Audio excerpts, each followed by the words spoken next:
who bear most responsibility. By misusing veto power and putting national interests first, they effectively blocked the working of the UN Security Council. The concerns and pain that we feel for civilians, the condemnation of violations of the Charter and of international humanitarian law should not depend on our geographical or political proximity to the conflict. We should all put common interests first, and the world would be a much better place. Having said that, let me come to a reform of the Security Council. Our experience with the Security Council has given us renewed appreciation for the need to reform the Security Council. We urgently need a council that is a true representation of the international community, a council that is fit for the world of today. We need to ensure that the distribution of the seats is fair. The Council needs stronger voices of the regions that have been underrepresented, such as African continent. Reform of Council's composition needs to be accompanied with the reform of the veto powers. The reality is that we won't be able to eliminate veto, but we could definitely regulate this right of veto more precisely. The Security Council also needs to exercise its power with higher ambition when it comes to prevention of conflicts and play a stronger role in peace-building activities that involve all aspects of the UN system. Colleagues, let us not forget that United Nations are much more than the Security Council alone. We commend the work of nameless humanitarian workers who are on the ground in armed conflicts among the civilians representing the face of United Nations. Erosion of respect of international humanitarian law is making their work so much more difficult. Gaza conflict was, however, a turning point in this regard. In Gaza, humanitarians are not just occasional collateral victims. They seem to have become a deliberate military target.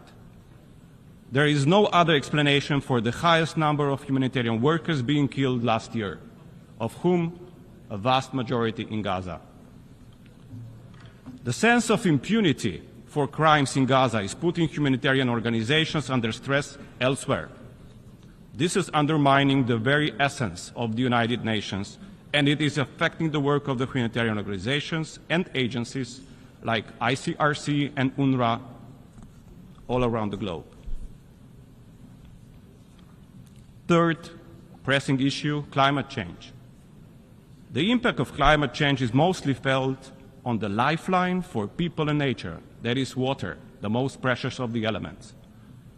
Extreme weather events are multiplying water-related risks across the world. This global challenge demands a global and collaborative response. Solutions exist but are not equally accessible to everybody. The UN Secretary General's Early Warning for All initiative is the right step in this direction. As the catastrophic floods devastated my home country last year, we initiated the development of an advanced digital solution linking Earth observation with supercomputing and artificial intelligence. The system, when built, will help us predict floods and droughts and improve our resilience. We are ready to share this solution with our partners globally. Remote sensing and Earth observation inform our early warning systems, but we are fully aware that many countries lack the capacity to monitoring all the hazards and are restricted in their access. A call upon all to form a global partnership around the early warning for all to help overcome these challenges. The partnership would boost our common preparedness and ensure that everyone on Earth is protected from hazardous weather, water or climate events through life-saving early warning systems. Fortunately, people suffering from armed conflicts do not have the luxury of high-tech solutions. More often than not, they are denied basic access to clean drinking water. Even more, we are increasingly seeing how access to water is becoming weaponized in Yemen, Somalia, Gaza, and Sudan. Slovenia decided to take initiative, and we launched the Global Alliance to Spare Water from Armed Conflict, together with a cross-regional group of countries. Such global partnerships are urgently needed to safeguard the human right to water for all. And last but not least, on humanity. We need to make sure that people around the world age with dignity and rights.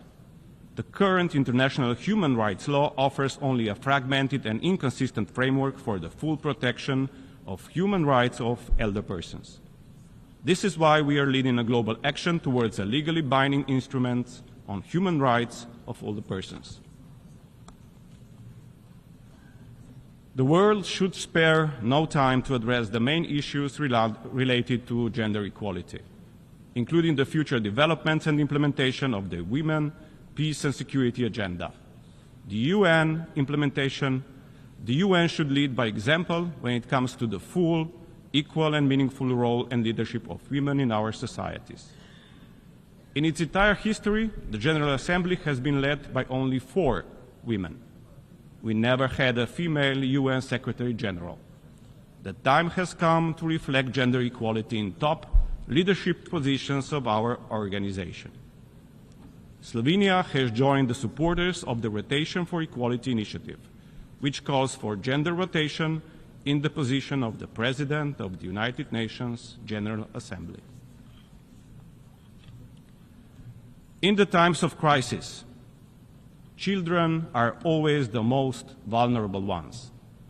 Today's world is increasingly hostile to children's rights.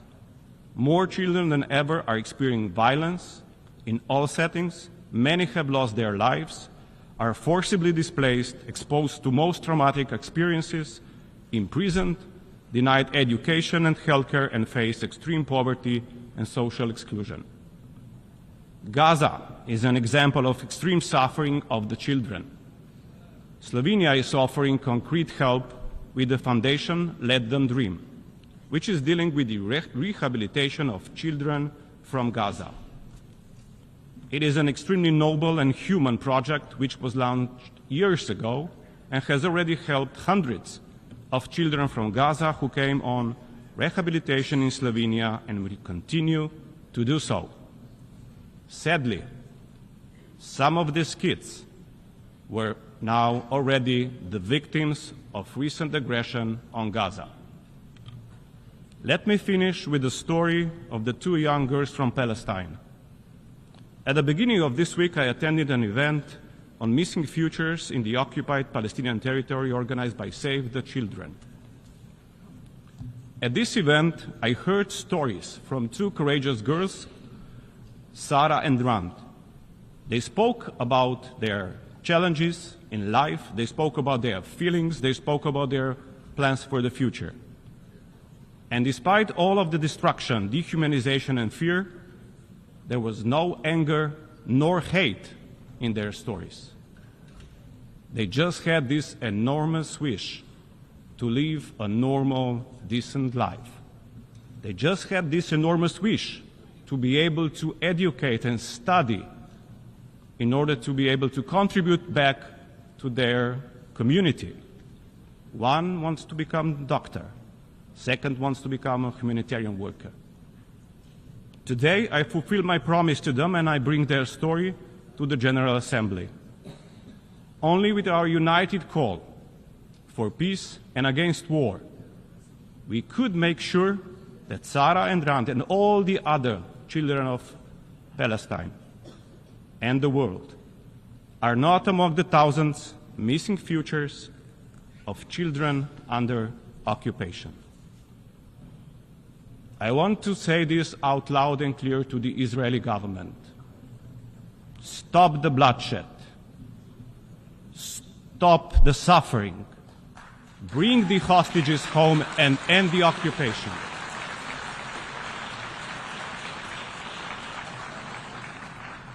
Mr. Netanyahu, stop this war now.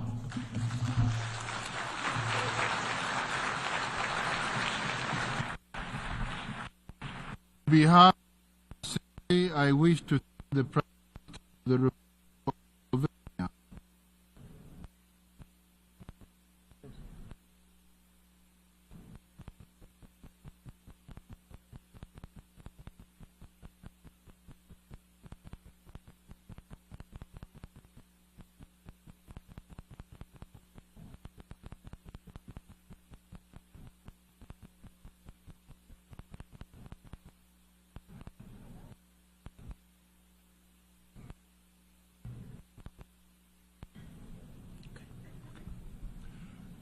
The Assembly will hear an address by His Excellency Mohammed Shehbaz Sharif, Prime Minister of the Islamic Republic of Pakistan. I request protocol to escort His Excellency and invite him to address the Assembly.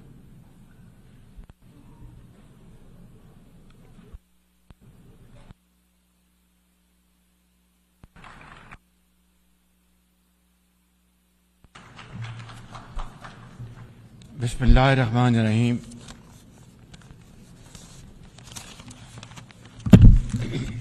Mr. President, heads of state and government, excellencies, delegates, ladies and gentlemen, Assalamu alaikum wa rahmatullahi wa barakatuh, and a very good morning. Qala ya abati inni raitu and he said, "Oh my father, I have seen 11 planets and the sun and moon bow to me." He said, "Oh son, do not tell your story to your brothers. They will devise a scheme for you. The devil is the enemy Mr. of President, humans." it's a matter of great honor for me to address the United Nations General Assembly for the second time as the Prime Minister of a country that has always been a proactive member of the UN Assembly. I would like to congratulate you and wish you all the success, Mr. President, on your election as the President of the 79th session of the UN General Assembly. I would also like to appreciate the efforts of Ambassador Dennis Francis for his skillful stewardship of the 78th session of the UNGA. Mr. President, the father of our nation, Quaid-e-Azam Muhammad Ali Jinnah, declared in 1947 that we stand by the United Nations Charter and will gladly make our full contribution to peace and prosperity of the world. Pakistan has stood by this commitment unwaveringly. Today, we are facing most daunting challenges to the world order. Israel's genocidal war in Gaza, a dangerous conflict in Ukraine, destructive conflicts across Africa and Asia, rising geopolitical tensions, resurging terrorism, galloping poverty, stifling debt, and the mounting impact of climate change, we feel the chill of a new world order. In response to these challenges, our Secretary General Antonio Guterres called for the Summit of the Future. It led to the adoption of the 54 actions on development, peace and security, technology and global governance in the Pact of the Future. Mr. President, today I stand before you to express the searing pain and anguish of the people of Pakistan at the plight of the people of Gaza. Our heart bleeds as we witness the tragedy unfolding in the Holy Land, a tragedy that shakes the very conscience of humanity and the foundation of this institution. Mr. President, can we, as human beings, remain silent while children lie buried under the rubble of their shattered homes? Can we turn a blind eye to mothers cradling the lifeless bodies of the children? This is not just a conflict, this is systematic slaughter of innocent people of Palestine.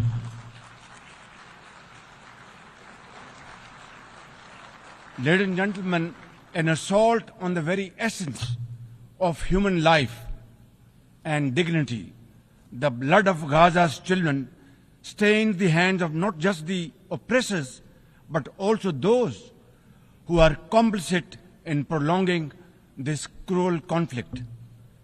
When we ignore their endless suffering, we diminish our humanity. It is not enough to condemn, Mr. President.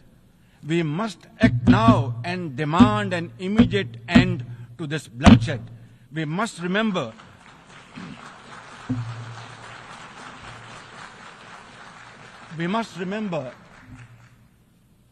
that the blood and sacrifice of the innocent Palestinians will never go waste. We must worry about their plight and difficulties and stand by them.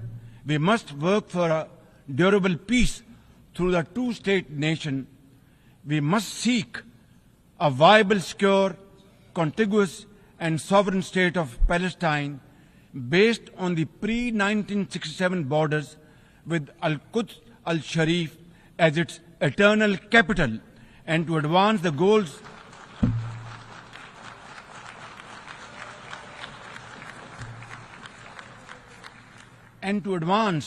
these goals, Palestine must also be immediately admitted as a full member of the United Nations. Mr. President, in a span of a few days, Israel's unrelenting bombing of Lebanon has killed over 500 people, including women and even small children. The failure to implement UN resolutions has emboldened Israel. It threatened to drag the entire Middle East into a war whose consequences could be very grave and beyond imagination. Similarly, like the people of Palestine, the people of Jammu and Kashmir too have struggled for a century for their freedom and right to self-determination. Instead of moving towards peace, India has resiled from its commitments to implement the Security Council resolutions on Jammu and Kashmir. These resolutions mandate a plebiscite to enable the people of Jammu and Kashmir to exercise their fundamental right to self-determination. Ladies and gentlemen, since the 5th of August 2019, India has initiated unilateral illegal steps to impose what its leaders ominously call a final solution for Jammu and Kashmir. Day in and day out, 900,000 Indian troops terrorize the people of occupied Jammu and Kashmir with draconian measures including prolonged curfews, extrajudicial killings, and the abduction of thousands of young Kashmiris. At the same time, in a classic settler colonial project, India is seizing Kashmiri lands and properties and settling outsiders into occupied Jammu and Kashmir in their nefarious design to transform the Muslim majority into a minority.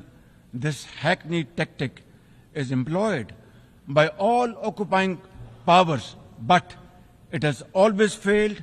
In Jammu and Kashmir too, it shall fail by the grace of God. Ladies and gentlemen,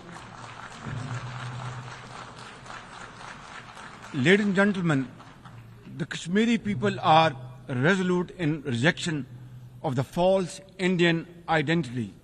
The New Delhi seeks to impose upon them very, very severe conditions, and atrocities are being committed every hour. India's policy of brutal coercion and oppression in occupied Kashmir has ensured that Burhan Wani's legacy, continues to inspire the struggle and sacrifices of millions of Kashmiris. Inspired by the legitimacy of their epic struggle, they remain defiant. Their heart-wrenching stories remind us that behind every statistic lies a human life, a dream deferred, and a hope shattered. Even more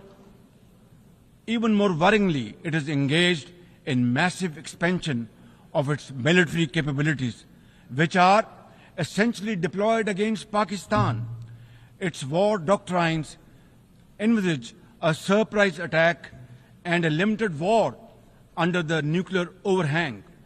Thoughtlessly, India has spurned Pakistan's proposals for a mutual strategic restraint regime. Its leadership has often threatened to cross the line of control and take over Azad Kashmir. Ladies and gentlemen, Mr. President, let me state in no uncertain terms that Pakistan will respond most decisively to any Indian aggression. Therefore, to secure durable peace, India must reverse the unilateral and illegal measures it has taken since 5th of August 2019 and enter into a dialogue for a peaceful resolution of the Jammu and Kashmir dispute in accordance with the UN security resolutions and the wishes of the Kashmiri people. Mr. President, remember, illegal occupation creates a fresh hell every day in the killing fields of Palestine and in the pristine valleys of occupied Jammu and Kashmir. Apart from conflicts, Mr. President, the 21st century has brought a cascade of crises, including the reversal of development and the mounting impact of climate change. 2 years ago, my country was devastated by catastrophic floods, causing $30 billion in damages. It is now clear that each summer will bring blistering temperatures and trigger fresh climate impacts. Pakistan emits less than 1% of global carbon emissions, yet we have paid a very heavy price for no fault of ours. This is most unfair in any calculus of global justice. We must uphold the axiom, the polluter must pay. Ladies and gentlemen, Pakistan looks forward to fulfillment of commitments made by our development partners to support the achievements of the SDGs and climate goals, including a new annual goal beyond $100 billion in climate finance. Mr. President, with nearly 100 developing countries trapped in the vicious cycle of debt and liquidity crisis, which I always call a death trap rather than debt trap, achieving the SDGs in these circumstances remain a distant mirage. The international financial architecture, which the Secretary General has described as morally bankrupt, and the world trade and technology regimes must be reformed and aligned to promote development and global equity. Mr. President, since assuming office in March this year, the progress and prosperity of my 240 million people has been my singular focus. We have taken some very difficult but necessary decisions that have rescued our economy from collapse, restored macroeconomic stability, controlled fiscal deficits, and strengthened our reserves. As a result, inflation has come down to a single digit by the grace of God, and the prospects for economic growth has revived. I would like to explain this challenge and the way we are negotiating, Mr. President, by reciting a stanza from a poem which enormously makes me very emboldened, very brave and hardworking and commit untiring efforts. And this stanza is a befitting example of hard work and, of course, facing challenges and then pave the way for success stories. And stanza is, when things go wrong, as they sometimes will, when things go wrong, as they sometimes will, when the road you are trudging is all uphill, when things go wrong, as they sometimes will, when the road you are trudging seems all uphill, when the credits are low and debts are high, when the credits are low and debts are high, when you want to smile but you have to sigh, when you want to smile you have to sigh, when care, read health, when care is pressing you down a bit, when care or health is pressing you down a bit, rest if you must, but don't you quit. This is how, Mr. President, we have learned to face our challenges and negotiate the most daunting challenges we have faced. Mr. President, situated at the crossroads of South and Central Asia and the Middle East, we have prioritized geoeconomics and regional connectivity to secure win-win outcomes for our people. The second phase of the landmark China-Pakistan Economic Corridor has been successfully launched through the APEX Special Investment Facilitation Council. We are mobilizing investments in resilient infrastructure, renewable energy, minerals, sustainable agriculture, and technology. This will herald a new era of development and modernization in my beloved country.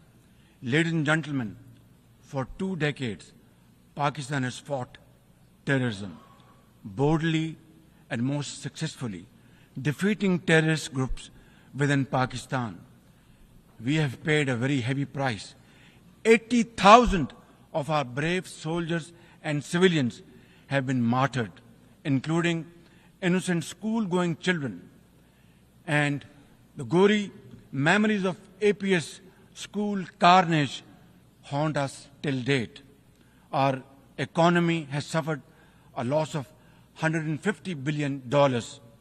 Unfortunately, today we are again confronted by a new wave of externally financed and sponsored terrorism, especially by the TTP, Fitna al-Khawarij, and its associates.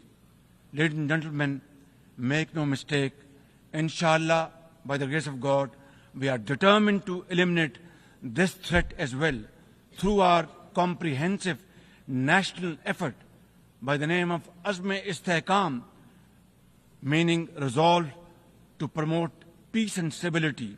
And we will work collectively with the international community to combat all forms of terrorism and reform the global counter-terrorism architecture. Mr. President, Pakistan seeks the earliest possible normalization of the situation in Afghanistan. We join the UN's appeal for $3 billion in humanitarian assistance to the millions of suffering Afghan brothers and sisters. At the same time, we endorse and share the international expectations that the Afghan interim government would respect human rights, including the rights of women and girls, and promote political inclusion. In particular, the interim government must take effective action to neutralize all terrorist groups within Afghanistan, especially those responsible for cross-border terrorism against neighboring countries. These include ISIL-K, Daesh, the Al-Qaeda-associated TTP, Fitna al-Khawarij, Majid Brigade, the BLA, and other terrorist groups which unfortunately are seen on Afghan territory. Mr. President, another troubling global development is the escalation of Islamophobia, which is now manifested by frequent desecrations of the Holy Quran, attacks on mosques, negative stereotyping of Muslims, and acts of discrimination and violence against them. The most alarming manifestation of Islamophobia is the Hindu supremacist agenda in India. It aggressively seeks the subjugation of 200 million Muslims and the obliteration of India's Islamic heritage. Pakistan and the OIC will work with the UN Secretary General and a special envoy to implement a plan of action to combat the scourge. Ladies and gentlemen, Pakistan seeks an immediate end to the tragic conflict in Ukraine and its peaceful resolution in accordance with the UN Charter and international agreements. Ladies and gentlemen, Pakistan has a long and proud history of solidarity, friendship, and cooperation with the nation of Africa. We will continue to cooperate with them to counter terrorism and resolve regional conflicts, including through UN peacekeeping and peace building in the region. Finally, Mr. President, as we leave this august hall, we must carry with us a message for our people, that the weak are not voiceless, that the oppressed should not lose hope, that poverty is not preordained, and that Allah Almighty promise of justice and equality in our terrestrial home must be respected. I thank you all, and thank you very much for your time. God bless you.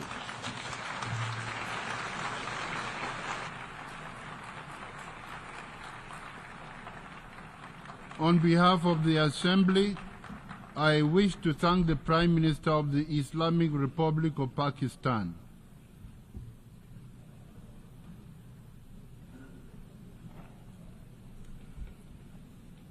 The Assembly will hear an address by His Excellency Benjamin Netanyahu, Prime Minister of the State of Israel.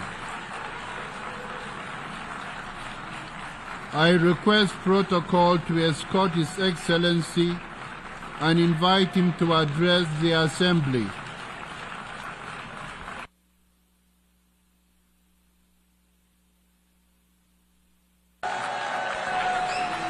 Order, please. Ladies and gentlemen, order.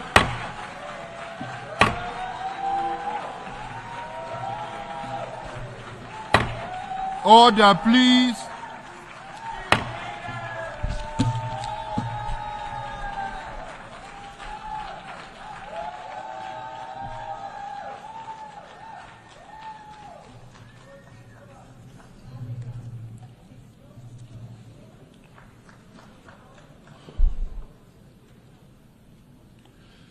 Mr. President, ladies and gentlemen, I didn't intend to come here this year. My country is at war, fighting for its life. But after I heard the lies and slanders leveled at my country by many of the speakers at this podium, I decided to come here and set the record straight.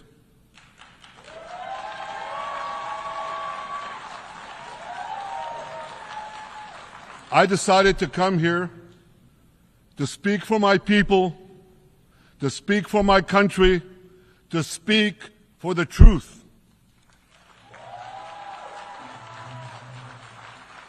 And here's the truth. Israel seeks peace. Israel yearns for peace. Israel has made peace and will make peace again.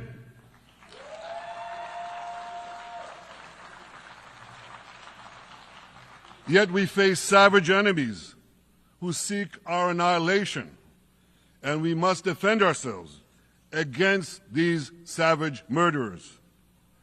Our enemies seek not only to destroy us, they seek to destroy our common civilization and return all of us to a dark age of tyranny and terror.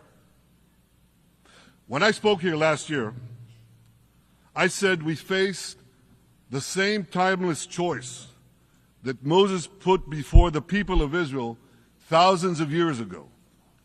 As we were about to enter the Promised Land, Moses told us that our actions will determine whether we bequeath to future generations a blessing or a curse. And that is the choice we face today. The curse of Iran's unremitting aggression, or the blessing of a historic reconciliation between Arab and Jew.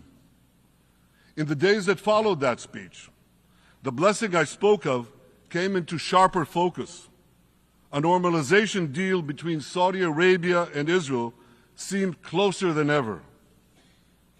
But then came the curse of October 7th. Thousands of Iranian-backed Hamas terrorists from Gaza burst into Israel in pickup trucks, on motorcycles, and they committed unimaginable atrocities. They savagely murdered 1,200 people. They raped and mutilated women. They beheaded men. They burned babies alive. They burnt entire families alive, babies, children, parents, grandparents, in scenes reminiscent of the Nazi Holocaust. Hamas kidnapped 251 people from dozens of different countries, dragging them into the dungeons of Gaza.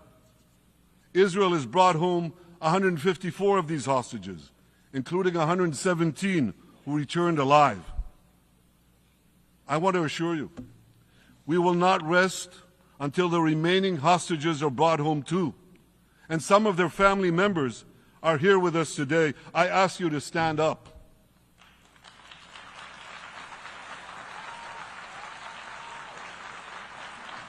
With us is Eli Stevie, whose son Idan was abducted from the Nova Music Festival. That was his crime.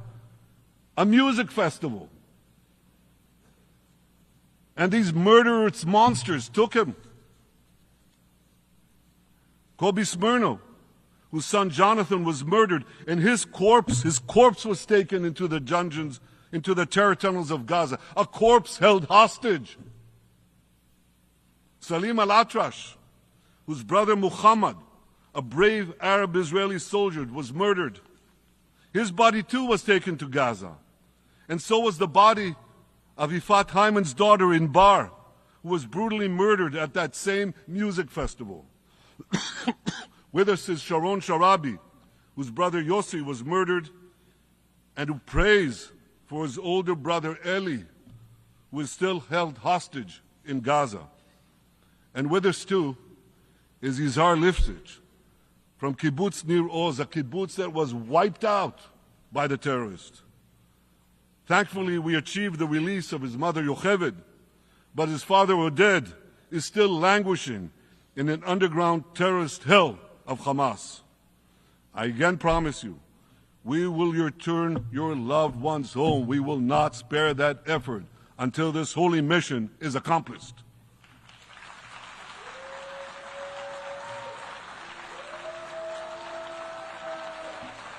Ladies and gentlemen,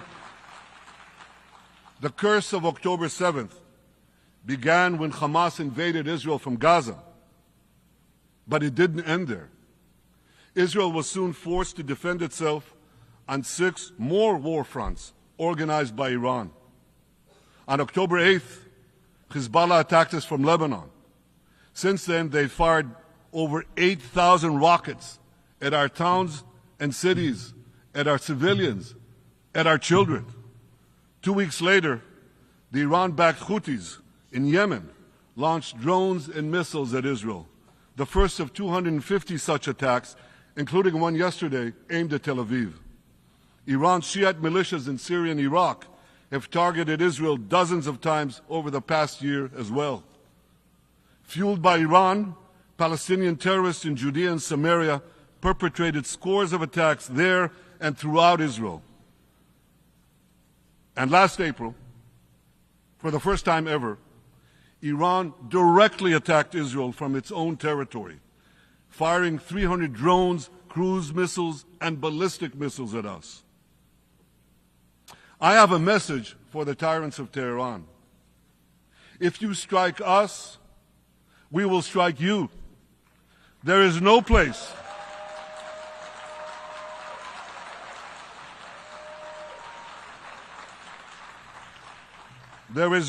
in Iran that the long arm of Israel cannot reach.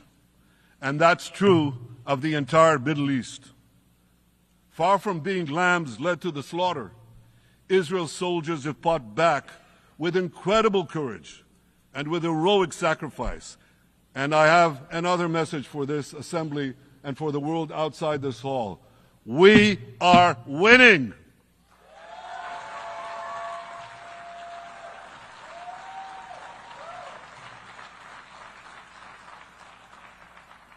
Ladies and gentlemen, as Israel defends itself against Iran in the seven-front war, the line separating the blessing and the curse could not be more clear.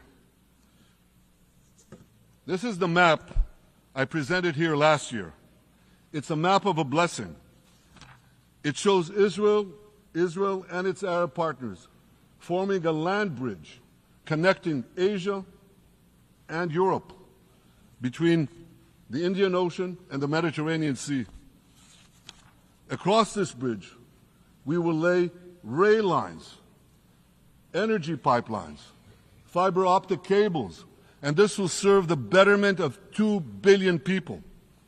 Now look at this second map. It's a map.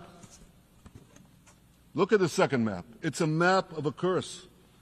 It's a map of an arc of terror that Iran has created and imposed from the Indian Ocean to the Mediterranean. Iran's malignant arc has shut down international waterways. It cuts off trade. It destroys millions, destroys nations from within, and inflicts misery on millions. On the one hand, a bright blessing, a future of hope. On the other hand, a dark future of despair. And if you think this dark map is only a curse for Israel, if you think that, then you should think again. Because Iran's aggression, if it's not checked, will endanger every single country in the Middle East and many, many countries in the rest of the world. Because Iran seeks to impose its radicalism well beyond the Middle East. That's why it funds terror networks on 5 continents. That's why it builds ballistic missiles for nuclear warheads to threaten the entire world. For too long, the world has appeased Iran. It turns a blind eye to its internal repression. It turns a blind eye to its external aggression. Well, that appeasement must end. And that appeasement must end now.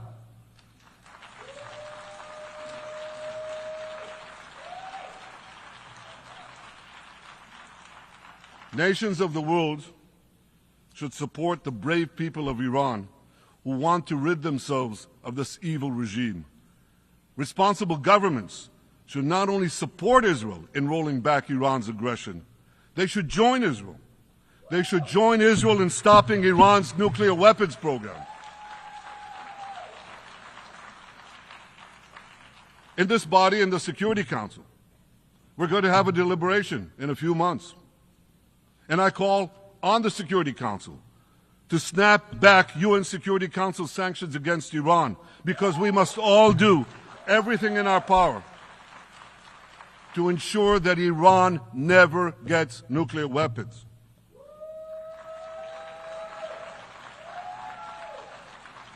For decades, I've been warning the world against Iran's nuclear program. Our actions delayed this program by perhaps a decade. But we haven't stopped it. We've delayed it, but we haven't stopped it. Iran now seeks to weaponize its nuclear program for the sake of the peace and security of all your countries. For the sake of the peace and security of the entire world, we must not let that happen. And I assure you, Israel will do everything in its power to make sure it doesn't happen.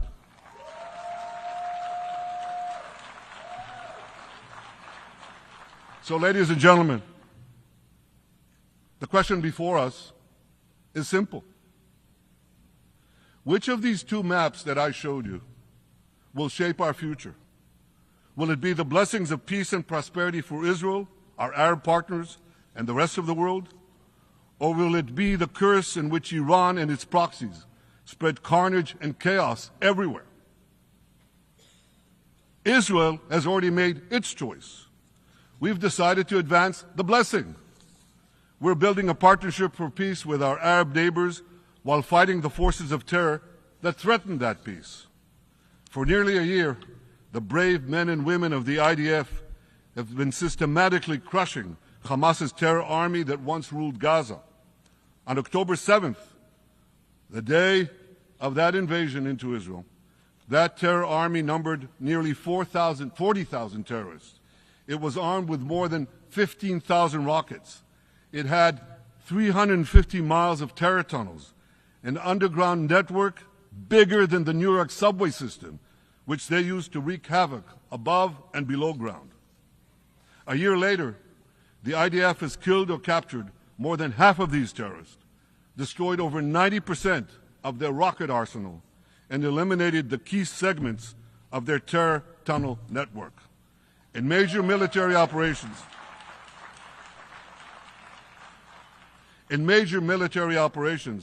we destroyed nearly all of Hamas's terror battalions, 23 out of 24 battalions. Now, to complete our victory, we are focused on mopping up Hamas's remaining fighting capabilities. We are taking out senior terrorist commanders and destroying remaining terrorist infrastructure. But all the while, and I'll say this one more time, we remain focused on our sacred mission, bringing our hostages home, and we will not stop until that mission is complete. Now, ladies and gentlemen, even with Hamas's greatly diminished military capability, the terrorists still exercise some governing power in Gaza by stealing the food that we enable aid agencies to bring into Gaza. Hamas steals the food, and then they hike the prices. They feed their bellies, and then they fill their coffers with money that they extort from their own people. They sell the stolen food at exorbitant prices. And that's how they stay in power. Well, this too has to end, and we're working to bring it to an end.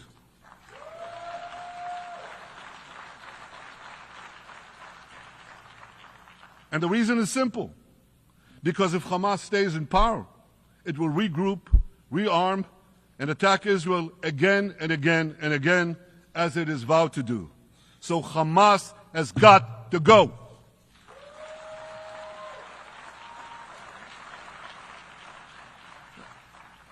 Just imagine, for those who say, well, Hamas has to stay, it has to be part of a post-war Gaza, imagine in a post-war situation in World War II, imagine allowing the defeated Nazis in 1945 to rebuild Germany. It's inconceivable. It's ridiculous. It didn't happen then. It's not going to happen now.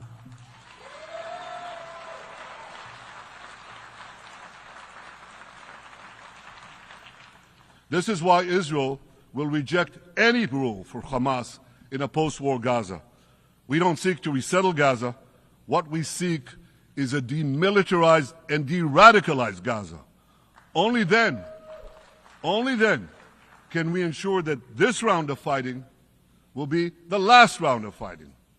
We are ready to work with regional and other partners to support a local civilian administration in Gaza committed to peaceful coexistence. As for the hostages, I have a message for the Hamas captors. Let them go. Let them go. All of them. Those alive today must be returned alive, and the remains of those whom you brutally killed must be returned to their families. Those families here with us today, and others in Israel, deserve to have a resting place for their loved ones, a place where they can grieve and remember them. This war ladies and gentlemen, this war can come to an end now. All that has to happen is for Hamas to surrender, lay down its arms, and release all the hostages. But if they don't,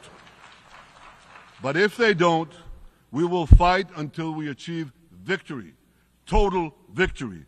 There is no substitute for it.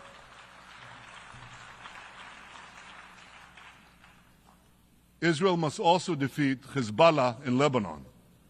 Hezbollah is the quintessential terror organization in the world today. It has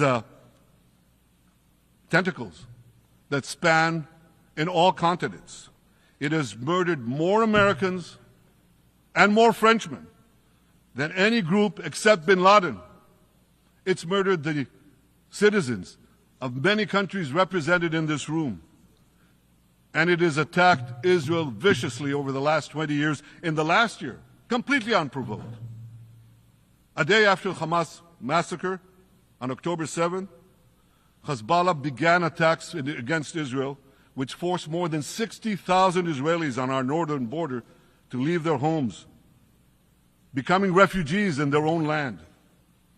Hezbollah turned vibrant towns in the north of Israel into ghost towns. So I want you to think about this in equivalent American terms. Just imagine if terrorists turned El Paso and San Diego into ghost towns.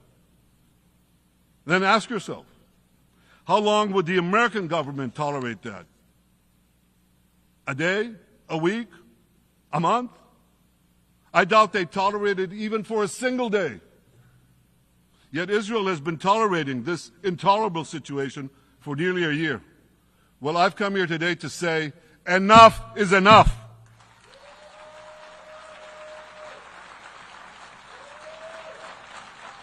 We won't rest until our citizens can return safely to their homes. We will not accept a terror army perched on our northern border, able to perpetrate another October 7th style massacre. For 18 years, Hezbollah brazenly refused to implement UN Security Council Resolution 1701, which requires it to move its forces away from our borders. Instead, Hezbollah moved right up to our border. They secretly dug terror tunnels to infiltrate our communities and indiscriminately fired thousands of rockets into our towns and villages. They fire these rockets and missiles not from military sites, not from that. They do that too. But they fire those rockets and missiles after they place them in schools, in hospitals, in apartment buildings, and in the private homes of the citizens of Lebanon. They endanger their own people. They put a missile in every kitchen, a rocket in every garage. I said to the people of Lebanon this week, get out of the death trap that Hezbollah has put you in. Don't let Nasrallah drag Lebanon into the abyss. We're not at war with you. We're at war with Hezbollah, which has hijacked your country and threatens to destroy ours. As long as Hezbollah chooses the path of war, Israel has no choice, and Israel has every right to remove this threat and return our citizens to their homes safely. And that's exactly what we're doing.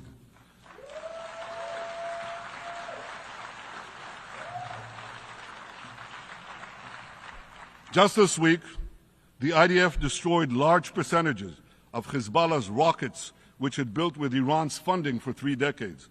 We took out senior military commanders who not only shed Israeli blood, but American and French blood as well.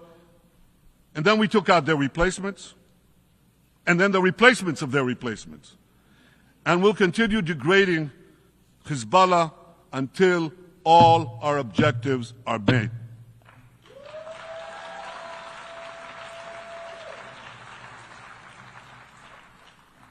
Ladies and gentlemen, we're committed to removing the curse of terrorism that threatens all civilized societies. But to truly realize the blessing of a new Middle East, we must continue the path we paved with the Abraham Accords 4 years ago.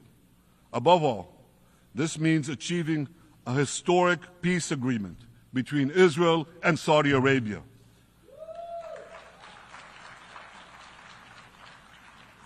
And having seen the blessings that we've already brought with the Abraham Accords, the millions of Israelis who've already flown back and forth across the Arabian Peninsula, over the skies of Saudi Arabia, to the Gulf countries, the trade, the tourism, the joint ventures, the peace, I say to you, what blessings such a peace with Saudi Arabia would bring. It would be a boon to the security and economy of our two countries. It would boost trade and tourism across the region. It would help transform the Middle East into a global juggernaut. Our two countries could cooperate on energy, water, agriculture, artificial intelligence, and many, many other fields. Such a peace, I'm sure, would be a true pivot of history. It would usher in a historic reconciliation between the Arab world and Israel, between Islam and Judaism, between Mecca and Jerusalem. While Israel is committed to achieving such a peace, Iran and its terror proxies are committed to scuttling it. That's why one of the best ways to foil Iran's nefarious designs is to achieve the peace. Such a peace would be the foundation for an even broader Abrahamic alliance. And that alliance would include the United States, Israel's current Arab peace partners, Saudi Arabia, and others who choose the blessing of peace. It would advance security and prosperity across the Middle East and bring enormous benefits to the rest of the world. With American support and leadership, I believe this vision can materialize, and much sooner than people think. And as the Prime Minister of Israel, I will do everything in my power to make it happen. This is an opportunity that we and the world should not let go by.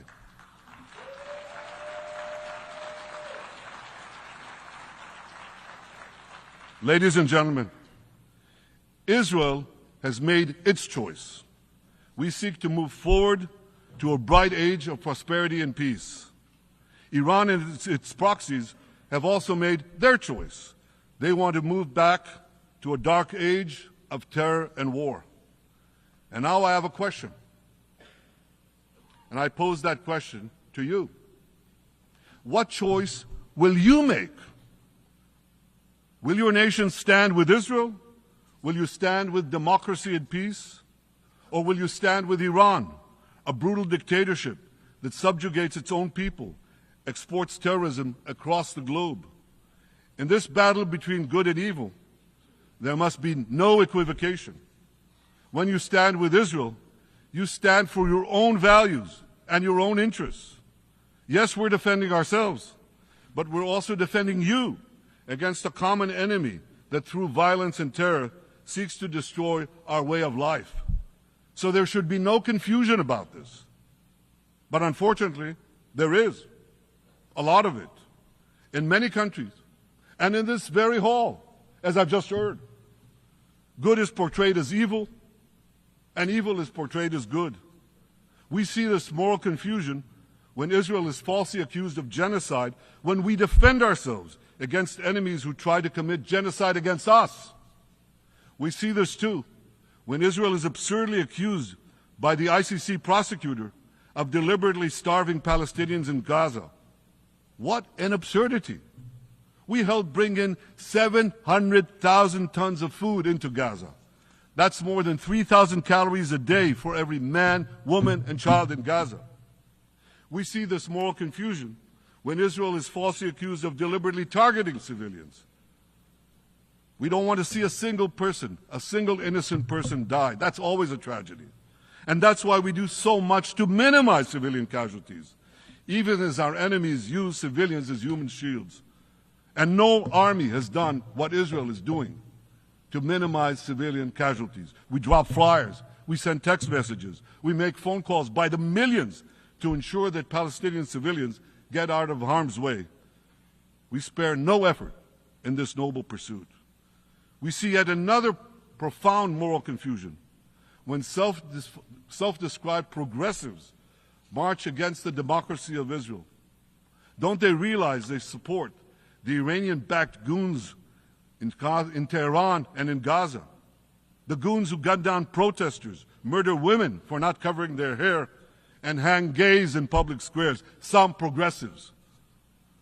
According to the U.S. Director of National Intelligence, Iran funds and fuels many of the protesters against Israel. Who knows, maybe some of the protesters, or even many of the protesters outside this building now. Ladies and gentlemen, King Solomon, who reigned in our eternal capital, Jerusalem, 3,000 years ago, proclaimed something that is familiar to all of you. He said, "There is nothing new under the sun." Well, in an age of space travel, quantum physics, and artificial intelligence, some would argue that's a debatable statement. But one thing is undeniable. There is definitely nothing new at the United Nations.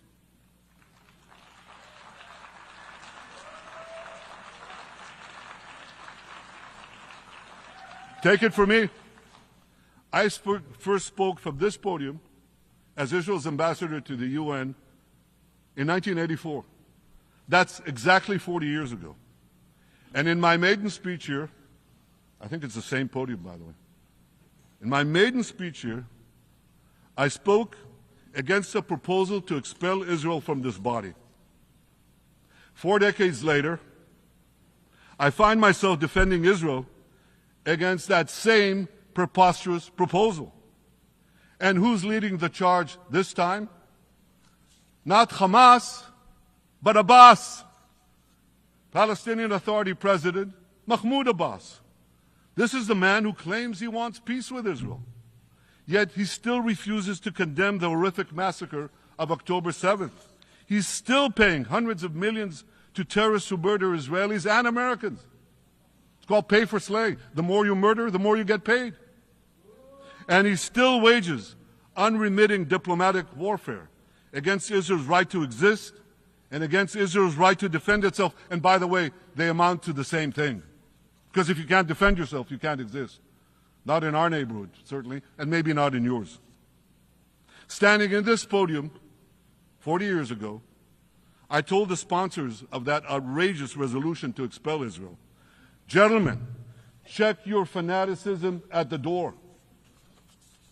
Today, I tell President Abbas and all of you who would shamefully support that resolution, check your fanaticism at the door. The singling out of the one and only Jewish state continues to be a moral stain on the United Nations. It has made this once respected institution contemptible in the eyes of decent people everywhere.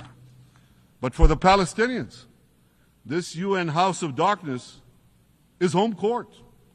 They know that in this swamp of anti-Semitic bile, there's an automatic majority willing to demonize the Jewish state on anything. In this anti-Israel, flat earth society, any false charge, any outlandish allegation can muster a majority. In the last decade, there have been more resolutions passed against Israel in this hall at the UN General Assembly than against the entire world combined. Actually, more than twice as many. Since 2014, this body condemned Israel 174 times. It condemned all the other countries in the world 73 times. That's more than 100 extra condemnations for the Jewish state. What hypocrisy, what a double standard, what a joke. So the UN's hostility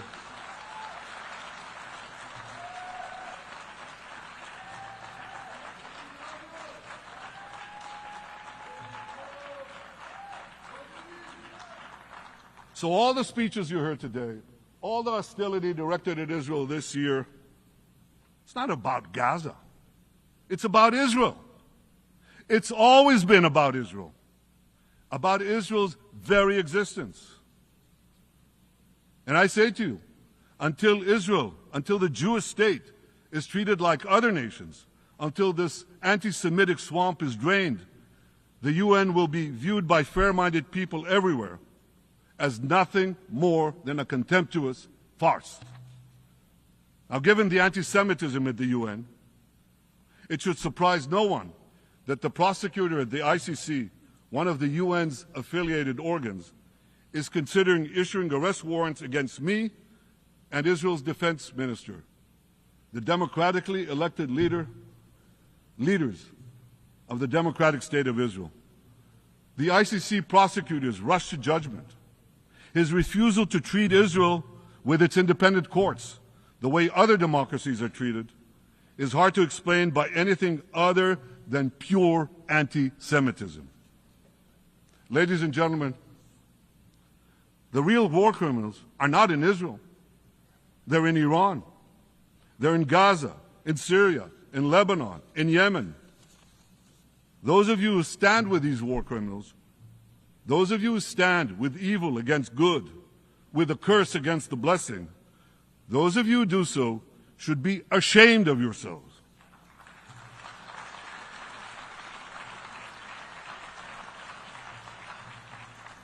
But I have a message for you. Israel will win this battle. We'll win this battle because we don't have a choice. After generations in which our people were slaughtered, remorselessly butchered, and no one raised a finger in our defense, we now have a state. We now have a brave army, an army of incomparable courage, and we are defending ourselves. As the book of Samuel says in the Bible, Netzach Yisrael lo yishaker. The eternity of Israel will not falter.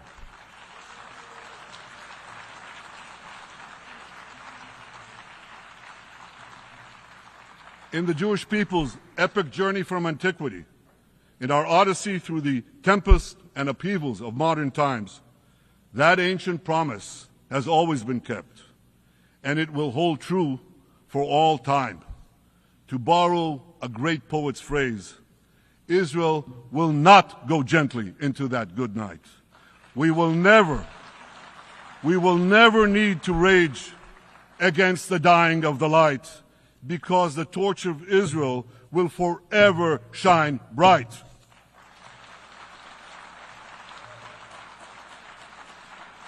To the people of Israel and to the soldiers of Israel, I say, be strong and of good courage. חזקו ואמצו ואל תיראו מפניהם, כי אדוני אלוהיך הוא ההולך עמך, לא ירפך ולא יעזבך. Am Yisrael Chai, the people of Israel live, now, tomorrow, forever. Thank you.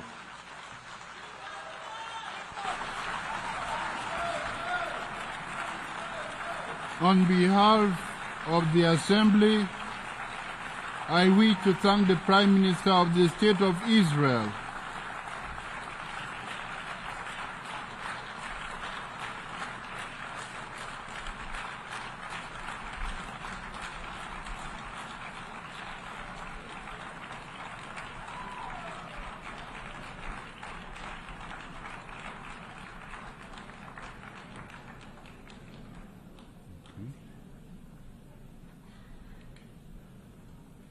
The Assembly will hear an address by Her Excellency Mia Amor Motley, Minister,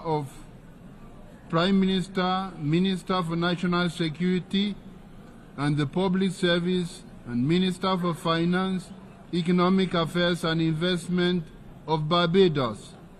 I request protocol to escort Her Excellency and invite her to address the Assembly.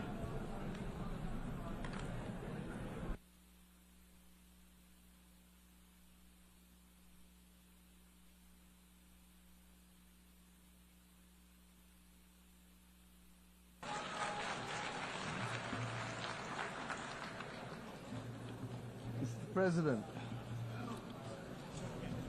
we need a reset, and we need to reset.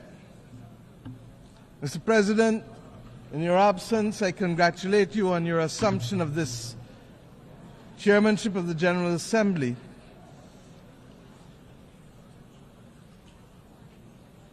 We can wait.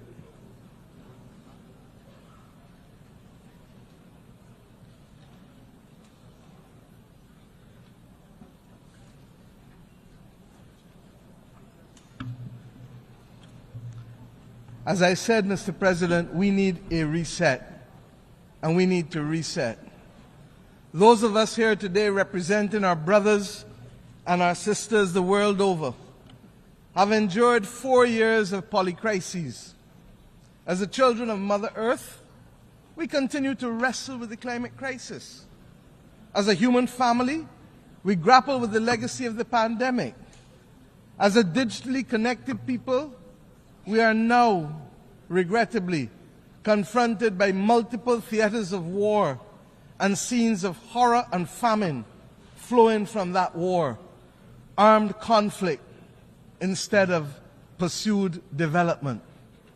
Citizens of every country as well, struggling to contain the rising cost of living and the implications for them and their families on a day-to-day basis. And Mr. Speaker, Mr. President, we are all now threatened by the second but silent pandemic of antimicrobial resistance, together with a growing incidence of death and disability from chronic non-communicable diseases. We cannot afford the distraction of war. If ever there was a time to pause and to reset, it is now. Collectively as an international community and individually as leaders in each of our countries, we must now deliver new opportunities and solutions to these crises which dampen economic growth, which restrict the ambitions of our people and numb our sense of the beauty and goodness that the world ought to be offering because it has it to offer. The reset for which I am calling, and indeed all of our citizens are demanding, must see an end to all forms of discrimination. That rules and institutions today exist which create first and second class citizens, as we have said from this podium year after year, depending on your nation of origin, militate against the trust and the credibility and the hope, and it fosters a crisis of confidence in the existing international order, which must become inclusive and responsive for all. More than any other complaint from this podium has been the disparity in treatment and the inability to be able to have fair and transparent treatment for all that would lead to the trust necessary for us to solve the problems of our times that are truly beyond man-made causes. Neo-colonialist structures that perpetuate and reflect an old world order characterized by racism and classism and misogyny, while ignoring the legitimate aspirations of billions, will not help to foster the hope or trust that is necessary to meet these polycrises. We must ensure that the global institutions give developing countries, especially small vulnerable states like my own, or vulnerable middle-income countries, seats at the table of decision-making where we can be seen, heard, become active agents in our own cause and lead our own development paradigms. My friends, we are reminded that 2024 is the final year of the United Nations Decade for the People of African Descent. Much has been achieved, but the recognition, the justice, and the development for people of African descent that was promised by this decade has, to say the least, not yet been fully realized. And it is for this reason that the Caribbean community joins the growing chorus, and my own country in particular, for the immediate proclamation of a second decade, to complete the unfinished work and address the matter of reparations for slavery and colonialism.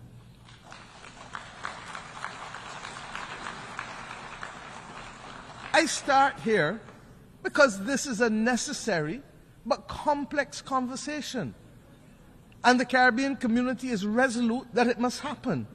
Its resolution lies, and I want to be very clear, its resolution lies in a multi-generational approach, in the same way that the £20 million sterling debt that was incurred by the British government only was repaid in this 21st century, almost 200 years later, so that the notion of unaffordability becomes a non-issue once we recognize that the solution to reparations must be multi-generational and grounded in development. Mr. President, of necessity, the reset must also be characterized by institutional reform, which has to start in the United Nations councils. These councils suggest that some are full members, and others are only part members, and some may be part-time members, and some may be occasional members. All of this has no place in the 21st century. And the anger and the mistrust of our citizens and institutions, in leaders, in multilateralism, and in the processes which exclude while yielding much talk and little action is very real. And nowhere is reform and consequently trust and hope more important to the well-being of billions of people today than in relation to the global financial architecture. Restricted access to capital, its disproportionately high costs, barring us from doing that which we must, its inadequate scale, and the overwhelming burden of debt often imposed on us by circumstances beyond our control. These are all now combining to force governments in the world's poorest countries, and frankly, across many vulnerable middle-income countries, to devote more resources to debt service than to health and education, and in some instances, even infrastructure. For far too many members of the human family, cold ground is our bed, and rock is our pillow. Too many go to bed with their bellies hungry, and too many may not even have a bed. Our reset must therefore collectively build a common agenda that reflects and reinforces our shared humanity. It is that shared humanity that binds us together. Mr. President, you know better than most. Our African brothers and sisters got it right with the principle of Ubuntu, and have used this principle, this General Assembly, to remind us that its simplicity is what we should aspire to. I am because you are.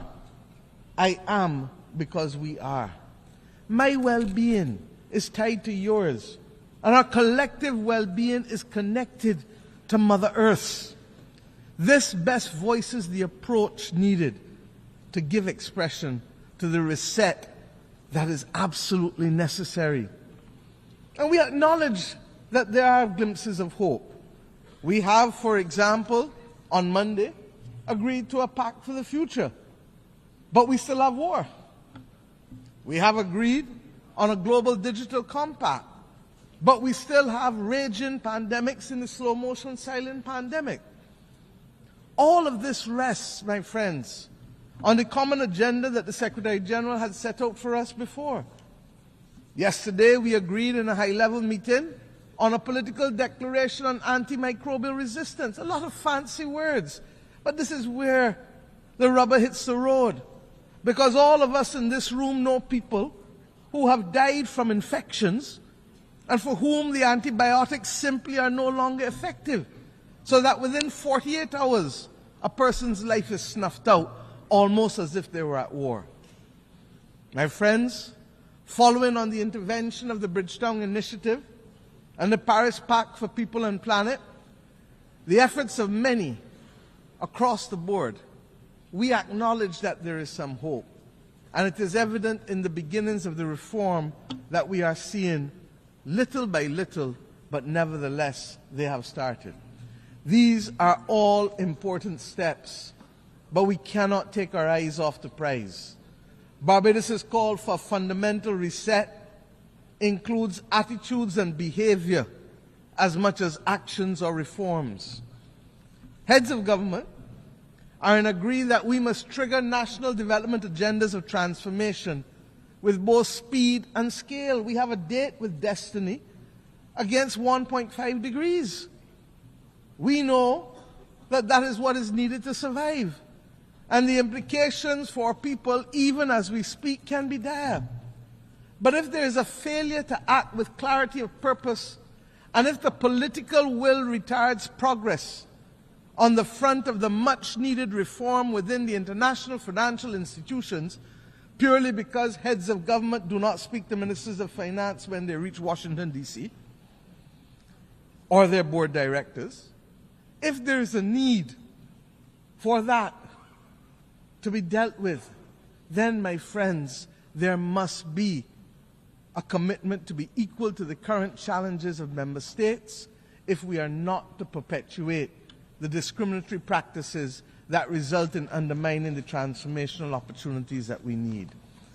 Depriving vulnerable countries from being able to access concessional income that is long enough to build the resilience to save lives and to protect livelihoods is unjust.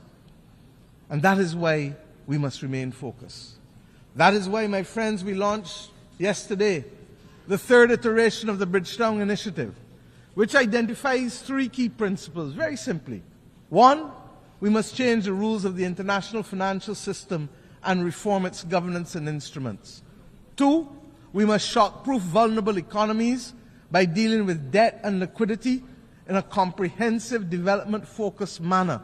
And if we need to give countries a shot of liquidity like we give them a shot of adrenaline to avoid them falling off the cliff of debt, then we must do so. And thirdly, we must augment financing by boosting country capacity to invest in resilience by several means, including what has been announced already, the rechanneling of special drawing rights through our multilateral development partners, but that will only be truly effective if there is another issuance of SDRs in the near future. Indeed, we must also address the challenge, and this I believe to be the fundamental mission of this generation, of how we are going to secure the global public commons to be able to maintain our safety and stability as a global community. We're going to have to discuss how we can secure it, and of course, how we must finance it. And that is not only the climate crisis or the loss of biodiversity that we speak about, but the other many global challenges that can truly destabilize countries and regions. Mr. President, these considerations are of fundamental importance to the sustainable existence of our generations, future generations. The SIDS agenda is another story of promises made but not kept. 30 years ago, the international community gathered in my own country to take action for the first time on the unique challenges faced by small island developing states. We birthed in my home country the first ever global agenda for small island developing states, which became known as the Barbados Program of Action. I thank Mauritius for its strategy of implementation, Samoa for its pathway. They were carriers of the baton of a development agenda for small island developing states in the intervening years, in the face of multiple global crises from health to climate to finance. The vulnerabilities, yes, of our countries as small states have become more pronounced. In May of this year, we gathered in Antigua and Barbuda for the 4th International Conference on Small Island Developing States. And I call on the international community and the multilateral system to let us work together to ensure that the promise created in Bridgetown in 1994 is delivered and realized through the Antigua and Barbuda Agenda for SIDS 2024, otherwise known as ABBAS. Let me use this opportunity as well to inform you that 2 days ago we took over the presidency of the Climate Vulnerable Forum, the V20 countries of the world, from Ghana, whose president I would like to thank for the excellent stewardship of the group over the past 2 years, and indeed for the strengthening of its institutional capacity. The priorities of our term as chair of the V20 countries will be the multiple dimensions of climate crisis, dealing with them, the impact of the climate crisis on human health, and of course, the issue of debt and climate, because if we don't solve that, we cannot take the appropriate actions to deal with climate. I invite all United Nations members who are not yet members of the V20 but who are climate vulnerable to join this group, because it is only through amplification of our voices and consistency of our message and solidarity that we will continue to see the pace and scale of reforms that we need to be able to save our people's lives. I commend to you the declaration of the leaders of the Climate Vulnerable Forum that was adopted this week on Wednesday. Mr. President, above all else, we need a global reset on peace. There needs to be global peace. And those of us who are old enough would have recognized that there are peaks and valleys as it relates to this issue of conflict. There are few areas where the world is more in need of the United Nations acting as the United Nations to secure the objectives of the Charter than in the area of peace and security. The silence that has engulfed Sudan is unacceptable and may well be rooted in the racism that the world still carries as a badge of honor from the victories of the last great war of the World War II. The actions in Myanmar cannot continue. Ukraine has sucked more oxygen out of the global community and the global financial system than any of us can appropriately accept at the very time when the world needs to be applying its resources and efforts to fight in the greatest crisis known to mankind.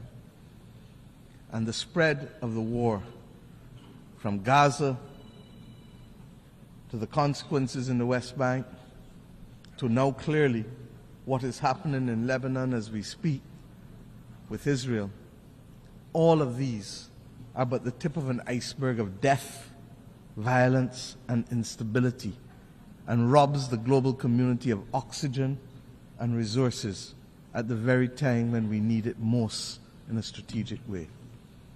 We all know, as students of history, that even the longest war in history came to an end. These wars, yes, they too will come to an end. But the question is when and at what cost, and without much loss of life.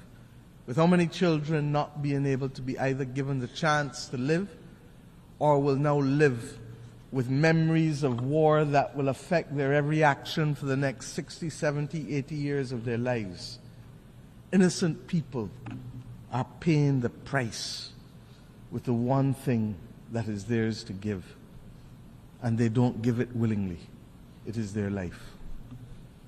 Unless we address the root causes of these wars, one by one, and the manners in which they are being sustained and financed, we will never know anything else other than war and rumors of war in these theaters. The transmittal of these scenes of horror in real time into people's bedrooms, into people's living rooms, will trigger two extreme reactions, neither of which are acceptable to us in the third decade of the 21st century. We will either get the desensitizing of ordinary people to the loss of lives, especially those of innocent children and women on the one hand, or we will get, on the other hand, the anger and inclination for vengeance that it spawns necessarily. We need peace. And it cannot be too difficult for us to work for peace.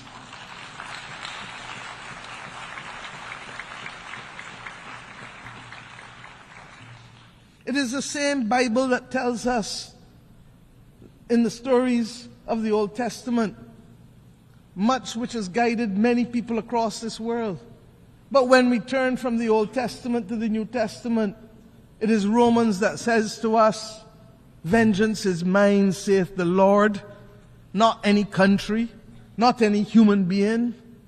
So that the Bible can't be used as a convenient aid when it suits us and rejected when it doesn't. In the midst of this maelstrom, we were very clear. My country took the step this year of recognizing and establishing diplomatic relations with the state of Palestine, in spite of having supported a two-state solution since 1969.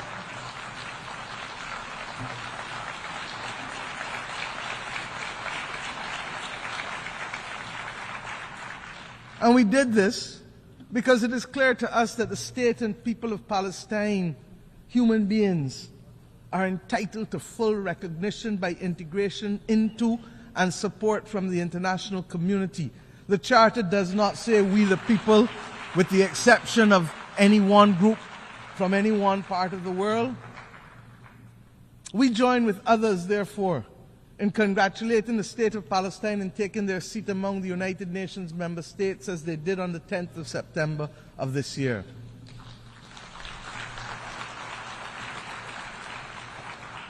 And let me be clear, we condemn the actions of Hamas on October 7th. But we equally and strongly deplore the humanitarian catastrophe in Gaza, which is the result of the disproportionate use of force by Israel. There's no justification for it. And that is why treaties exist governing the rules of engagement for war. Because we as human beings learnt better and know better and committed to better. A two-state solution, no matter how elusive it may appear to be now, is the only answer. And I've said already this week that we have known difficult battles in mankind's history. But when we were in it, we didn't think we could achieve it. But we did. We abolished slavery. We removed apartheid in South Africa. These battles are not beyond our creativity, our capacity, and our resilience to resolve them. Similarly, we insist that the killing in Ukraine really has to stop. The people of Ukraine must be allowed to live within the internationally recognized boundaries of their state in peace and freedom from the threat of use or force. And as I said, it is sucking too much oxygen out of the global financial system, and countries that should be the beneficiary of aid are being told that they may have to wait in the interest of the defense of others because of war. I say to us truly, there has to be a singular commitment to build a peace. Truly. Mr. President, my own region has not escaped the scourge of instability and violence. The Americas do not constitute today a theater of war. But we are today witnessing, for some years now, an unprecedented escalation in the number and caliber of assault weapons which are finding themselves in the hands of criminals who are wreaking havoc on the legal systems and our societies, particularly in the small island developing states of the Caribbean and indeed in the wider states of Central and Latin America. This scourge caused by guns manufactured in the United States of America primarily also requires a fundamental reset. The right of persons to bear arms in countries not engaged in military conflict should not be an opening to accept as legitimate the presence of assault weapons in countries. It is simply not right. There is no place for assault weapons in our societies. I turn now to the fate of the people of Haiti, which continues to be of major concern to our people in the Caribbean region. The global community now has an opportunity for an essential reset with how it addresses its relationship with Haiti, and which has been born in all kinds of semi and partial concern over the course of the last few decades. We continue to have it as a recurring decimal because we have failed to solve the problems and put them on a sustainable path to development for its people. What is needed is transformation of our sister nation. And yes, we must provide first and foremost security, but transformation must be its handmaiden. The government and people of Haiti need the full support of the international community, not just in the short term, but in the long term.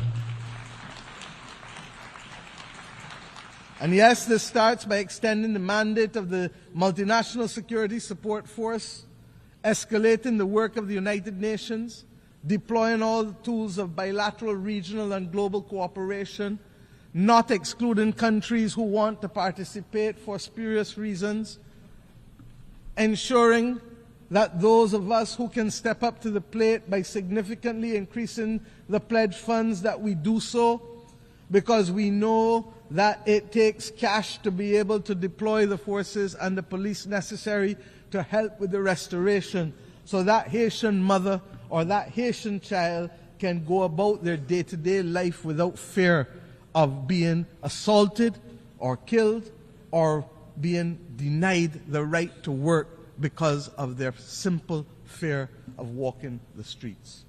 The Caribbean community has been working hard this year to support our largest member state. And in the early part of the first few months of this year, we met on Haiti almost 3 to 4 times a week to guarantee the stability that we ask you now to help us secure. We thank the efforts of the Eminent Persons Group of former CARICOM Prime Ministers who were on the front line of helping to resolve this complex problem day in and day out, so that we could find a political consensus for Haiti. That Haiti had at this General Assembly both the interim president of the Transitional Council and Prime Minister Cornille is a remarkable achievement given where Haiti was in February of this year. Let them continue on a path, please, of securing their future. And we cannot be on this podium speaking about Haiti without thanking Kenya and President Ruto for their remarkable leadership. After many delays and in what represents now a historical precedent for an African country, they have ensured that an African country has taken the lead in helping to tackle the peace and security challenge beyond its own continent. That is the kind of reset that we need in the international community. And Mr. President, you cannot come on this platform, regrettably, although I look forward to the day when I will not have to say it, when we must ask for reprieve for the people of Cuba. It is unacceptable, it is unconscionable, and that it continues today is a mark on our international conscience. The Cuban people continue to face the most dire of economic circumstances, and that this is directly as a result of its exclusion and its designation as a state sponsor of terrorism. And I have addressed our only knowledge of terrorism, and Cuba is in fact the downing of the Cubana plane off the waters of Barbados, where Cubans, Guyanese, and Koreans were killed. My friends, Cuba has been a valuable partner, stepping up for us when it has mattered most, by the provision of nurses and doctors in pandemics, and by the provision of other essential workers when the global community needed it, and when people needed to be liberated in southern Africa. The reality is that we must have and continue to have resolve in calling for the embargo to be lifted, and we will condemn it year after year after year because it is simply wrong. As we say so, we pray that the people of Cuba, as they determine what damages they have found from Hurricane Helen, as well as we pray for the people of Florida, who clearly are going to spend the next few days identifying the damage as a result of a hurricane that hit Category 4 when it reached Florida. This is the climate crisis that we speak about. The people of Nigeria are still counting the bodies with respect to the floods that took place there. We have hard work to do. In our own Caribbean region, Beryl literally decimated the islands of Carriacou and Union Island, and indeed would have affected Grenada and St. Vincent more broadly. Jamaica and my own country's coastal infrastructure was significantly affected, with our fishing industry, 90% of it being decimated. This season of superlatives, with its floods and droughts, its hurricanes and fires, will take the lives and livelihoods of too many. The climate crisis is hitting us almost weekly across the globe. The deniers of the climate crisis, they too need a reset that will admit of the absolute necessity of collective action by the global community to save our way of life and our planet. Mr. President, at the start of this week, the skies were much darker. I truly believe so. We are starting to see some glimmers of light. We leave New York this week noting that the clouds are lifting, conscious that the sun is peeping out in certain areas, not all, but in certain critical areas, giving us a sense of renewed hope that reset is in fact not only possible, but necessary in key areas: institutional reform, reform in our financial architecture, reform in how we view development, but above all else, reform in how we see each other and value each other. This hope springs from the Pact for the Future and the many declarations that we have made here, the terms in which my fellow leaders spoke from this platform for the most part, the urgent need to recognize reset, reset, reset, even if they didn't call it by that name. It is as if we all truly understand and accept the challenge of rising to solve the major difficulties that are faced by the people of the world, and to recognize that global moral strategic leadership requires of us the commitment to redress the wrongs and to take care of saving people and planet. But recognition of the need for the reset, while it is the first step in any issue, what is now also needed is eternal vigilance as our companion, so that as we take the steps to transform attitudes and institutions and rules, we will not succeed overnight. We will not succeed even in the next decade. But if we don't do the reset to change the legacy of centuries of exploitation and domination, we will not be fit for purpose to meet the needs of our people in the third decade of the 21st century. I can think, therefore, of no better way to conclude than with a song that I had cause to use almost 30 years ago from my own country. Song from Edwin Yearwood when I first stood on this podium almost 30 years ago in 1995 as a young minister of youth. And I quote, "A voice in my head keeps talking to me. It tells me the road is long. It tells me we must be strong. Roll with the pain and roll with the strife, for today is the rest of the start of your life."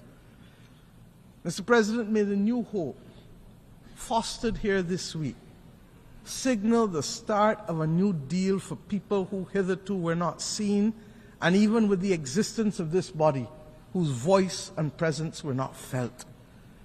These people have been recognized too often, and these countries, as mere statistics, and not with the human dignity that is their birthright, or the human dignity that is the conferred right from these United Nations. Mr. President, I thank you.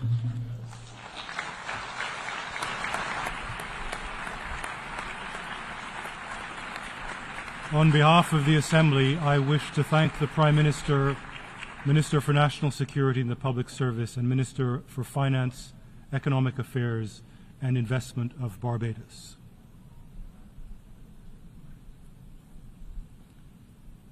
The Assembly will now hear an address by His Excellency Tshering Tobgay, Prime Minister of the Kingdom of Bhutan. I request protocol to escort His Excellency and invite him to address the Assembly.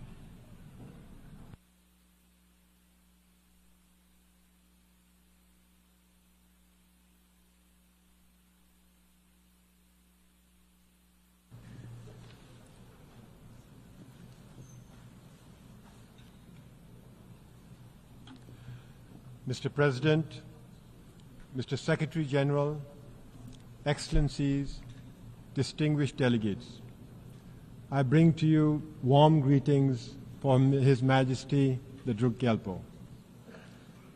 Excellencies, 53 years ago, on the 21st of September 1971, a small Himalayan kingdom was admitted to the United Nations. On that day, after centuries of self-imposed isolation, Bhutan became the 128th member of the United Nations. It was a defining moment for us. It was a defining moment for us when a small poor landlocked country nestled in the world's highest mountain joined the global community of nations. That same year, the United Nations created the least developed country category to provide targeted support to the world's poorest nations. Bhutan was among the first to be admitted in that list. Back then, our economy was primarily agrarian, operating largely on a barter system. Our per capita GDP income stood at just $215 US. Life expectancy was barely 40 years. Infant mortality was tragically high at 142 deaths for every 1,000 live births. And our literacy rate was woefully low. We had only, in fact, less than 300 students in the few scattered schools that had been established to provide modern education. Today, I stand before you with a story of transformation and progress. Our per capita GDP has risen to more than $3,500 US. Life expectancy has increased to 70 years. Infant mortality has plummeted to 15 deaths per 1,000 live births. And our literacy rate, it has climbed to 71%, with youth literacy skyrocketing to 99%. I am pleased to report to this august assembly that because of our all-round progress, last December, 52 years after joining the United Nations, Bhutan graduated from the LDC category. To achieve this achievement did not come easily. It was a journey marked by hard work, perseverance, and sacrifice. But we were not alone. We had the support of many friends who accompanied us on this important journey. I take this opportunity to extend our deep gratitude to the United Nations and its specialized agencies.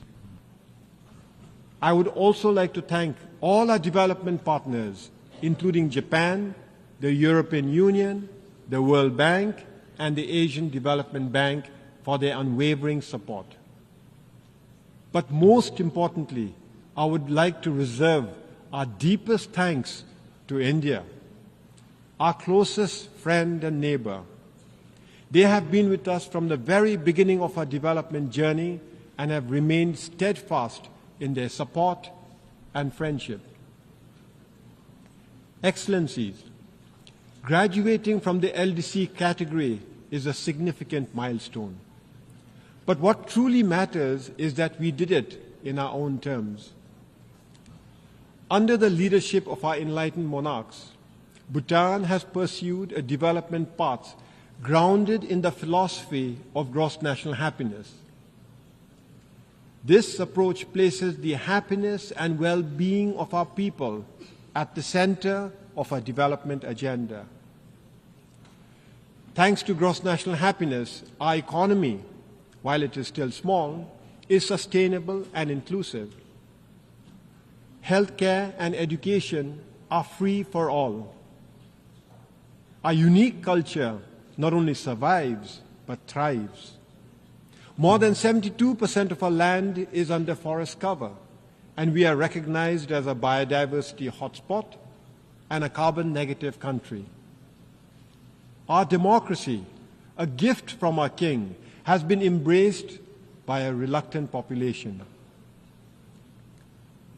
Excellencies, having graduated from the LDC category, it is now our responsibility to ensure that we sustain our hard-earned progress and that under no circumstances should we ever backslide. As we chart a new course for the future, we are faced with new challenges, particularly those arising from our weak economy.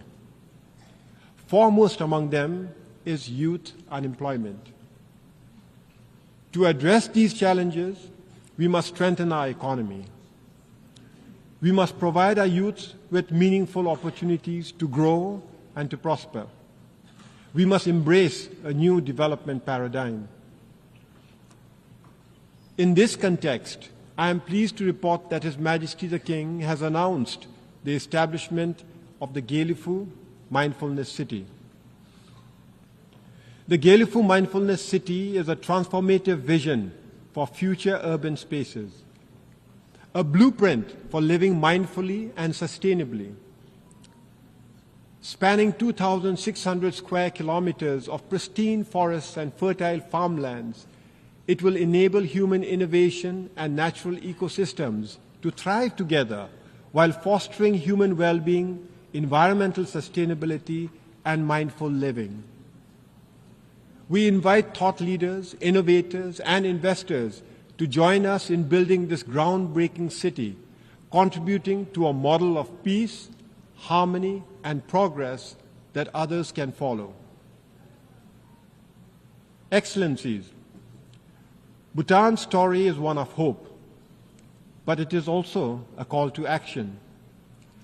More than 50 years have passed, and only 7 nations have graduated from the LDC category, leaving 46 countries still in need.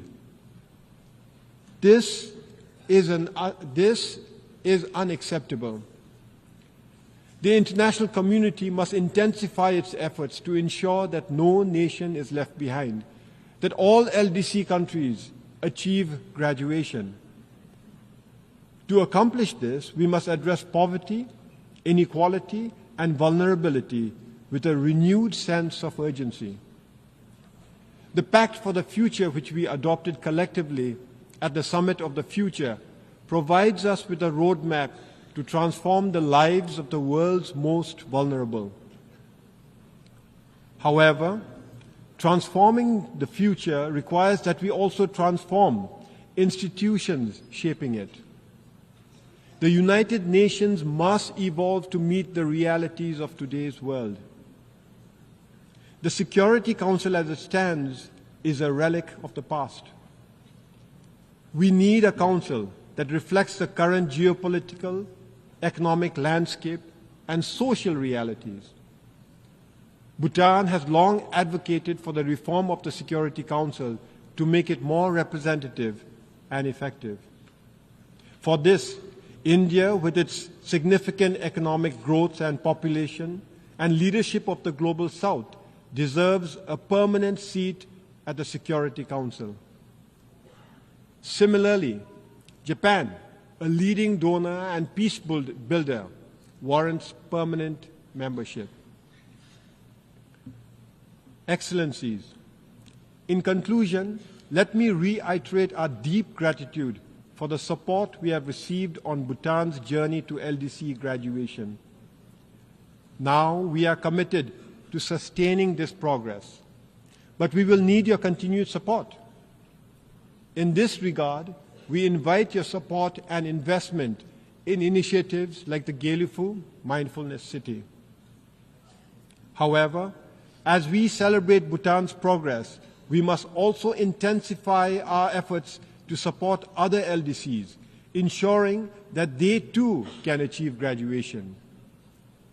In this regard, the role of the United Nations is more critical than ever, reinforcing the imperative for multilateralism in addressing the global challenges we face.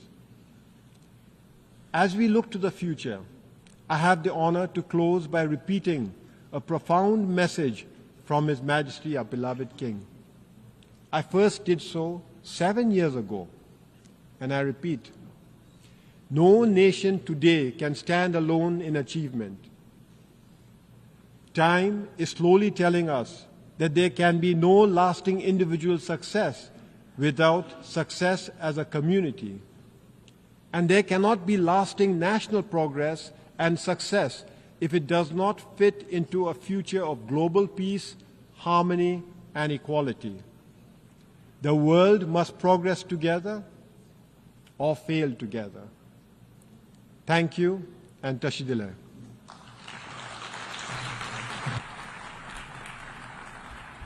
On behalf of the Assembly, I wish to thank the Prime Minister of the Kingdom of Bhutan.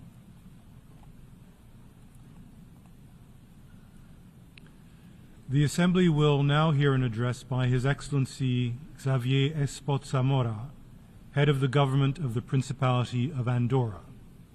I request protocol to escort His Excellency and invite him to address the Assembly.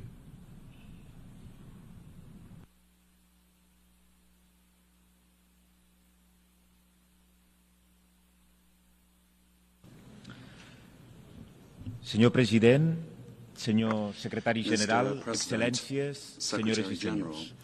Voldria iniciar aquesta intervenció felicitant Sa Excel·lència el senyor Philemon Yang per la seva elecció com a president de la 79a Assemblea General de les Nacions Unides.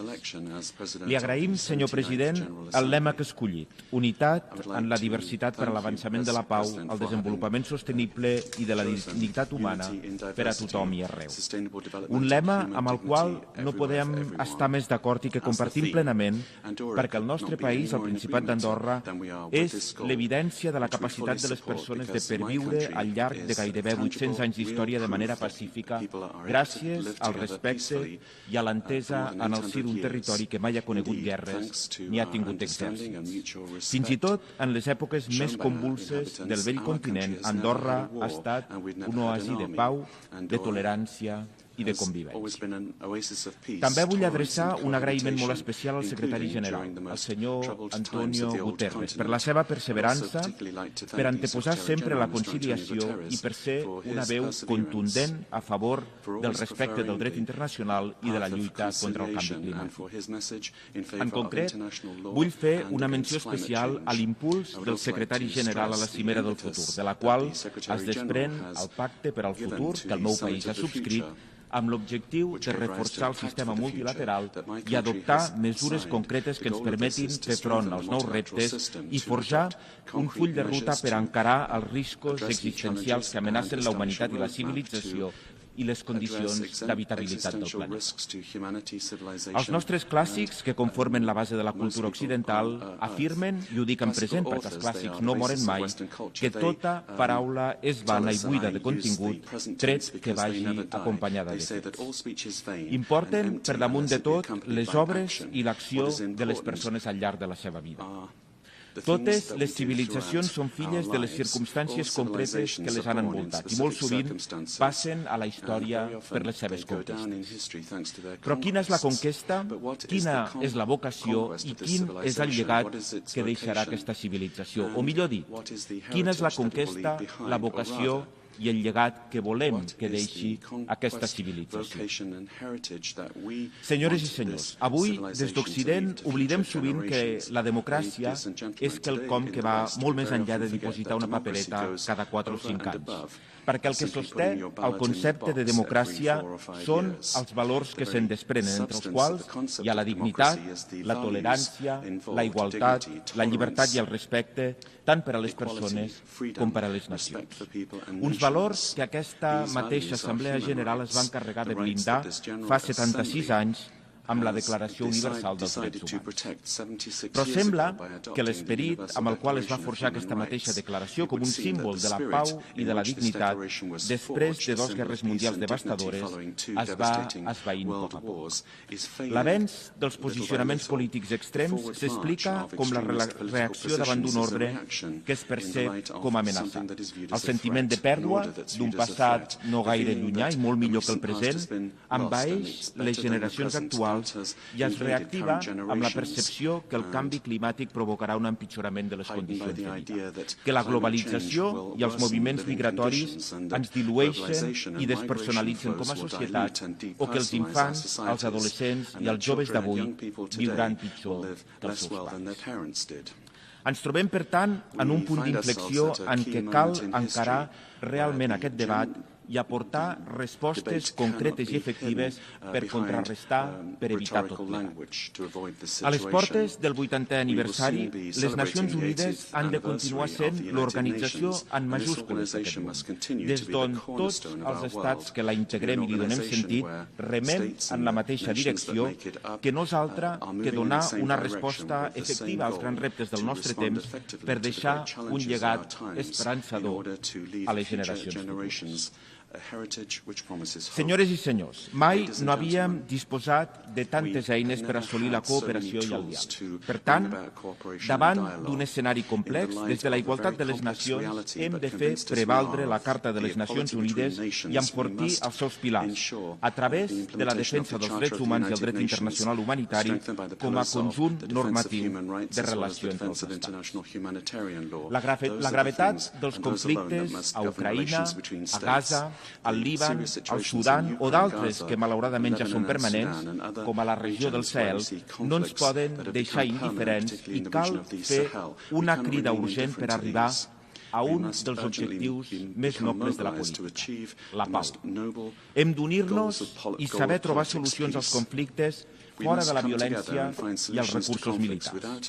Per aquest motiu, fem una crida a les parts per treballar amb horitzons de pau, per tenir respecte i per acatar, com deia, les normes del dret internacional humanitari, perquè res no justifica els atacs que està patint la població civil, perquè res no justifica els atacs contra hospitals i escoles i perquè res no justifica que utilitzem la fam com una estratègia de guerra.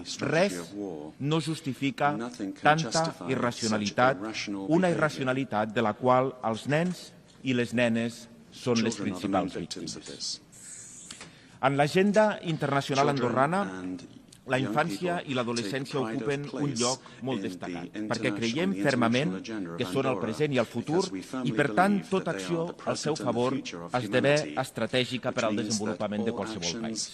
Per aquest motiu, des d'un inici hem estat donant tot el nostre suport a l'oficina de la representant especial del secretari general per als infants i els conflictes armats i, més recentment, a l'estudi sobre l'impacte del canvi climàtic en els infants i els conflictes armats. I quan els preguntava a l'inici de la meva intervenció quina és la conquesta, quina és la vocació, el llegat que volem deixar, no hi ha d'haver dubte. Assegurar un món en pau per als infants i per als adolescents i aconseguir que les generacions futures no visquin pitjor, sinó que participin plenament del progrés, tal com ha quedat palès aquests dies a la cimera d'octubre. Excel·lències, l'any 1993 el nostre país va entrar a formar part de les Nacions Unides. Ens trobàvem en un context internacional força esperançador, amb una Europa reunificada després de la Guerra Freda. I quan vam fer el pas d'entrar a formar part d'aquesta organització, ho vam fer amb el convenciment que som una societat oberta al món que comparteix amb la comunitat internacional els reptes i les oportunitats globals. Perquè els problemes del món també són els nostres problemes i per això volíem i volem ser partícips de les solucions a aquests problemes. Han passat més de 3 dècades i malgrat que hagin tornat els fantasmes de la Guerra Freda, malgrat que el conflicte a l'Orient Mitjà hagi assolit una tensió sense precedents, malgrat que l'avenç dels extremismes sigui preocupant, el nostre país creu fermament en el concert de les nacions, en el compromís internacional i en el multilateralisme com els millors instruments, els únics instruments per resoldre tot plegat. Però Andorra també acorda una importància particular a la cooperació regional. I en aquest cas, amb la Unió Europea, qui ha negociat un acord d'associació que ens ha de permetre accedir de manera progressiva, de manera estructurada, al mercat interior europeu i facilitar la diversificació de la nostra economia, així com participar en la construcció d'una realitat geogràfica, econòmica i política, en aquest cas la de la Unió Europea, des de l'estatus privilegiat d'estat associat. Quan Andorra assumeix una obligació, sigui esdevenint membre d'un organisme internacional o comprometent-se mitjançant un tractat internacional, és molt conscient de les seves implicacions. I la nostra dimensió, per molt petita que pugui semblar, als ulls dels grans estats, no ens allunya d'objectius ambiciosos i cada dia més crucials com el multilateralisme, l'emergència climàtica, la igualtat de gènere, la transformació digital o la diversitat cultural. En aquest darrer àmbit, Andorra està orgullosa d'haver cofacilitat un any més la resolució sobre el multilingüisme a les Nacions Unides juntament amb Guatemala. Senyores i senyors, és cert que el canvi climàtic és una amenaça global, però també és ben cert que hi ha territoris que en resulten més afectats que d'altres. Ho són aquelles regions on el nivell del mar augmenta i també els territoris de muntanya amb un ecosistema més vulnerable. I aquest és el nostre cas, el cas d'Andorra. El canvi climàtic pot arribar a modificar els nostres hàbits vitals i també l'economia del nostre país. Per aquest motiu, hem fet de la lluita contra el canvi climàtic una de les nostres més grans fites, tant a escala internacional com a escala nacional.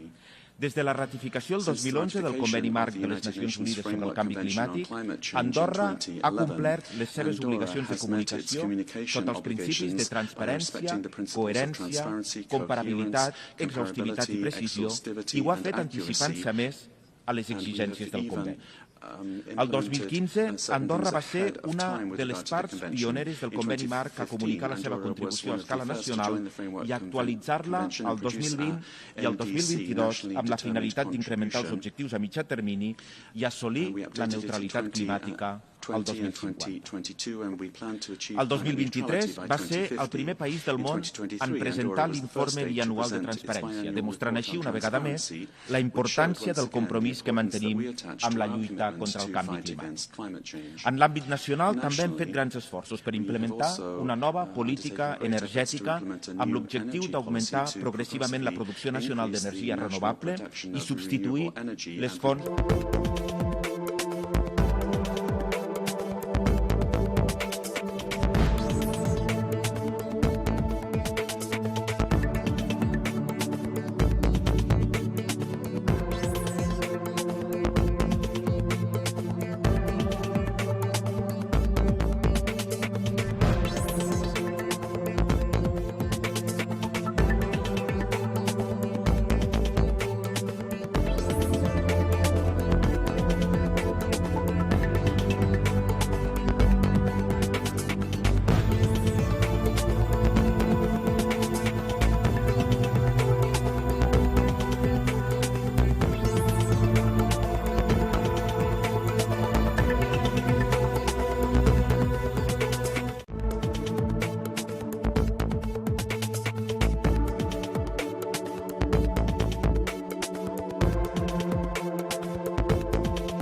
una norma fent de la protecció de la infància un principi inviolable i fent que les bretxes es tanquin per sempre.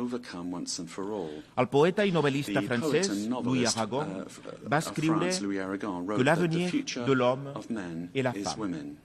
Ho feia el 1963 a les portes de la irrupció de la igualtat jurídica plena entre dones i homes i va ser una autèntica declaració d'amor i d'admiració cap a la seva dona, cap a la seva musa.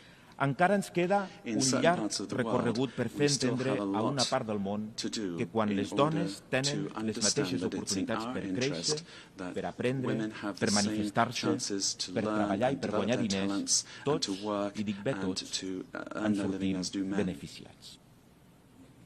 Andorra, la igualtat, la no discriminació i la inclusió són transversals en les nostres polítiques públiques. Hem adoptat les mesures legislatives per establir els compromisos que ens permetin assolir plenament aquests objectius. És la conseqüència lògica d'una societat en què les dones han estat partícips i part molt activa en la cosa pública.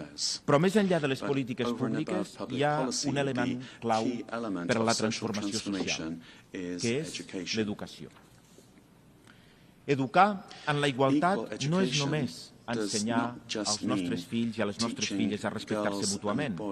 És dotar-los de les eines necessàries per qüestionar les normes socials que perpetuen la desigualtat i per construir una societat on cada persona pugui desenvolupar el seu ple potencial independentment del seu gènere. Actualment, les nostres institucions exerceixen en paritat de gènere en les posicions de presa de decisions i per primer cop tenim l'honor de poder comptar amb una experta andorrana al Comitè per a l'Eliminació de la Discriminació envers la dona de les Nacions Unides. Però la igualtat de gènere és un camí que requereix l'acció decidida i perseverant per part de totes i tots nosaltres. I com a representants dels nostres països respectius tenim l'obligació moral i política de promoure aquesta transformació. El nostre compromís ha de ser transformar la igualtat de gènere d'una aspiració llunyana a una realitat concreta en les nostres societats. Només així garantirem un futur millor per a les generacions que vindran. Excel·lències, l'accés a la informació està redefinint els paradigmes del creixement i del desenvolupament econòmic i social. A mesura que els serveis públics i el sector privat es traslladen al món digital, l'escletxa que separa els qui poden accedir-hi dels qui no serà cada cop més gran i perniciosa. El Pacte Digital Global que vam adoptar a la Cimera del Futur inclou accions per impulsar l'alfabetització digital i per assegurar un futur digital inclusiu, obert, segur i protegit. En aquest camp, el multilateralisme també té un paper crucial per facilitar les oportunitats i per garantir al mateix temps l'accessibilitat i la seguretat en aquest nou espai virtual de globalització. Per als estats de dimensió reduïda com el nostre, el potencial d'aquestes tecnologies pot aportar recursos amb un valor afegit exponencial. Conscients d'aquest escenari i amb una necessitat més que evident de diversificar la nostra economia, hem fet grans avenços en aquesta matèria. Actualment, un 96% de les llars andorranes disposen de connexió a internet i tenim al nostre abast una estratègia nacional de transformació digital que posa un èmfasi especial en garantir els drets digitals dels ciutadans i en donar compliment als objectius de desenvolupament sostenible 9, 16 i 17. Això inclou la creació d'un marc ètic i legal per preservar els drets digitals, la protecció de la privacitat i de la seguretat de les dades i el lliure accés a la informació en l'àmbit digital perquè volem que tothom tingui coneixement i accés a la dimensió digital i evitar així, com deia, situacions de desigualtat. Senyores i senyors, el Principat d'Andorra es va comprometre amb aquesta organització dels pobles i per als pobles fa més de 30 anys, amb l'esperança que un món millor és possible i amb el convenciment que el meu país, el Principat d'Andorra, des de la nostra petita dimensió, també podem fer coses grans i exemplars. Ens vam presentar al món com un país amb una llarga història, que finalment havia trobat el seu lloc en la comunitat internacional, un país que s'obria al món amb esperit constructiu i tarannà pacífic i dialogant a favor de l'entesa i l'harmonia entre els pobles. I aquests valors són els que ens continuen guiant en els àmbits nacional i internacional. Cal que entre tots els pobles impulsem una nova cultura de la pau, basada en l'abolició de la guerra i en el compromís d'arribar a acords pacífics que solucionin els conflictes. Cal que el desenvolupament arribi a tots els racons del planeta, que respectin els drets fonamentals i que el nou univers digital estigui a mans del coneixement. Iniciava aquesta intervenció citant els clàssics i permeteu-me que acabi de la mateixa manera. Hi ha una obra fundadora de la literatura grega antiga i que ha impregnat des d'ençà la cultura occidental, de la qual resulta molt difícil oblidar-se. Parla de la conquesta i de la destrucció, de la cobdícia, de l'odi i de la compassió i de l'amor i la mort. La Ilíada d'Homer és, en certa manera, un mirall de la condició humana. I si bé evidencia que la vida no sempre és justa i obeeix a les arbitrarietats dels déus, en el fons també evidencia que les relacions humanes poden ser, si ho volem, profundament humanes en el millor sentit de la paraula. I aquest, penso jo, és el missatge que hem de fer nostre encara avui aquí. Hem de mantenir la fe en la humanitat i aspirar a construir entre totes i tots un món en pau i més just, solidari i inclusiu. Moltes gràcies.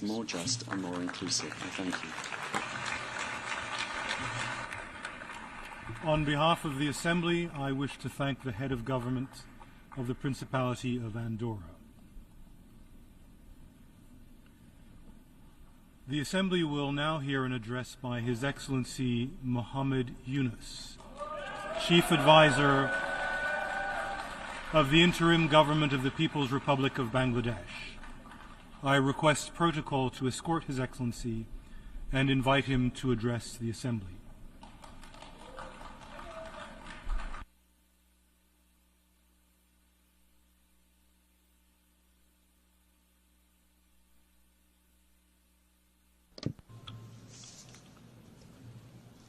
बिस्मिल्लाहिर्रहमानिर्रहीम। बिस्मिल्लाहिर्रहमानिर्रहीम। माननीय सभापति, Mr. President,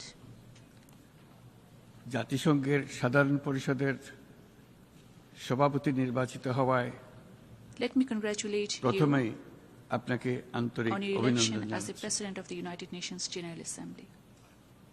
আমি আশ্বস্ত করছি যে আপনার এই I would দায়িত্ব like to assure পালনকালে you of Bangladesh Bangladesh delegation's full প্রতিনিধি দল cooperation throughout the session.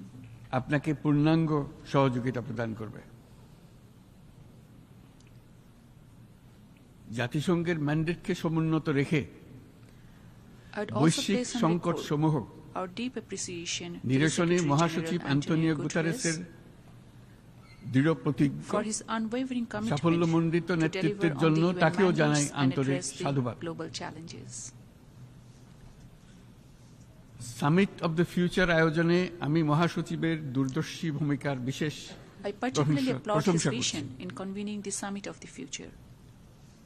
সম্মেলনে যে pact for the future and declaration on future generations The Pact for the Future and the Declaration সর্বসম্মতভাবে on গৃহীত Future হয়েছে। Generations could তা help agenda in setting pathways beyond 2030 Agenda পরবর্তী বৈশ্বিক 2050. উন্নয়ন কর্মপন্থা নির্ধারণে বিশেষ সহায়ক হবে বলে আমি মনে করি।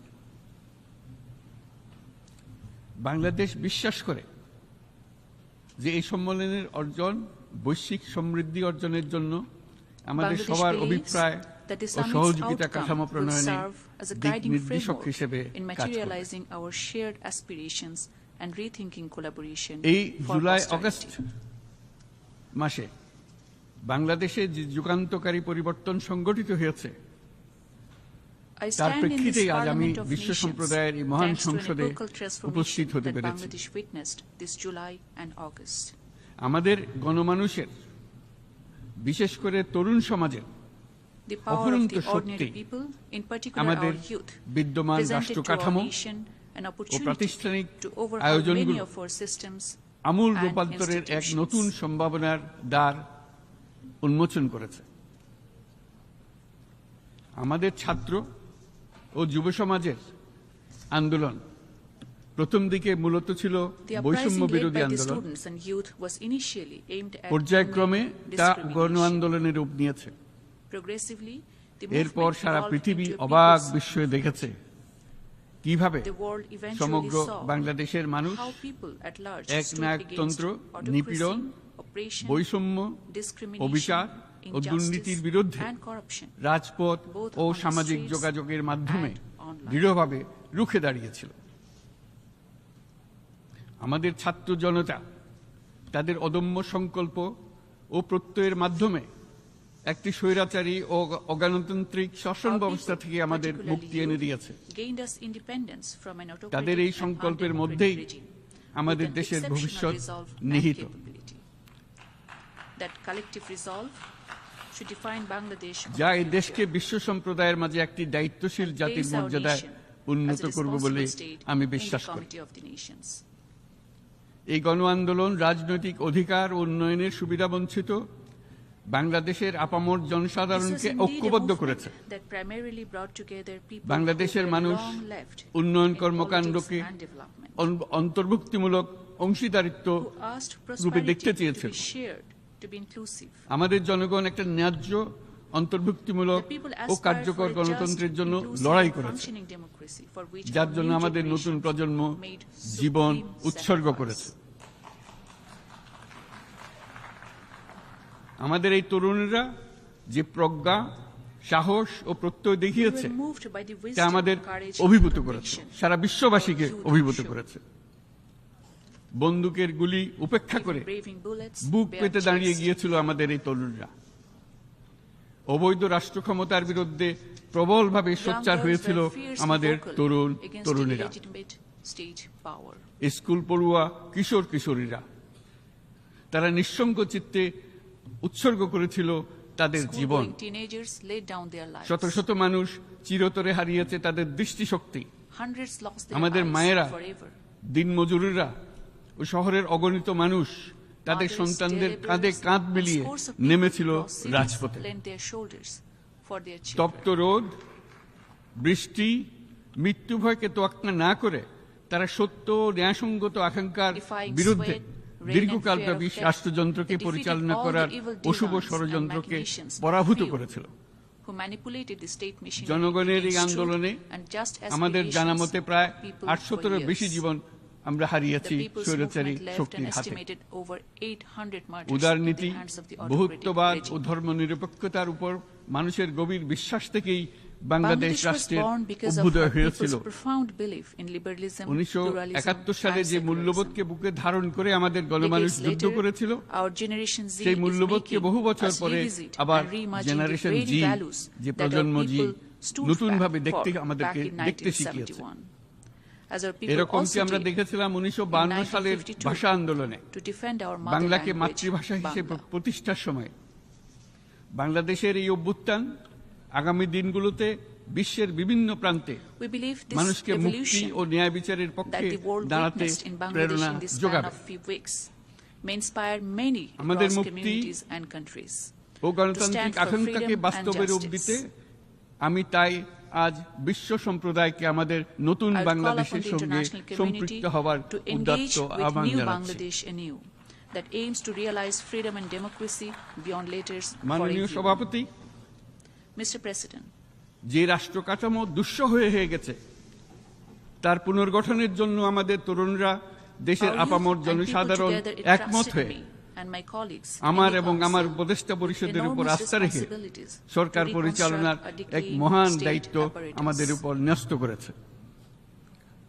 এই দায়িত্ব গ্রহণের পর আমরা গভীর বিস্ময় ও হতাশার সঙ্গে মুখোমুখিভাবে দেখতে পাচ্ছি কিভাবে সর্বগ্রাসী দুর্নীতি একটি কার্যকর গণতান্ত্রিক ব্যবস্থাকে ধ্বংসস্তূপে পরিণত করেছে, কিভাবে রাষ্ট্রের মূল প্রতিষ্ঠানগুলোকে নির্মমভাবে দলীয়করণের আবর্তে বন্দী করে রাখা হয়েছিল, কিভাবে জনগণের অর্থকে লুটপাট করা হয়েছিল, কিভাবে একটি বিশেষ স্বার্থান্বেষী গোষ্ঠী সমস্ত ব্যবসা বাণিজ্যকে অন্যায়ভাবে নিজেদের হাতে কুক্ষিগত করে দেশের সম্পদ অবাধে বিদেশে পাচার করে দিয়েছে। এক কথায় কিভাবে প্রত্যেকটি পর্যায়ে ন্যায়, নীতি ও নৈতিকতা অদৃশ্য হয়ে গেছিল। এরকম এক অবস্থার দেশকে পুনর্গঠন এবং জনগণের কাঙ্ক্ষিত রাষ্ট্র ব্যবস্থা প্রতিষ্ঠিত করার জন্য আমাদের উপর দায়িত্ব প্রদান করা হয়েছে। অতীতের ভুলগুলোকে সংশোধন করে একটা প্রতিযোগিতামূলক ও শক্তিশালী অর্থনীতি এবং ন্যায়ভিত্তিক সমাজ ব্যবস্থা গড়ে তোলায় এই মুহূর্তে আমাদের মূল লক্ষ্য। বর্তমান পরিবর্তিত পরিস্থিতিতে সকল রাজনৈতিক দল এখন স্বাধীনভাবে তাদের মতামত প্রকাশ করতে পারছে। যে সব ব্যক্তি বা প্রতিষ্ঠান রাষ্ট্রীয় কাজ ও সিদ্ধান্ত গ্রহণ করার প্রক্রিয়ায় সম্পৃক্ত, তাদের প্রত্যেকের জবাবদিহিতা নিশ্চিত করাই আমাদের অগ্রাধিকার। আমরা মানুষের মৌলিক অধিকারকে সমুন্নত ও সুরক্ষিত রাখতে দৃঢ় প্রতিজ্ঞ। আমাদের দেশের মানুষ মুক্তভাবে কথা বলবে, ভয়ভীতি ছাড়া সমাবেশ করবে, তাদের পছন্দের ব্যক্তিকে ভোট দিয়ে নির্বাচিত করবে, এটাই জাতির আকাঙ্ক্ষা এবং এটাই আমাদের লক্ষ্য। বিচার বিভাগের স্বাধীনতা সংরক্ষণ ও সাইবার ডোমেইন সহ গণমাধ্যমের স্বাধীনতা সুসংহতকরণে আমরা প্রতিজ্ঞাবদ্ধ। আমাদের একজন কৃষক বা একজন শ্রমিকের সন্তানও যেন সমাজের সর্বোচ্চ শিখরে পৌঁছতে পারে, সেই লক্ষ্যে বিশালকার অবকাঠামো নির্মাণের বদলে স্বাস্থ্য ও শিক্ষা খাতে বরাদ্দ বৃদ্ধির আমরা গুরুত্ব আরোপ করছি।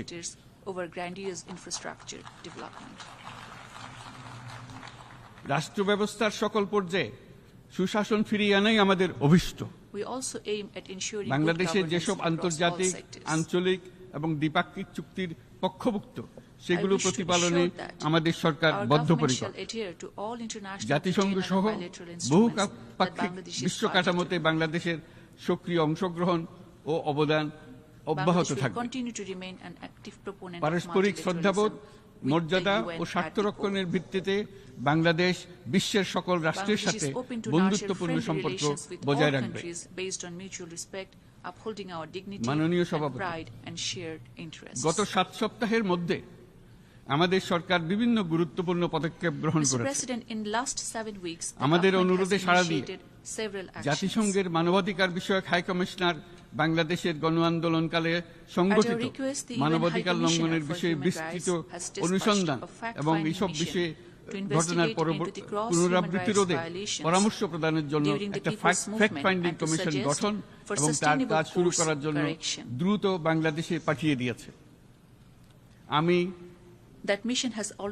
তাকে বাংলাদেশের পক্ষ থেকে অশেষ ধন্যবাদ জানাচ্ছি।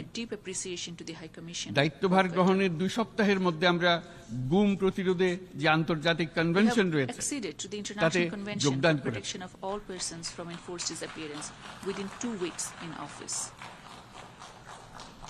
এর আশু বাস্তবায়নের জন্য প্রয়োজনীয় দেশীয় আইন ও বিধি প্রণয়নে আমরা এখন প্রক্রিয়া শুরু করেছি। বাংলাদেশে গত 1.5 দশকে যে সমস্ত গুমের অভিযোগ রয়েছে সেগুলো তদন্ত করার জন্য একটি তদন্ত কমিশন এই মুহূর্তে কর্মরত আছে। মানুষের আস্থা, আত্মবিশ্বাস ফিরিয়ে আনতে এবং নির্মম অতীত যেন আর ফিরে না আসে কোনোদিন, সেই জন্য আমরা কিছু সুনির্দিষ্ট খাতে সংস্কারকে অগ্রাধিকার দিয়েছি। সেই লক্ষ্যে আমরা বিদ্যমান নির্বাচন ব্যবস্থা, সংবিধান, বিচার ব্যবস্থা, জনপ্রশাসন, আইন শৃঙ্খলা ব্যবস্থা সংস্কারের জন্য স্বাধীন কমিশন গঠন করেছি। সংবাদপত্র ও গণমাধ্যমের সংস্কারের জন্য পৃথক কমিশন সহ আরো কয়েকটি বিশেষ বিষয়ে কমিশন গঠন প্রক্রিয়াধীন রয়েছে। ব্যবসা বাণিজ্যে অনুকূল পরিবেশ সৃষ্টির লক্ষ্যে আমরা ব্যাংক ও আর্থিক খাতের ব্যাপক সংস্কারের উদ্যোগ গ্রহণ করেছি। কোনো বিদেশি ব্যবসা বা বিনিয়োগ যেন ক্ষতিগ্রস্ত না হয় তা নিশ্চিত করতে আমরা বদ্ধপরিকর। এসব সংস্কার যেন টেকসই হয়, দীর্ঘমেয়াদে নিশ্চিত করতে এবং অবাধ ও নিরপেক্ষ অংশগ্রহণপূর্ণ নির্বাচনের জন্য উপযোগী পরিবেশ সৃষ্টি করতে আমরা কাজ করে যাচ্ছি। গণতন্ত্র, আইনের শাসন, সমতা, সমৃদ্ধি অর্জনের মাধ্যমে একটি ন্যায়ভিত্তিক সমাজ হিসেবে আত্মপ্রকাশের অভিপ্রায় বাস্তবায়নে আমি বাংলাদেশের প্রতি আন্তর্জাতিক সম্প্রদায়ের সমর্থন ও গভীরতর সম্পর্ক গঠন করার জন্য আহ্বান জানাচ্ছি।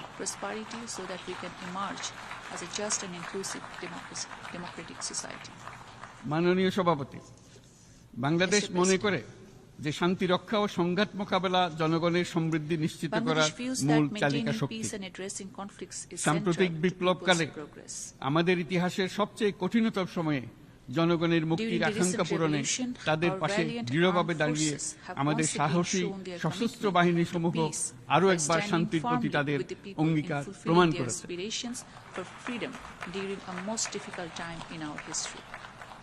এটা সম্ভব হয়েছে শান্তি রক্ষায় আমাদের অঙ্গীকারের কেন্দ্রবিন্দুতে মানবাধিকারকে স্থান দেওয়ার ফলে। জাতিসংঘের পিস বিল্ডিং কমিশনের সূচনা লগ্ন থেকেই শান্তি রক্ষার মতো শান্তি বিনির্মাণেও বাংলাদেশ সমান অঙ্গীকার ব্যক্ত করে এসেছে। আমাদের দিনগুলোতে আমরা জাতিসংঘের শান্তি রক্ষা কার্যক্রমে আমাদের মূল্যবোধ ভিত্তিক অবদানের ধারাবাহিকতা রক্ষা, সমুন্নত ও প্রসারিত করতে বদ্ধপরিকর। জাতিসংঘের শান্তিরক্ষা কার্যক্রমে অবদানকারী তৃতীয় বৃহত্তম রাষ্ট্র হিসেবে বাংলাদেশ এখন পর্যন্ত 43টি দেশে 63টি মিশনে শান্তিরক্ষী প্রেরণ করেছে।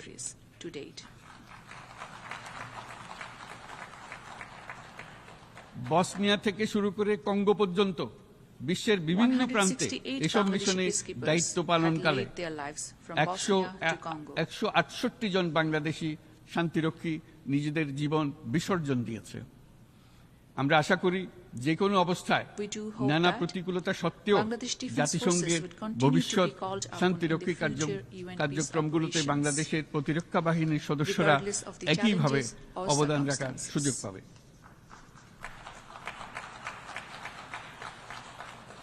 মাননীয় সভাপতি, আমাদের সকলের বাসস্থান এই পৃথিবী বৈশ্বিক অগ্রাধিকারগুলোকে সঠিকভাবে নির্ণয় করতে আগ্রহী।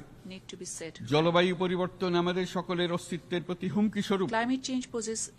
এই গ্রীষ্মে সর্বকালের রেকর্ড ভঙ্গকারী তাপদাহ আমাদের জলবায়ুজনিত পরিবর্তনের কথা স্পষ্টভাবে স্মরণ করিয়ে দিয়েছে। আমাদের যা প্রয়োজন তা হলো জলবায়ু সম্পর্কিত ন্যায় বিচার, যাতে করে দায়িত্বজ্ঞানহীন সিদ্ধান্ত, উদাসীন আচরণ কিংবা এর মাধ্যমে সাধিত ক্ষতির বিষয়ে যারা সংশ্লিষ্ট তাদের দায়বদ্ধ করা যায়। জলবায়ু পরিবর্তনজনিত দীর্ঘমেয়াদী প্রভাবগুলো অপূরণীয় ক্ষতির কারণ হয়ে দাঁড়িয়েছে। আমরা জীব বৈচিত্র্য হারিয়ে ফেলছি, প্যাথোজেনের পরিবর্তনের ফলে নতুন রোগ বাড়ছে, কৃষিক্ষেত্রে চাপ বাড়ছে ক্রমাগতভাবে, পানি সম্পদ ঝুঁকিতে ফেলছে আমাদের বাসযোগ্যতাকে, সমুদ্র পৃষ্ঠের উচ্চতা বৃদ্ধি এবং লবণাক্ততা আমাদের ক্ষতি করছে প্রতিনিয়ত। ঘূর্ণিঝড়ের সংখ্যা ও মাত্রা বৃদ্ধির কারণে যে ক্ষতি হচ্ছে তাকে উপেক্ষা করার সুযোগ নেই। ক্ষুদ্র কৃষক, প্রান্তিক পর্যায়ে জীবিকা অন্বেষণকারীরা জলবায়ু পরিবর্তনজনিত ঝুঁকির মুখোমুখি হচ্ছে সবচেয়ে বেশি। আমি আজ এই বিশ্ব সভায় যখন কথা বলছি তখন বাংলাদেশের পূর্বাঞ্চলে 50 লাখেরও অধিক মানুষ তাদের জীবদ্দশায় হওয়া সবচেয়ে ভয়াবহ বন্যা মোকাবেলা করে যাচ্ছে। মহাসচিব গুতেরেস আমাদেরকে দেখিয়েছেন যে বিদ্যমান পরিক্রমা অব্যাহত থাকলে বিশ্বের গড় তাপমাত্রা 2.7 ডিগ্রি সেলসিয়াস বৃদ্ধির দিকে অগ্রসর হতে থাকবে। তাই বাংলাদেশের মতো জলবায়ু ঝুঁকিতে থাকা দেশগুলোতে অভিযোজনের জন্য ব্যাপক বিনিয়োগের আহ্বান জানাচ্ছি।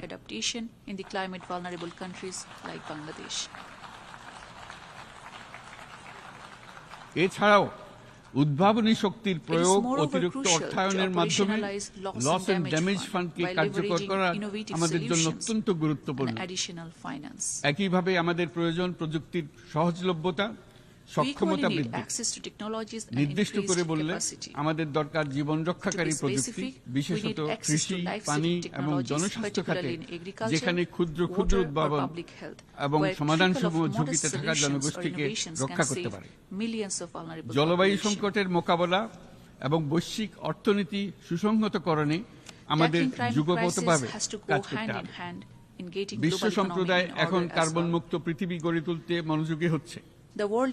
বিশ্বের অধিকাংশ মানুষকে এই ধরনের পরিবর্তনের সুফলভোগী করতে হলে নেট জিরো পৃথিবীর দিকে আমাদেরকে অগ্রসর হতে হবে। বাংলাদেশের মতো দেশগুলোকে সাথে নিয়ে যেতে হবে, তা না হলে পারস্পরিক দায়িত্ববোধের মাধ্যমে পারস্পরিক সমৃদ্ধি অর্জনে আমাদের সার্বজনীন অঙ্গীকার পূরণে পিছিয়ে পড়ব আমরা। এই ক্ষেত্রে আমি বিশ্বাস করি সমগ্র বিশ্ব একসাথে 3-0 লক্ষ্য অর্জনের ধারণা বিবেচনা করে দেখতে পারে, যার মাধ্যমে আমরা শূন্য দারিদ্র্য, শূন্য বেকারত্ব এবং শূন্য নেট কার্বন নিঃসরণ অর্জন করতে পারি। যেখানে পৃথিবীর প্রতিটি তরুণ তরুণী চাকরি প্রার্থী না হয়ে বরং উদ্যোক্তা হিসেবে নিজেকে প্রতিষ্ঠিত করার সুযোগ পাবে। তারা যেন এই সম্পদের সীমাবদ্ধতা সত্ত্বেও নিজ নিজ সৃজনশীলতার বিকাশ করতে পারে, যেখানে একটি ব্যবসায়িক উদ্যোগ সামাজিক সুফল, অর্থনৈতিক মুনাফা এবং প্রকৃতির প্রতি দায়িত্বশীলতার মধ্যে একটি চমৎকার ভারসাম্য আনতে পারে, যেখানে সামাজিক ব্যবসার মাধ্যমে যে কোনো ব্যক্তি ভোগবাদী জীবনধারা থেকে উত্তরণ করে সামাজিক ও অর্থনৈতিক পরিবর্তনের সৃজনশীল শক্তি হিসেবে নিজেকে প্রতিষ্ঠিত করতে পারে।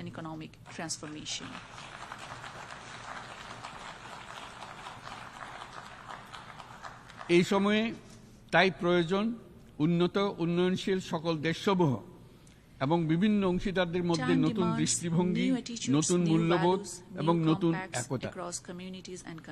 সামগ্রিকভাবে এই লক্ষ্য অর্জনে জাতিসংঘ ব্যবস্থা, জাতীয় আঞ্চলিক পর্যায়ে সরকারসমূহ, সকল ব্যবসা প্রতিষ্ঠান, বেসরকারি অংশীজন এবং দাতব্য সংস্থাগুলোকে একসঙ্গে কাজ করতে হবে।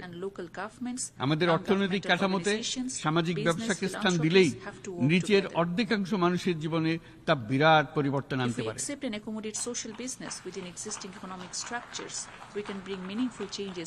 এই পদক্ষেপ একই সঙ্গে জলবায়ুর ধ্বংসাত্মক গতিকে সফলভাবে রোধ করতে পারে এবং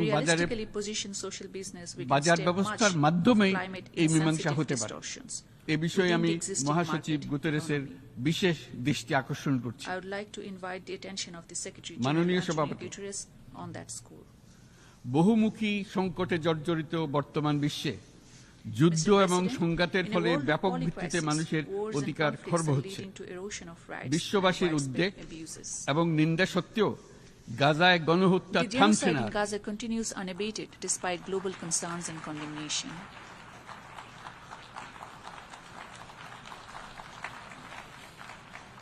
ফিলিস্তিনের মতো বিদ্যমান বাস্তবতা কেবল আরব কিংবা মুসলমানদের জন্যই উদ্বেগজনক নয়, বরং তা সমগ্র মানব জাতির জন্যই উদ্বেগের বিষয়।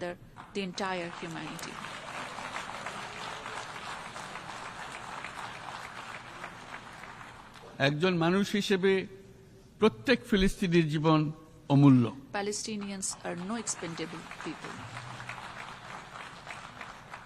ফিলিস্তিনের জনগণের বিরুদ্ধে যে মানবতা বিরোধী অপরাধ হচ্ছে তার জন্য সংশ্লিষ্ট সকলকে দায়বদ্ধ করতে হবে।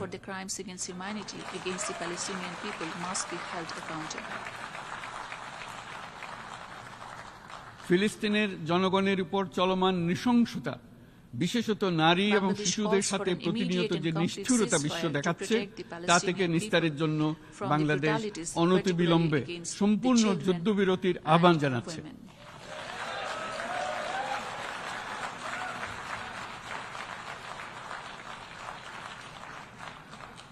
দ্বিরাষ্ট্রভিত্তিক সমাধানেই মধ্যপ্রাচ্যে টেকসই শান্তি আনতে পারবে। তাই জাতিসংঘ সহ আন্তর্জাতিক সম্প্রদায়ের সকলকে এর বাস্তবায়নের জন্য এখনই উদ্যোগ নিতে আহ্বান জানাচ্ছি।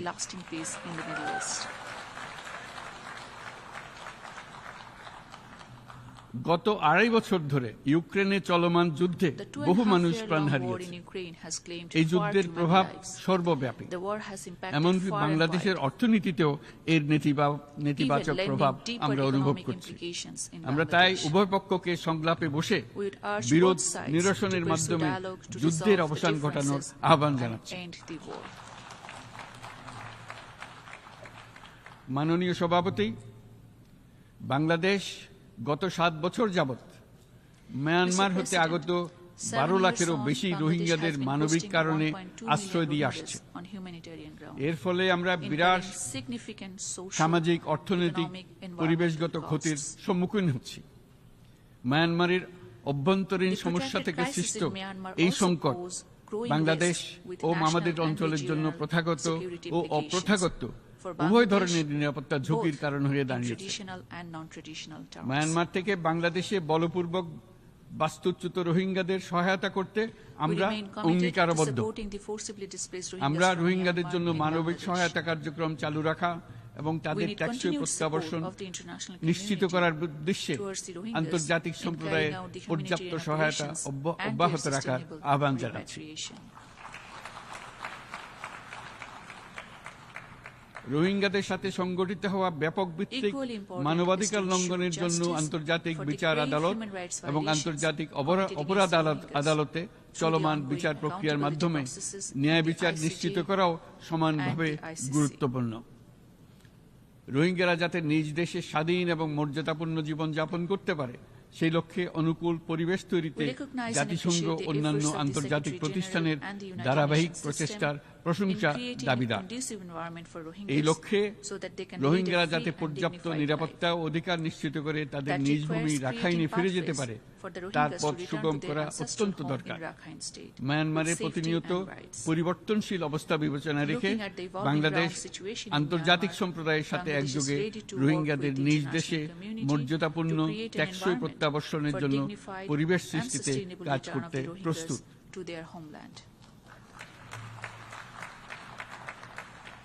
মাননীয় সভাপতি, রাজনৈতিক মুক্তি এবং সামাজিক অর্থনৈতিক জাগরণ ব্যতীত শান্তি ও নিরাপত্তা নিশ্চিতে সাফল্য অর্জন করা সম্ভব নয়।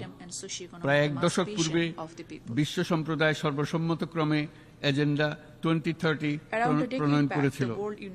আমরা সবাই আমাদের সামষ্টিক আকাঙ্ক্ষা ও বিশ্বাস অর্পণ করেছি এই সার্বজনীন টেকসই উন্নয়ন অভিষ্টগুলো অর্জনে। সার্বিকভাবে মাত্র 17% ও কম লক্ষ্যমাত্রা অর্জন হয়েছে। স্পষ্টতই এই ক্ষেত্রে অনেক উন্নয়নশীল রাষ্ট্র আরো পিছিয়ে আছে। উন্নয়নশীল দেশগুলোকে এসডিজি অর্থায়নের বছরে প্রায় 2.5 থেকে 4 ট্রিলিয়ন মার্কিন ডলারের সমান ঘাটতি মোকাবেলা করতে হচ্ছে। উন্নয়নশীল বিশ্বের ঋণের বোঝা, ক্ষয়িষ্ণু আর্থিক সক্ষমতা এবং জলবায়ু পরিবর্তনের ক্ষতিকর প্রভাবের কারণে বাংলাদেশের মতো দেশগুলিতে বেশি ঝুঁকিতে রয়েছে। আমরা আশা করি উন্নয়নের জন্য অর্থায়ন সংক্রান্ত চতুর্থ আন্তর্জাতিক সম্মেলনে এই ধরনের জটিল এবং কাঠামোগত সমস্যাগুলোর দিকে নজর দেওয়া হবে। বহুপাক্ষিক আর্থিক প্রতিষ্ঠানগুলোকে এমন অভিন্ন লক্ষ্যে নিয়ে যাওয়ার কাজ করতে হবে যাতে সকল রাষ্ট্র সমানভাবে সম্পদ ও সুযোগের ব্যবহার করতে পারে। তারা নিজেদের কর্মসূচিতে সামাজিক ব্যবসাকে গুরুত্বপূর্ণ ভূমিকা দিতে পারে যাতে নিম্ন আয়ের দেশগুলোর বাস্তবতাকে বিশেষভাবে মোকাবেলা করা যায়, যা ব্যবসায়ী উদ্যোগ এবং ব্যক্তির সৃজনশীলতাকে উদ্বুদ্ধ করে, যা বঞ্চিত জনগোষ্ঠীকে বিশালভাবে সহায়তা করে। এই ক্ষেত্রে অবৈধ অর্থের প্রবাহ এবং উন্নয়নশীল দেশগুলো থেকে সম্পদ পাচার বন্ধ করা অত্যন্ত আবশ্যক। উন্নয়নশীল দেশগুলো থেকে পাচার হয়ে যাওয়া সম্পদ ফেরত আনার জন্য আন্তর্জাতিক সহযোগিতা জোরদার করতে হবে। আমরা আশা করি কর ফাঁকি রোধে আন্তর্জাতিক কর কনভেনশন অতি শীঘ্রই গৃহীত হবে। মাননীয় সভাপতি, আমরা যে নিবিড়ভাবে সংযুক্ত বিশ্বে বসবাস করছি সেখানে অভিবাসন এবং মানুষের অবাধ প্রবাহ এক অলঙ্ঘনীয় বাস্তবতা। বাংলাদেশি নাগরিকরা প্রতিনিয়ত বিভিন্ন দেশে অভিবাসী হিসেবে যাচ্ছেন। তারা বিভিন্ন দেশে তাদের কর্মসংস্থানের সন্ধানে আছেন। বিশ্বের বিভিন্ন প্রান্তে এই মুহূর্তে প্রায় 1.5 কোটি প্রবাসী বাংলাদেশি আছেন। সকলের জন্য অভিবাসনের উপযোগিতা নিশ্চিত করতে বিশ্ব সমাজকে নিরাপদ, সুশৃঙ্খল এবং নিয়মিত মর্যাদাপূর্ণ অভিবাসনের পথ সুগম করতে হবে। আন্তর্জাতিক সম্প্রদায়কে অভিবাসীদের মানবাধিকার এবং তাদের প্রতি মানবিক আচরণ নিশ্চিত করতে হবে। অভিবাসনের উপর 2018 সালে যে গ্লোবাল কম্প্যাক্ট অন মাইগ্রেশন গৃহীত হয়েছে তার পূর্ণ বাস্তবায়নে বাংলাদেশ প্রতিশ্রুতিবদ্ধ এবং একই সাথে অনিরাপদ অভিবাসন রোধেও আমরা বদ্ধপরিকর। মাননীয় সভাপতি, প্রতি বছর প্রায় 25 লক্ষ তরুণ তরুণী বাংলাদেশের শ্রমবাজারে যুক্ত হচ্ছেন। বাংলাদেশের বিপুল জনশক্তির প্রায় 2/3 তরুণ। এই জনশক্তিকে বর্তমান ও আগামীর জন্য গড়ে তোলা বাংলাদেশের জন্য একটা বড় চ্যালেঞ্জ। ক্রমপরিবর্তনশীল কর্মজগতে একজন তরুণকে প্রতিনিয়ত নতুন দক্ষতা অর্জন করতে হয়। এই কর্মপরিবেশের সাথে মানিয়ে নেওয়া শিখতে হয়। এই জন্য বাংলাদেশ যখন মধ্যম আয়ের দেশ হিসেবে উন্নতি হচ্ছে তখন আমরা শিক্ষা এবং প্রযুক্তিগত সহায়তা লাভের উপর বিশেষ জোর দিচ্ছি। এবার কৃত্রিম বুদ্ধিমত্তার বিষয়ে আসি।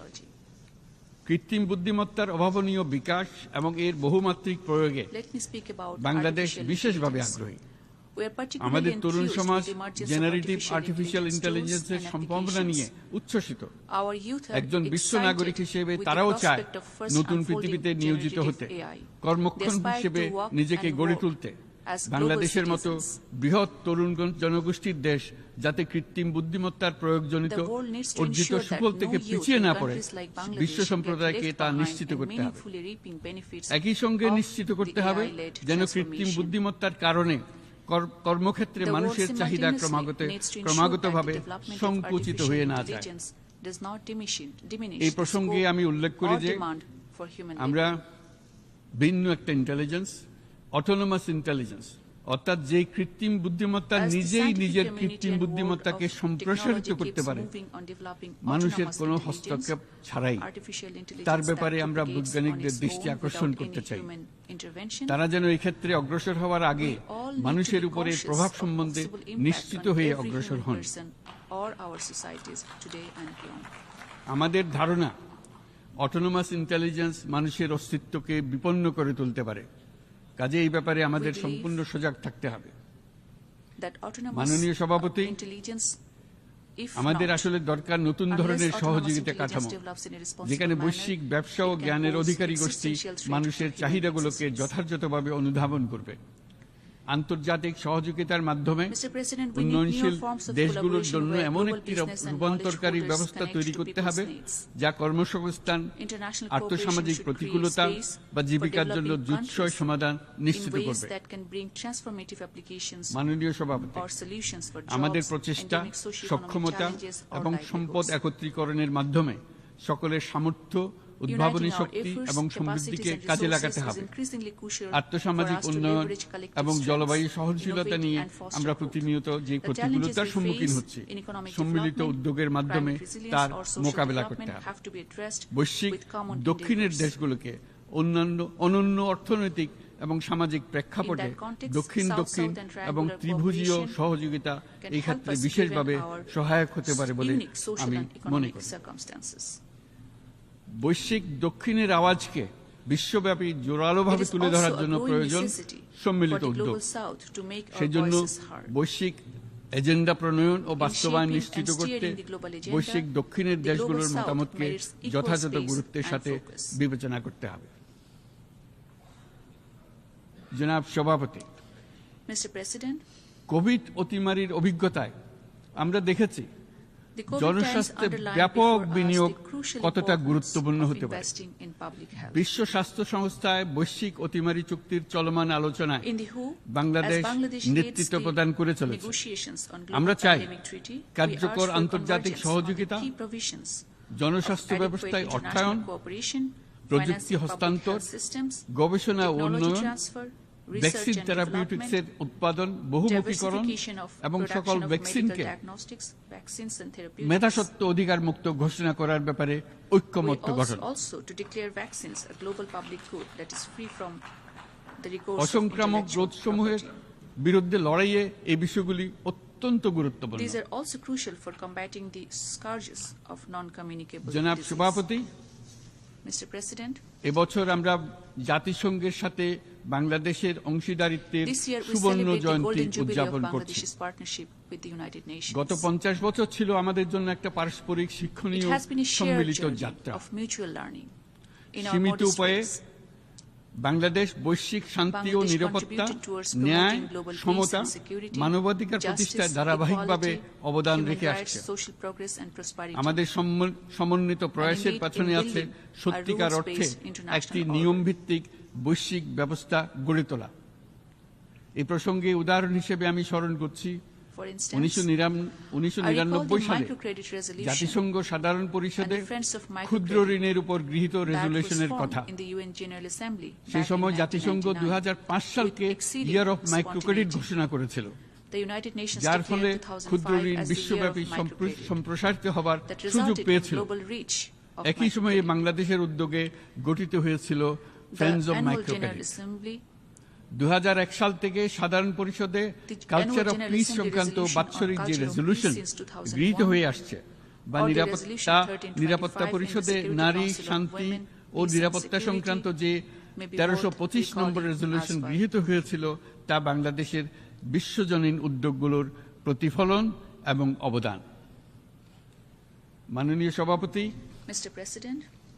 আজ এই মহান বিশ্বসভায় বিশ্ব নেতৃবৃন্দের উপস্থিতিতে প্রতিধ্বনিত হচ্ছে শান্তি, নিরাপত্তা, ন্যায় বিচার প্রতিষ্ঠা এবং সম্পদের সুষম বন্টনের মাধ্যমে সকলের অন্তর্ভুক্তি নিশ্চিত করার আহ্বান।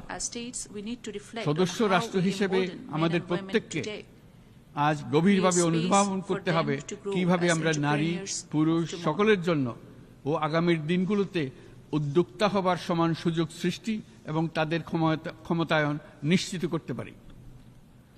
সকল বৈশ্বিক সমস্যার সমাধানের জন্য আমাদের সবার হাতে যথেষ্ট সক্ষমতা, সম্পদ এবং উপায় রয়েছে। আসুন আমরা জাতীয় বা আন্তর্জাতিক যেসব প্রতিশ্রুতি দিয়েছি তা বাস্তবায়ন করি এবং অর্থনৈতিক ক্ষেত্রে সামাজিক ব্যবসার ধারণা প্রতিষ্ঠিত করে সকল প্রকার বৈষম্য, অসমতার অবসানে ঐক্যবদ্ধভাবে আমরা কাজ করি। বাংলাদেশের তরুণরা প্রমাণ করেছে যে মানুষের স্বাধীনতা, মর্যাদা ও অধিকার সমুন্নত রাখার অভিপ্রায় কোনো উচ্চাভিলাষ নয়, বরং এটা সকলের নিশ্চিত প্রাপ্য। আজ এই মহান সমাবেশে আপনাদের উপস্থিতিতে শান্তি, সমৃদ্ধি ও ন্যায় বিচার নিশ্চিত করতে আন্তর্জাতিক, আঞ্চলিক এবং জাতীয় পর্যায়ে বাংলাদেশে তার ভূমিকাকে ক্রমাগতভাবে জোরদার করার নিশ্চয়তা দিচ্ছে। আপনাদের সবাইকে শুভেচ্ছা জানাচ্ছি, ধন্যবাদ জানাচ্ছি।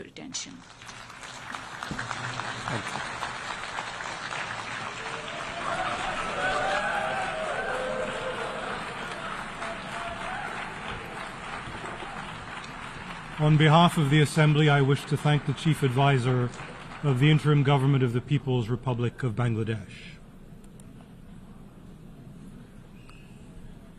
The Assembly will now hear an address by His Excellency Dorin Recian, Prime Minister of the Republic of Moldova. I request protocol to escort His Excellency and invite him to address the Assembly.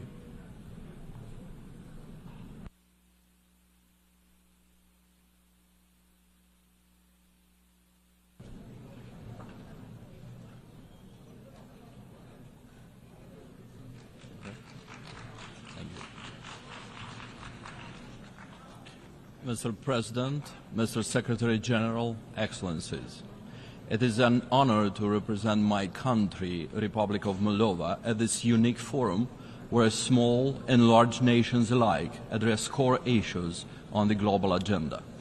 Climate change, poverty, and the global cost of living crisis are our generational challenges. So is peace and security. For some time now, it seemed we were living in a rules-based international system which strongly discouraged geopolitical conquest, spheres of influence, and disregard for the aspirations of smaller nations. The world proved to be a much safer place when smaller nations have a say and the choices their people make are respected. Peace and security, prosperity, and free choice is the core agenda for Moldova today. Generations of our intellectuals, writers, and civic activists have fought for our independence and for the freedom to pursue our identity and values. These have succeeded in making Moldova free. After 33 years of independence, we see it in the confidence of our youth, in the revitalization of our culture, and in the way our people stand proud on the international stage, knowing their future lies in their own hands. Very next to us, Russia's unprovoked and unjust war of aggression against Ukraine threatens the fabric of our international order.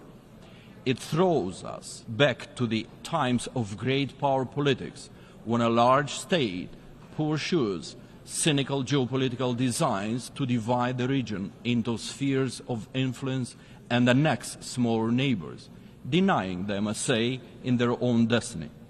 For Moldova, this is not a mere distant memory, it is a looming threat. Moldova knows all too well the consequences, and we're determined to never return to those times. Don't forget, Kremlin doesn't want us at the table. Kremlin wants us on the table. Never mind all the excuses and the circumstances. Compulsion and raw force are perpetuated and complemented now with hybrid warfare, malign influence, and subversion of the democratic state. And these latest developments, ladies and gentlemen, are threatening not only Moldova. We see them escalating throughout the democratic world too.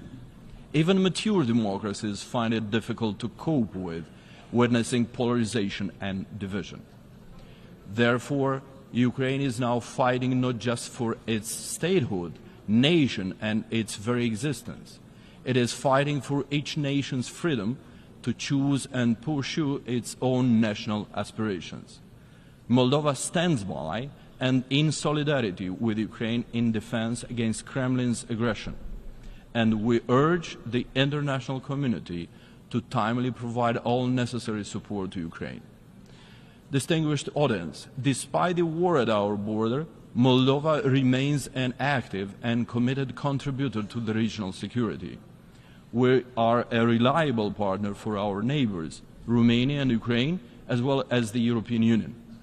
We have preserved peace and security in Moldova.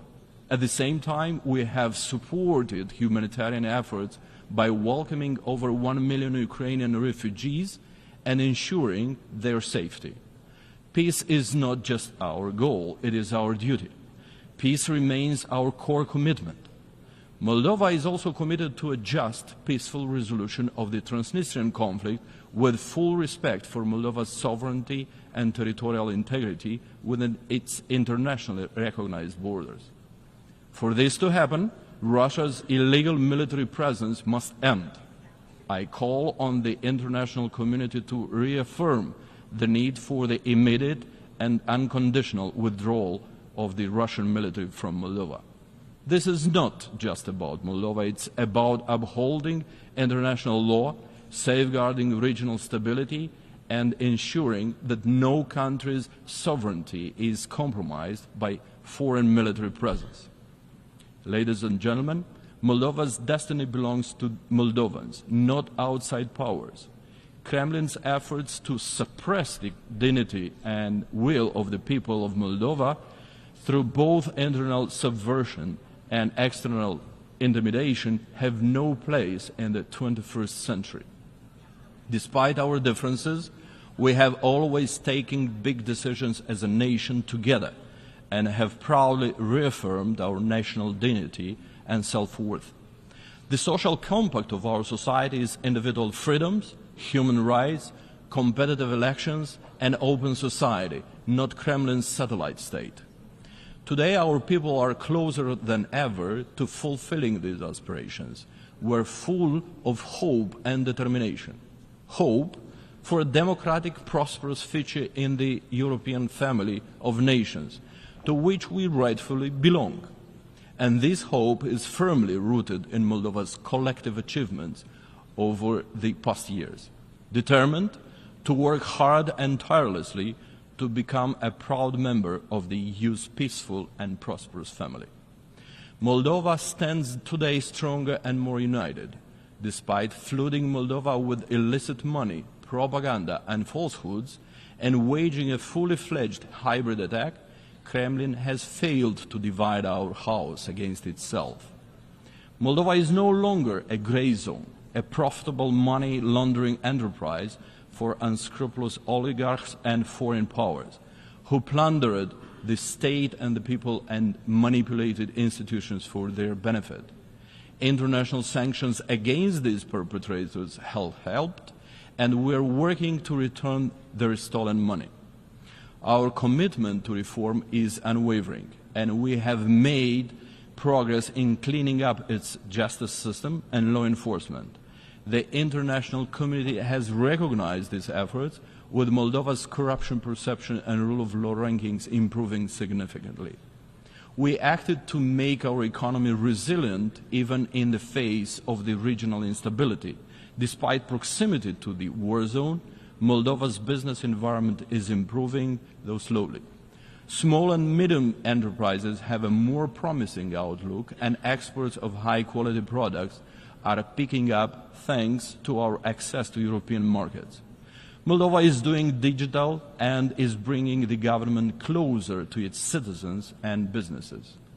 Over the past few years, more has been invested in infrastructure than over 10 years before that. Our energy independence is now a reality. Energy can no longer be used to blackmail and extract geopolitical concessions. Moldova's energy security is ensured by its integration in the regional and international grids and markets, and we proceed to a fast-paced agenda of renewables and energy efficiency. Resilience is not just about security, it is about our institutions, which are stronger today than ever before, thanks to the support received from our partners. Institutions are better prepared to safeguard the choices of the Moldovan people from external interference. Crucially, Moldova has genuinely opened itself to the world.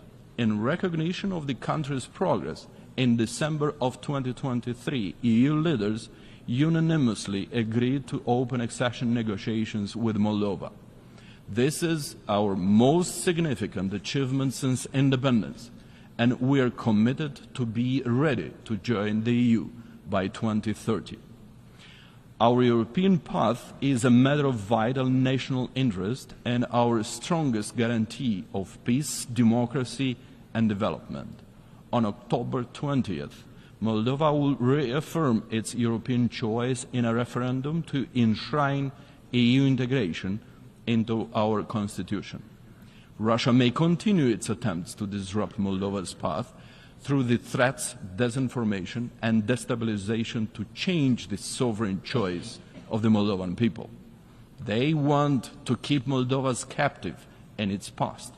But we, the Moldovan people, are united in determination. Only we can choose our future. We will not return the country to oligarchs who plunder the state and want to once again turn the country into their personal fiefdom, which yields massive wealth to a few but fails the majority. We will not return to a past dominated by oligarchs and corruption. We will not be dragged back into a sphere of influence that does not reflect our aspirations. The people of Moldova choose freedom. We choose Europe. And next month, we will reaffirm the goal of our generation: fully fledged membership in the EU, a union which has supported Moldova throughout our independence. I will touch on climate change issues now. Moldova has long been known for a temperate, welcoming climate and agricultural fertility. But just over the past year, we have aced the most severe weather extremes in our history: devastating snowfalls, unprecedented droughts, and heat waves, and severe floods. They cause massive damages and disruptions like never before in our history. These challenges are not hypothetical. They are here, and they threaten the livelihoods of our farmers, economy, the infrastructure of our villages and towns, and the future of our children.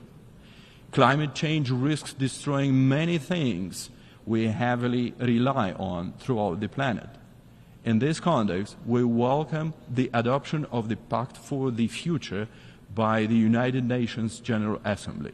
This is a significant step towards building a more effective, inclusive, and sustainable global order. It reaffirms our collective responsibility to future generations. We are committed to working alongside the international community to turn these pledges into concrete actions that will shape a better, more resilient world. As a final remark, Moldova stands at its historic crossroads, both as a nation and as a member of the international community. Moldovan people will not allow it to be stripped of its agency. Moldova chooses peace, democracy, freedom, and rule of law over war, authoritarianism, and repression. For us, this means Europe. It is our choice, and it strengthens our resolve to move more decisively towards the EU, a peace and prosperity project, while rejecting war, aggression, and any assaults on human dignity.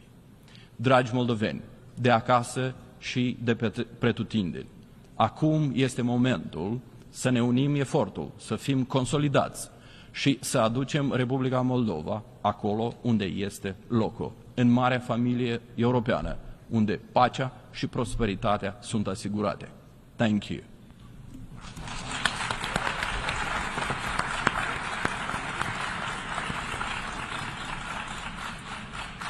On behalf of the Assembly, I wish to thank the Prime Minister of the Republic of Moldova. The Assembly will hear an address by His Excellency Charlotte Salwai Tabimasmas, Prime Minister of the Republic of Vanuatu. I request protocol to escort His Excellency and invite him to address the Assembly.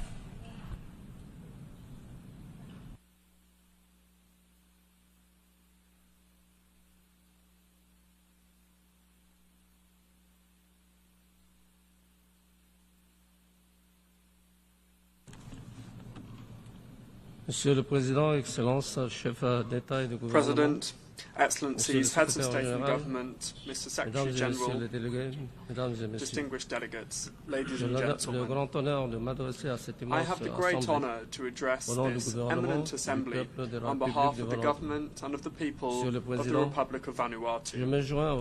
Mr. President, I join previous speakers in extending my sincere congratulations to you upon your election as President of the 79th session of the General Assembly. Vous pouvez compter sur le soutien de la coopération de ma délégation pour diriger les travaux de cette auguste assemblée. Le Vanuatu se félicite du thème de cette 79e session. Ne laissez personne de côté. Agir ensemble pour promouvoir la paix, le développement durable et la dignité humaine pour les générations présentes et futures, car il aborde les défis mondiaux de notre époque. Monsieur le Président, 79 ans après la création des Nations Unies, nos efforts collectifs pour créer un monde meilleur pour les générations actuelles et futures ont tout simplement décevants. Il est alarmant de constater qu'après toutes ces années, nous continuons d'être en proie de multiples crises mondiales qui sapent la promesse de la Charte des Nations Unies et laissent de côté nos peuples, en particulier les plus vulnérables. Le Vanuatu salue le dernier rapport du secrétaire général des Nations Unies qui met en évidence le fait que nous sommes loin d'atteindre nos objectifs en matière d'ODD, d'où la nécessité d'accélérer les actions visant à intensifier la mise en œuvre de l'agenda 2030 et les objectifs de développement durable. Le rapport avertit que nous risquons de franchir un seuil de température dangereux au cours des 10 prochaines années.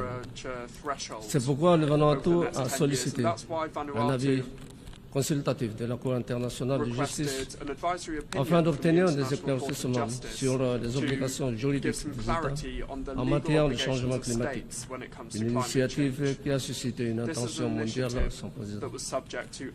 Les 91 submissions écrites d'États et des organisations reçues par la Cour dans le cadre de cette procédure est né de notre résolution consensuelle de l'année dernière, démontre l'importance cruciale de la clarté juridique sur les obligations et les responsabilités des États en matière de climat. Ceci ne vise pas à blâmer ni à stigmatiser un pays en particulier. Elle cherche à mettre en évidence les règles du droit international existantes, leur implication sur toutes les nations, afin de créer une base solide pour une action climatique concrète et une justice climatique, fondée sur une responsabilité et une redevabilité partagée. Je lance un appel à tous les membres de l'ONU en particulier aux autres nations vulnérables face au climat, à participer à ces audiences historiques qui commencent le 2 septembre 2024. Vos voix sont indispensables pour que la Cour comprenne pleinement les répercussions des changements climatiques sur les populations les plus touchées et pour que nous soyons unis dans notre engagement commun en faveur de la justice, des droits humains et d'un avenir durable. Monsieur le Président de l'économie du Vanuatu se portait bien lorsque nous avions le statut de pays le moins avancé. Après notre graduation, nos défis structurels et vulnérabilités sont restés, tandis que les coûts ne cessent d'augmenter. Nous réitérons la nécessité pour nos partenaires de développement à nous soutenir dans la suppression progressive et prévisible des aides spécifiques aux PME. Les petites économies insulaires continuent également de faire face à de multiples crises dans un contexte de resserrement des conditions financières et de hausse des coûts d'emprunt. Cela a accru le risque de surendettement et a réduit notre capacité à investir dans la reprise. Le Vanuatu se félicite des résultats du sommet pour l'avenir qui appelle à des efforts mondiaux concertés pour réformer l'architecture économique et financière mondiale afin de la rendre adaptée aux défis de ce siècle. Nous appelons à des réformes profondes des institutions de Bretton Woods pour restructurer le système monétaire et financier international afin qu'il reflète les réalités et les défis mondiaux en évolution, y compris la mise en place d'un mécanisme international de restructuration des dettes souveraines pour résoudre les crises d'endettement actuelles dans les pays en développement et en particulier ceux les plus vulnérables. Le Vanuatu et d'autres pays, d'autres petites économies insulaires luttent contre l'assaut des catastrophes d'origine climatique, alors que nous continuons à essayer de renforcer la résilience et nous adapter au changement climatique, nous reculons trop souvent. Le Vanuatu perd plus de la moitié de son PIB à chaque fois qu'un cyclone sévère frappe. Nous avons connu 5 cyclones violents au cours des 3 dernières années. Le dernier rapport du Fonds d'adaptation estime que le déficit de financement de l'adaptation se situe entre 194 et 366 milliards de dollars par an. En tant que pays en première ligne de catastrophes climatiques fréquentes et croissantes, Vanuatu appelle un nouvel objectif de financement qui accélérera la transition vers l'abandon des énergies fossiles, renforcera la résilience et traitera de manière réaliste les pertes et dommages. À la lumière de ces initiatives visant à atténuer le changement climatique et à s'y adapter, le Vanuatu estimait également qu'il est essentiel de prévenir les dommages les plus graves causés aux écosystèmes vitaux et régulateurs du climat de notre planète avant qu'ils ne se reproduisent. C'est pour cette raison que nous avons pris la décision formelle de proposer à la Cour pénale internationale un crime d'écocide indépendant. Nous remercions les délégations pour leur soutien actuel, en particulier Fidji et Samoa pour leur coparrainage de la proposition. Nous reconnaissons que cette initiative bénéficie d'un soutien large et croissant dans le monde. Monsieur le Président, le Vanuatu et de nombreux pays insulaires du Pacifique ont été confrontés à de multiples retraits de correspondants bancaires qui ont limité les flux financiers, notamment en retardant les transferts des fonds de développement internationaux et des fonds d'aide humanitaire de secours en cas de catastrophe, et en décourageant aussi les investissements du secteur privé. Et ce, malgré de réels efforts pour améliorer et appliquer les réglementations nationales en matière de blanchissement d'argent et de financement du terrorisme. Il est essentiel de préserver un accès ininterrompu aux services financiers internationaux pour accéder les paiements transfrontaliers, y compris les envois de fonds et les recettes d'exportation. Nous saluons les efforts déployés par la Banque mondiale ce mois-ci pour soutenir les pays des îles du Pacifique dans la gestion de cette problématique et d'autres enjeux. Monsieur le Président, en 2019, le Vanuatu a présenté son premier examen national volontaire mettant en évidence un message positif du progrès malgré une vulnérabilité extrême aux catastrophes liées au climat. La présentation du deuxième examen national volontaire cette année au Forum politique de haut niveau a mis en évidence des défis importants dans notre poursuite du développement durable. Nous subissons des cyclones tropicaux de plus en plus fréquents et intenses, aggravés par les répercussions de la pandémie Covid-19, sans qu'une issue claire soit en vue. La perspective de futures catastrophes reste toujours présente. Le gouvernement et le peuple du Vanuatu a dû continuellement s'adapter et renforcer leurs mécanismes de résilience pour atténuer les effets de ces menaces et perturbations persistantes. Monsieur le Président, la réalisation des ODD n'est pas seulement une aspiration, mais une nécessité pour nous.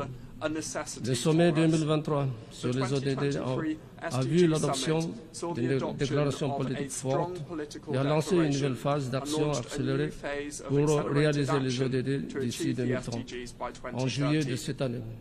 La convocation d'un forum politique de haut niveau, une fois de plus, sert de plateforme pour le suivi et l'examen de l'agenda 2030 pour le développement durable, dans le but de galvaniser un véritable changement transformationnel pour atteindre des objectifs de développement durable. Plus encore, la récente convocation du sommet de l'avenir vise à rallier un soutien collectif afin de concrétiser plus rapidement et plus intelligemment l'agenda 2030, le programme d'action d'Addis Abeba et l'accord de Paris sur le changement climatique. J'espère que les réformes mises en avant dans le pacte de l'avenir permettront de rétablir la confiance dans le système multilatéral. Le pacte pour l'avenir nécessite une volonté politique pour mener des actions transformatrices qui ouvriront la voie à un avenir plus radieux pour tous. Monsieur le Président, le financement est le carburant du développement. Pourtant, le manque de financement est au cœur de notre capacité à réaliser de réels progrès dans la réalisation des objectifs du millénaire pour le développement. Nous restons en première ligne d'une urgence climatique qui non seulement menace notre développement durable, mais qui, faute d'alternatives abordables, nous oblige à nous endetter à des niveaux insoutenables pour financer le redressement après une catastrophe naturelle. L'architecture financière internationale doit être réformée pour répondre aux défis urgents d'aujourd'hui. Nos différents besoins doivent être intégrés dans le système économique financier mondial afin qu'il soit inclusif, plus équitable et plus réactif à tous. Il s'agit notamment de mettre en place un soutien et des solutions sur mesure qui facilite également l'accès à des financements abordables et à long terme, tout en répondant à la diminution des relations bancaires correspondantes. De même, il est crucial de renforcer la représentation et la participation significative des petits États insulaires en développement au sein des institutions économiques et financières mondiales.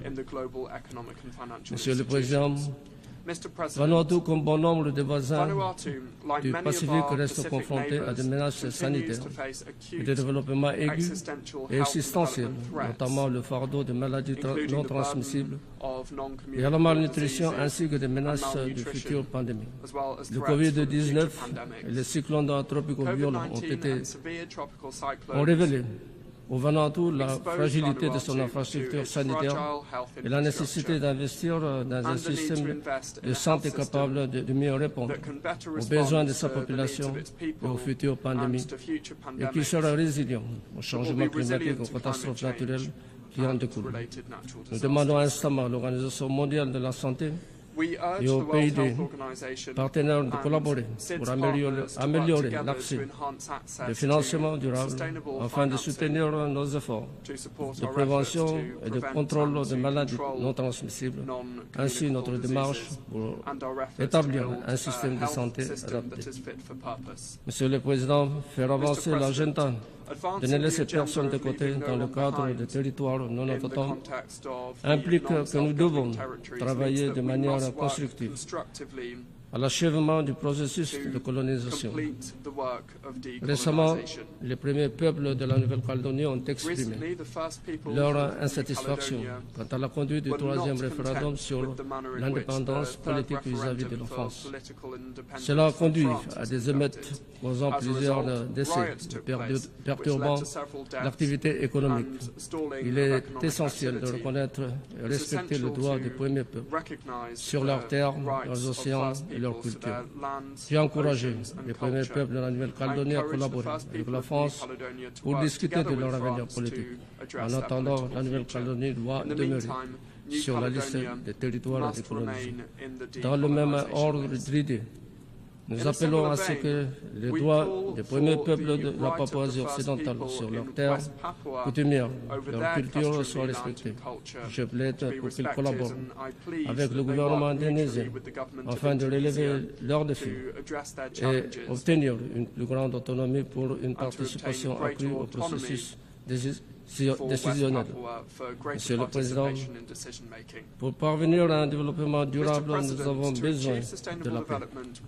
Aujourd'hui, certaines régions du monde ne sont pas en mesure de bénéficier d'un développement durable en raison de l'incapacité des Nations Unies à maintenir la paix et la sécurité internationale. Nous appelons à une réforme urgente du Conseil de sécurité des Nations Unies afin qu'il soit adapté à son objectif et capable de relever les défis de notre temps. Nous sommes profondément préoccupés par la plus grande menace pour la paix et la sécurité internationale que représente la persistance des armes nucléaires. Compte tenu de l'aggravation actuelle des tensions géopolitiques mondiales, nous appelons à un effort renouvelé et renforcé pour sortir de l'impasse actuelle en matière de désarmement nucléaire et non prolifération nucléaire sous tous les aspects. Nous appelons également au respect des chartes de la Nations Unies.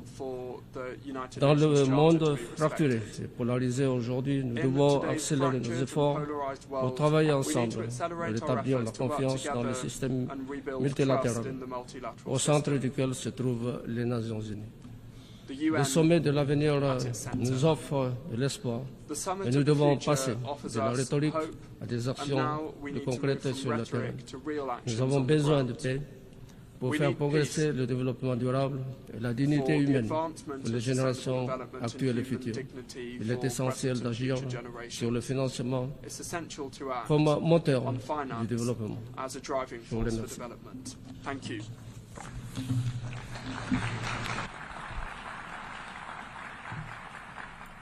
On behalf of the Assembly, I wish to thank the Prime Minister of the Republic of Vanuatu.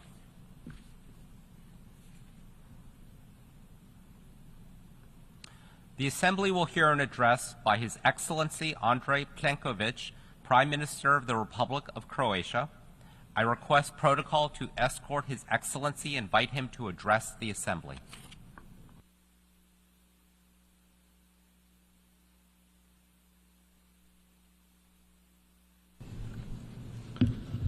Mr. President, Excellencies, distinguished ladies and gentlemen, today we should stand united in the face of unprecedented global challenges. From the proliferation of conflicts and deteriorating geopolitical situation to climate crisis and food security, the world is at a critical juncture where every nation, regardless of its size, plays a vital role.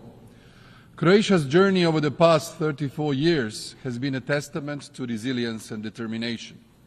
Emerging from a conflict and building a modern, progressive state, we have positioned ourselves as active contributors on the global stage. As we convene here, Croatia brings not just its experience, but a deep commitment to fostering peace, advancing sustainable development, and upholding human rights as fundamental values rooted in our history. We live in a world increasingly ablaze. As a country that has endured conflict and the painful process of post-war recovery, we understand firsthand the value of peace, security, and international solidarity. Our journey from a nation affected by aggression to a contributor to global peace efforts equips us with a unique perspective. The lessons we have learned about resilience, reconciliation, and the importance of upholding international law shape our commitment to promoting peace and security worldwide. In a world facing intensifying crises, from Ukraine to Middle East and Sudan, Croatia stands firm in its belief that every nation has the right to self-determination and protection under the UN Charter. Russia's brutal aggression against Ukraine continues well into its third year, trampling all tenets of international law. While Ukrainian civilians continue to die and suffer, the largest active nuclear power plant in Europe is also at risk.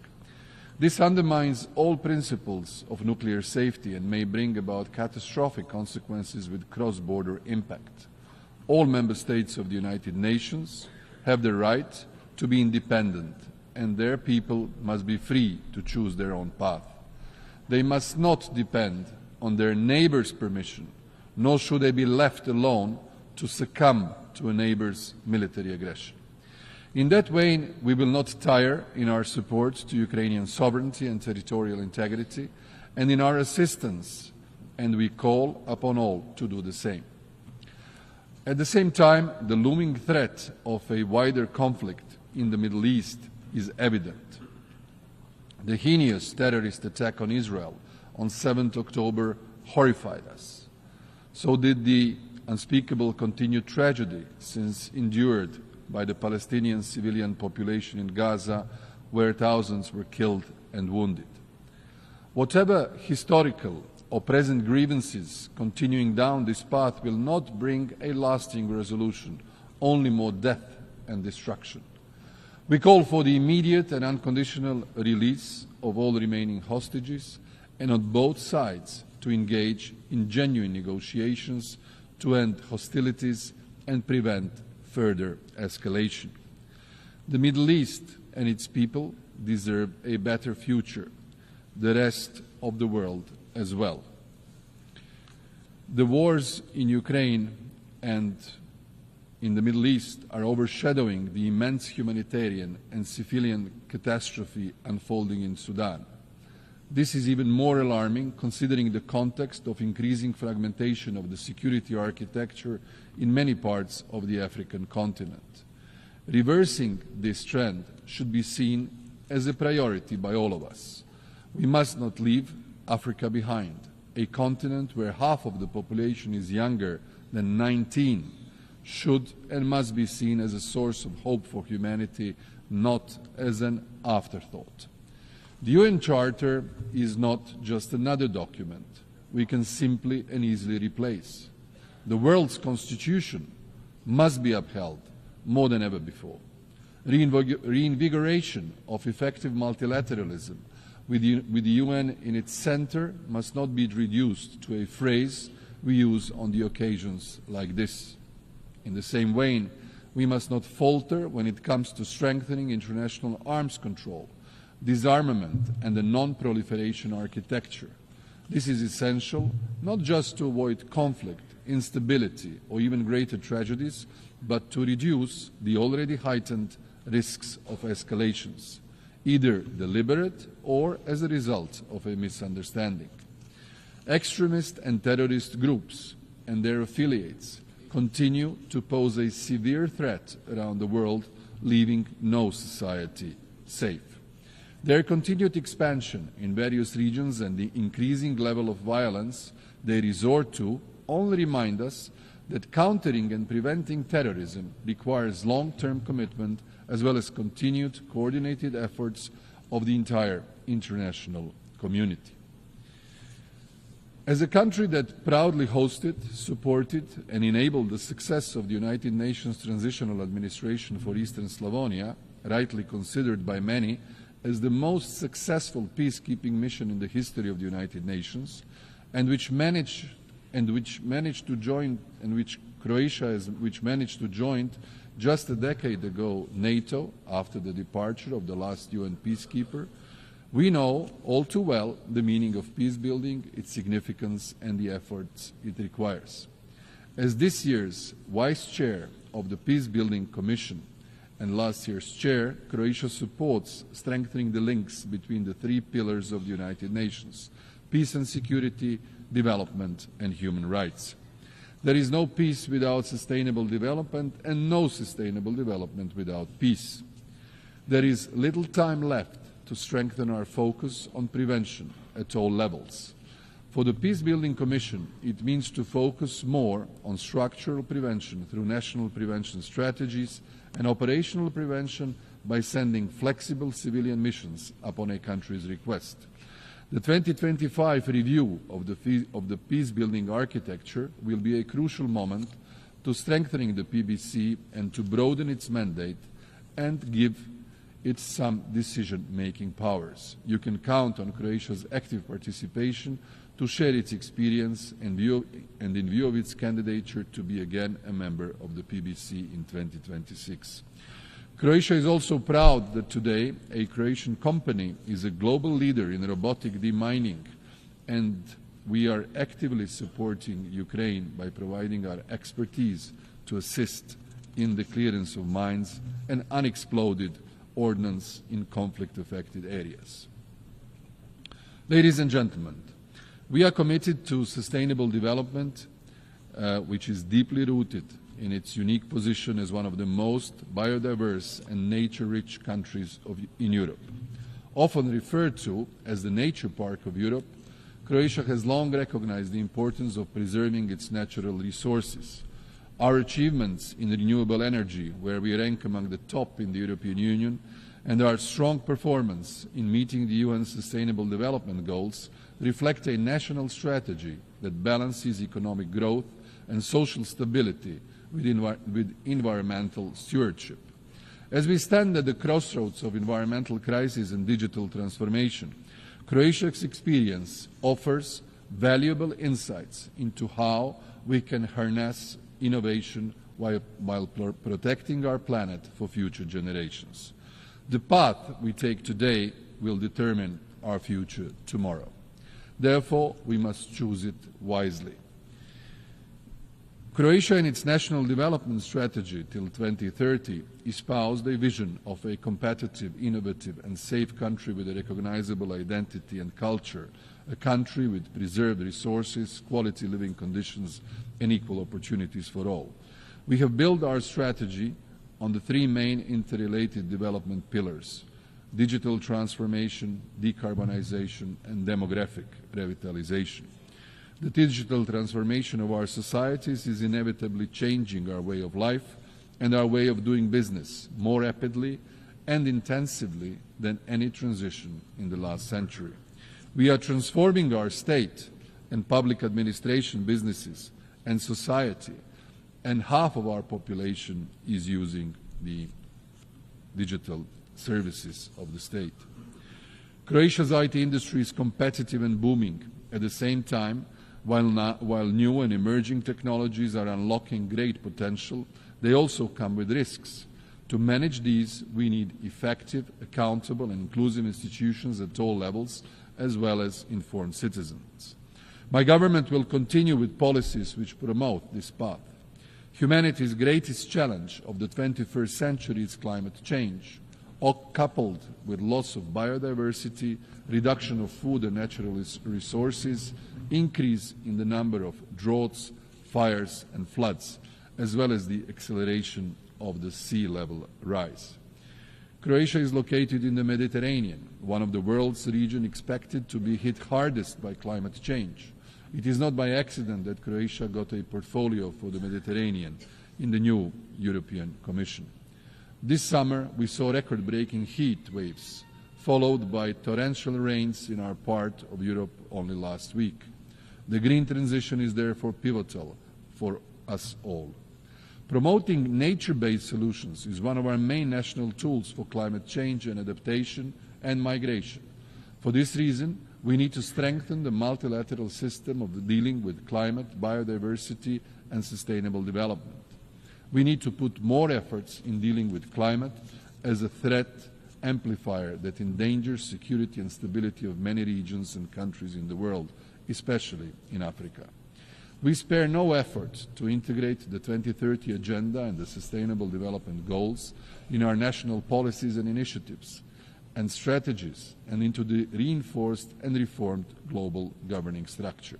We are proud that our reforms and investments have earned Croatia a high 8th place among 193 UN member states, according to the 2024 Sustainable Development Report. Finally, for Croatia, all these measures culminate also in a demographic revitalization as another key national structural priority. We consider it an indispensable element of our resilience, competitiveness, and a prerequisite for a successful, sustainable growth. Ladies and gentlemen, our deep commitment to human rights stems from our own difficult experiences under totalitarian regimes and the horrors of the aggression during the Homeland War. The violations of fundamental rights that we endured as a nation have shaped our understanding of the importance of protecting human rights, dignity, justice, and equality. Croatia's journey from a war-torn country to a strong advocate for human rights in the international arena has given us a unique perspective on the necessity of upholding these principles.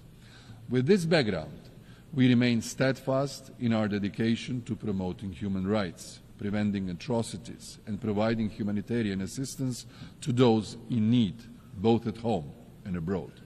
The 2030 Agenda sets out a vision for a sustainable development grounded in international human rights standards, promoting one of the main values of the UN Charter, to leave no one behind. Only through respect for human rights can we achieve a more peaceful, equal, and sustainable world. Croatia will continue to champion this cause.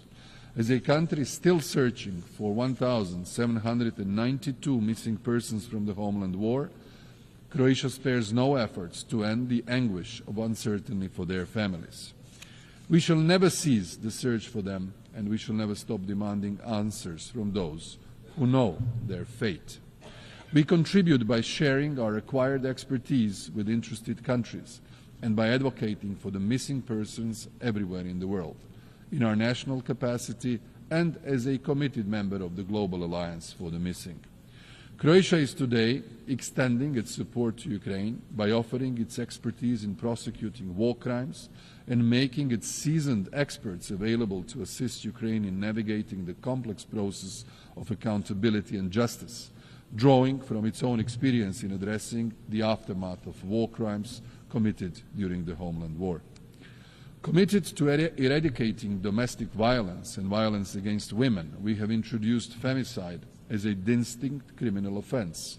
Our goal is the elimination of gender discrimination and creation of conditions for real equality of women and men in society, at home as well as abroad and in the multilateral system.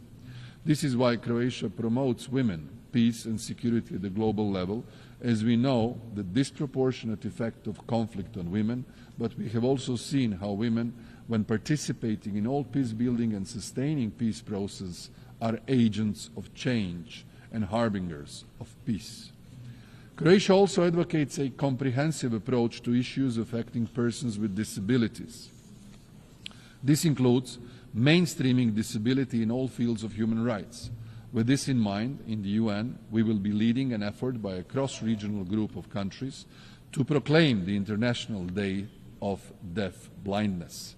This resolution will hopefully contribute to understanding as well as encourage and inspire national and legal recognition of deaf blindness as a distinct and unique disability worldwide. In the past 3 years, Croatia has also been honored to serve as a co-chair of the Group of Friends of Responsibility to Protect in New York. We still believe more has to be done in terms of atrocity prevention and the operationalization of the responsibility to protect concept. In the humanitarian context, we are facing worse circumstances than ever. Croatia presides this year over the humanitarian affairs segment of the Economic and Social Council. Against the challenging backdrop of unresolved conflicts and eruption and escalation of new ones, climate-related disasters, disease outbreaks, economic shocks and famine for millions of people. Focusing the discussion on the consequences of the erosion of respect for international humanitarian law, clear and strong calls were heard across the board for upholding international humanitarian law, ending impunity, bolstering women's leadership, addressing climate emergency, and for ethical and responsible use of new technologies. Ladies and gentlemen, as one of equal successor states of former Yugoslavia, Croatia is among the founders of the United Nations. Following the dissolution of former Yugoslavia in the midst of defending itself from aggression and invasion, 32 years ago, Croatia reconfirmed its commitment to the UN Charter, this time as a free, sovereign and independent member state of the United Nations.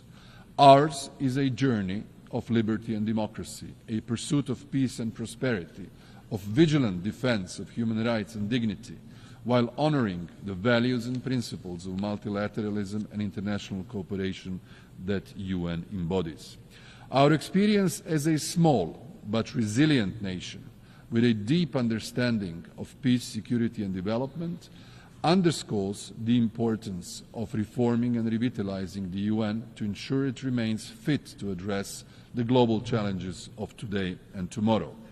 The Pact for the Future, a pivotal document for strengthening multilateralism that we adopted earlier this week, elaborates about both General Assembly and Security Council reform, and we believe we should further strengthen, reform and revitalize these two institutions. While the role of the GA has been strengthened recently with regard to issues which the Security Council failed to address, more should be done in relation to the maintenance of international peace and security. This relates also to the cooperation of the General Assembly with both the Security Council, the Economic and Social Committee and the Peace-Building Commission. The UN Secretariat should be made fit for purpose, and the selection of the Secretary General and all other, especially high-level posts, need to be guided by the principles of merit, transparency, inclusiveness, gender and geographic rotation. Finally, allow me to reflect on Southeast Europe, a region in our neighbourhood. As a country with deep expertise and a nuanced understanding of Southeast Europe, we stand as a model of successful integration into both the European Union and NATO.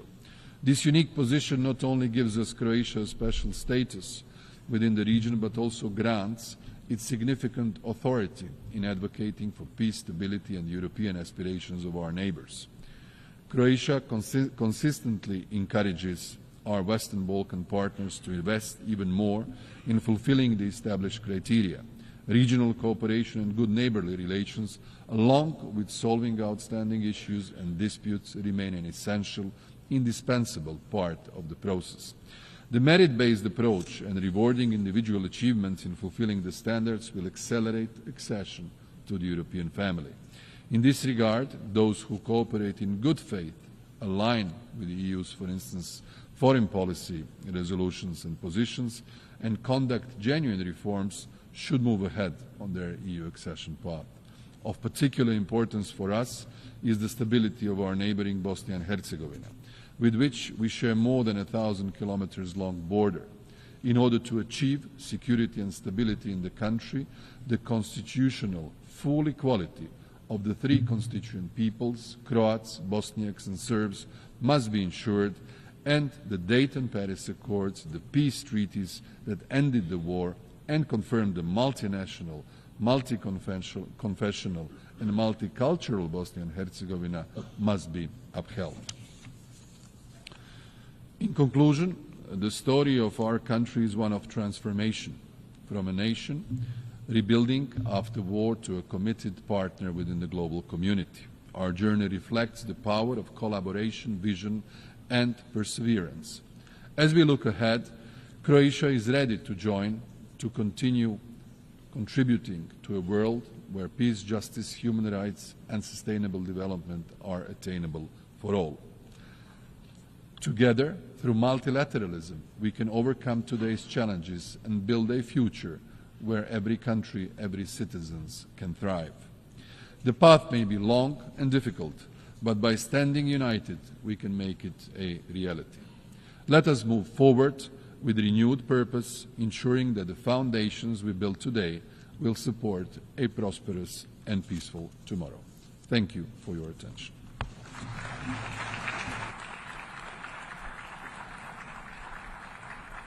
On behalf of the Assembly, I wish to thank the Prime Minister of the Republic of Croatia.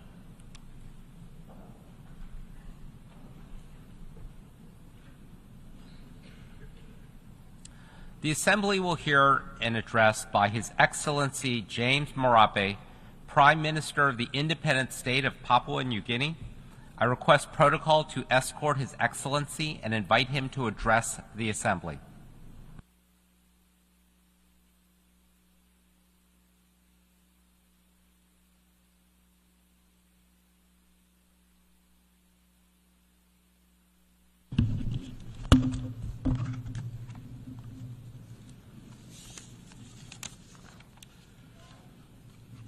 His Excellency Mr. Philemon Yang, President of the General Assembly, His Excellency Mr. Antonio Guterres, Secretary General of the United Nations, distinguished Head of State and Head of Governments, Excellencies, ladies and gentlemen, it is my honor to address this august hall once again on behalf of my people of Papua New Guinea.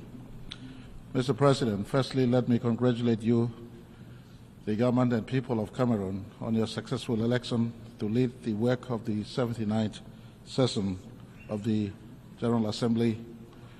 I thank your predecessor, His Excellency Mr. Denis Francis, for his excellent leadership during the 78th UN General Assembly.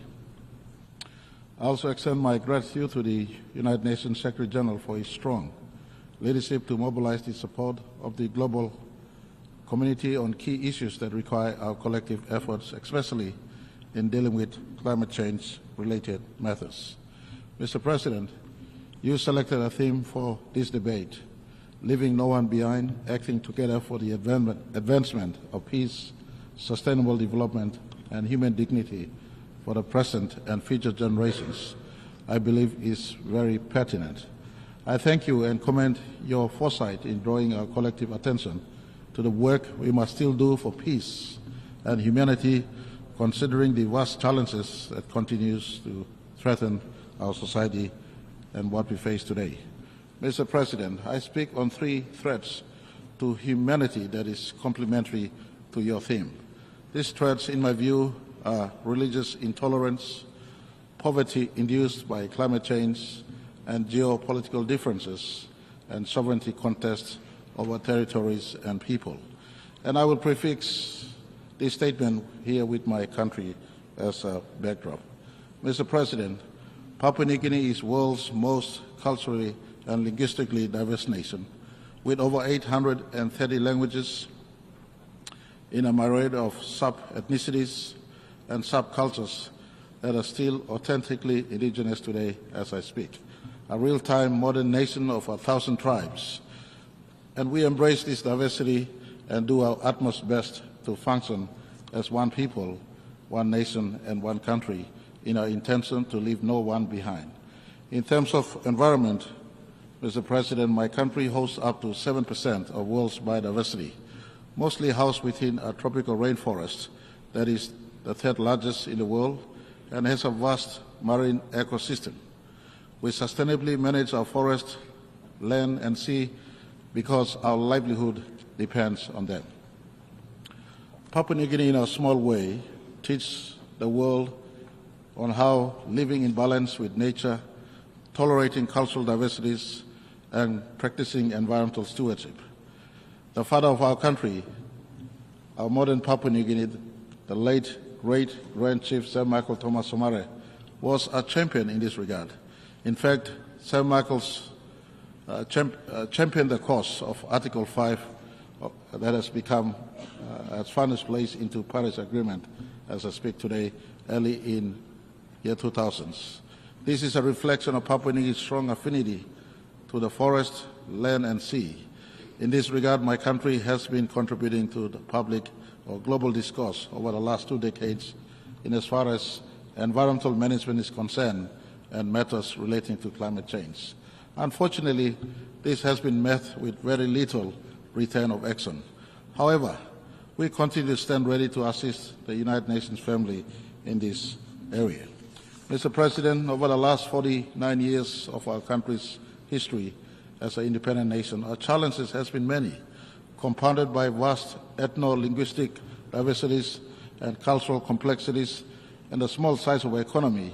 However, we have remained as one people and one nation. We have moved in the last 49 years. We started off as a least developed nation.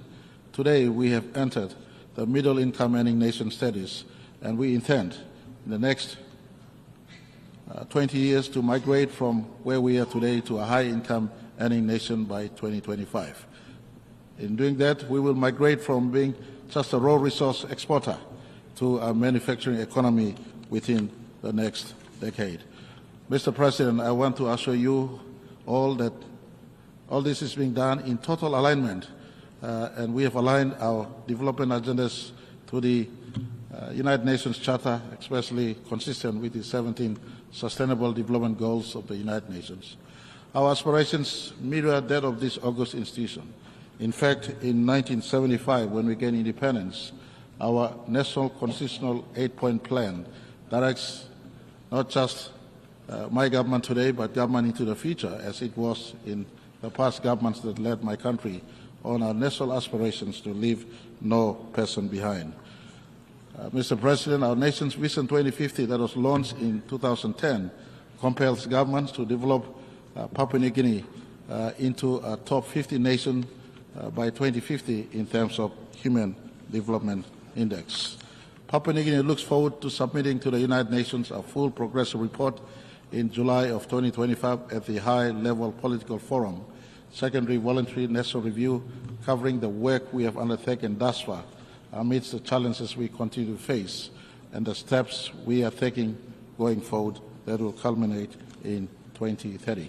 Mr. President, if you can indulge me in sharing an insight into managing a diverse, multicultural people and what has helped us to blend as one nation, I put to you the role of Christian missionaries and their work that dates back to 1845 when the first Catholic missionaries arrived in my country. In 1975, when we gained independence, Christianity became profound.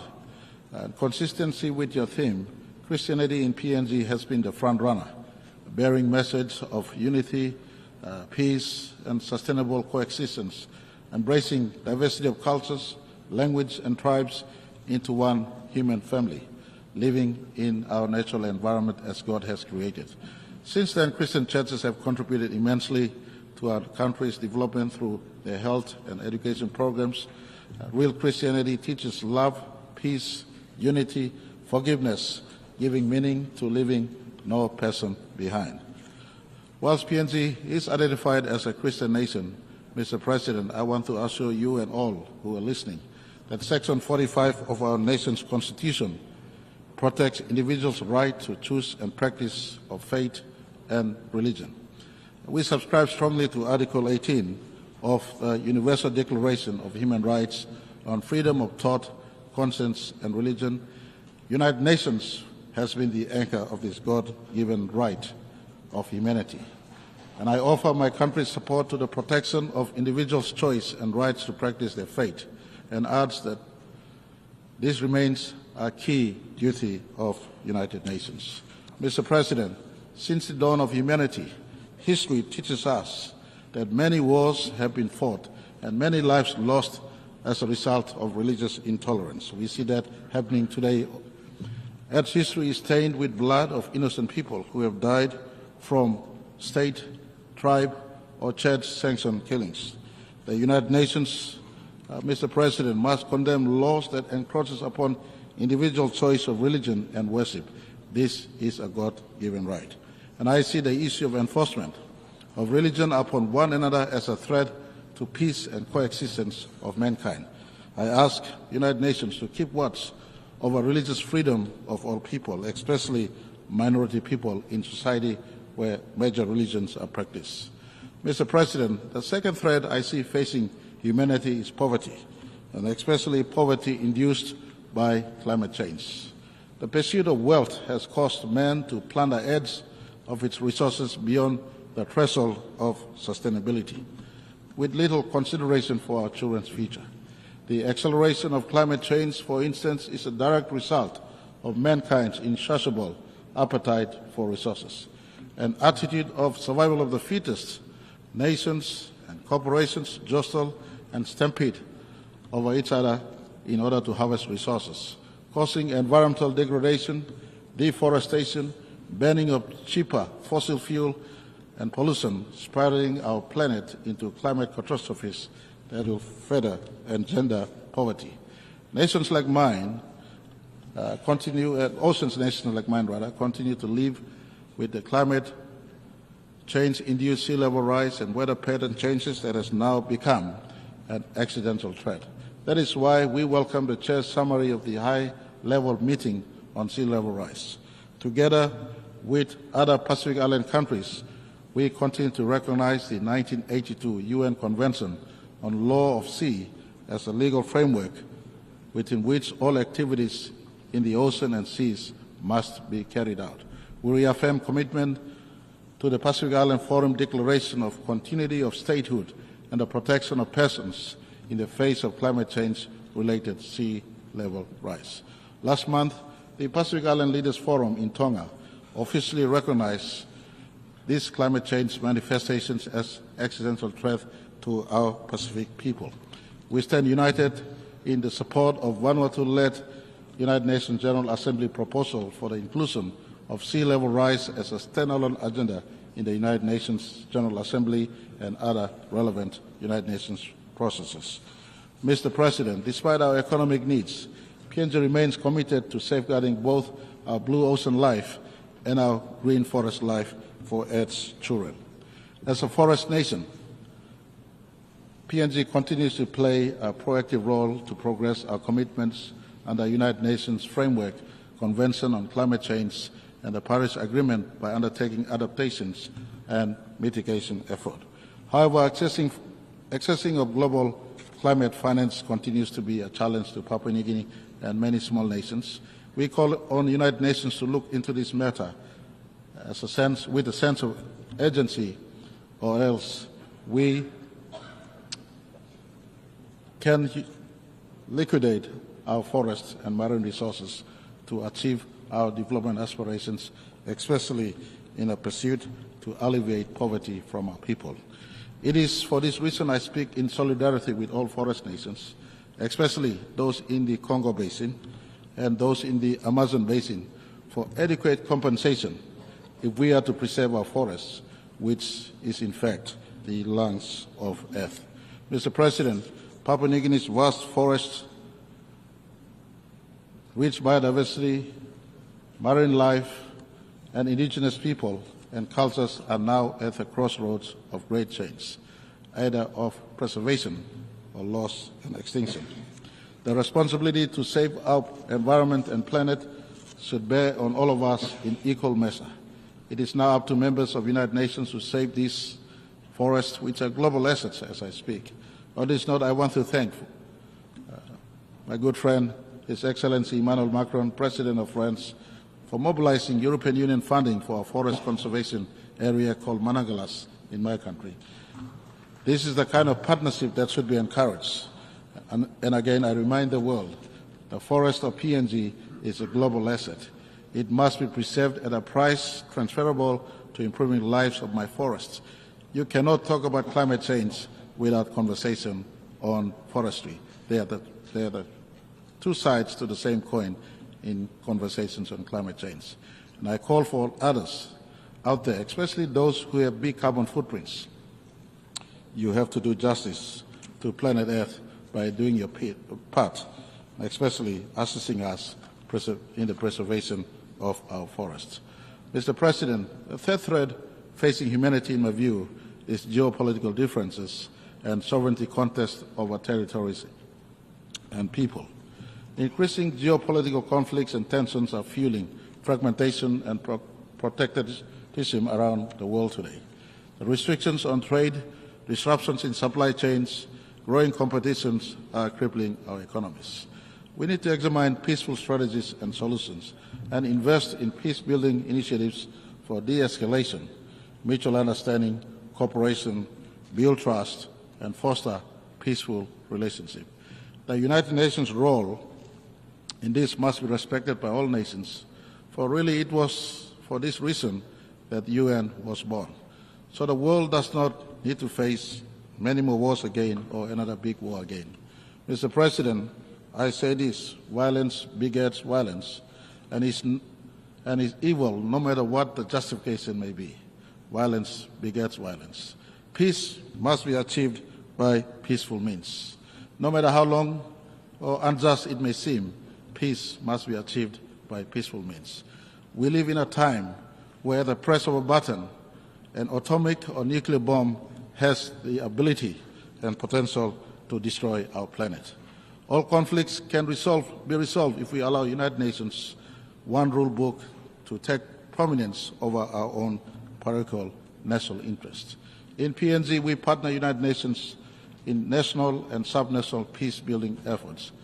One good example is the de-escalation of our own internal conflict on Bougainville, when the United Nations supervised the Bougainville Peace Agreement in 2001 and continues to ensure we comply with all requirements of that agreement, including bringing the 2019 referendum results to our national parliament. To this day, I am happy to report that no bullets have since been fired in Bougainville. This is the role and the strength of the United Nations, and I call on all nations and people to respect the charter of this institution and the reasons for its existence. PNG therefore calls on the UN and its systems to begin the process to review the Security Council and the reforms that must take place, including removal of veto powers, so all nations can sit equally on the table in as far as decision-making is concerned. Mr. President, we must do all we can to restore stability to the far reaches of Earth.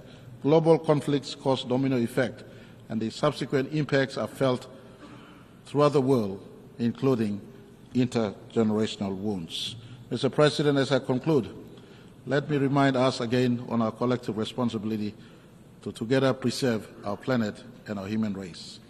In 1987, a space philosopher called Frank White wrote the overview effect, a cognitive shift astronauts experience after viewing planet Earth from the space, and upon their return to Earth, he records that most astronauts, if not all, experience a self-transcendence, appreciating Earth much more and feeling a very strong connection to all people on the planet.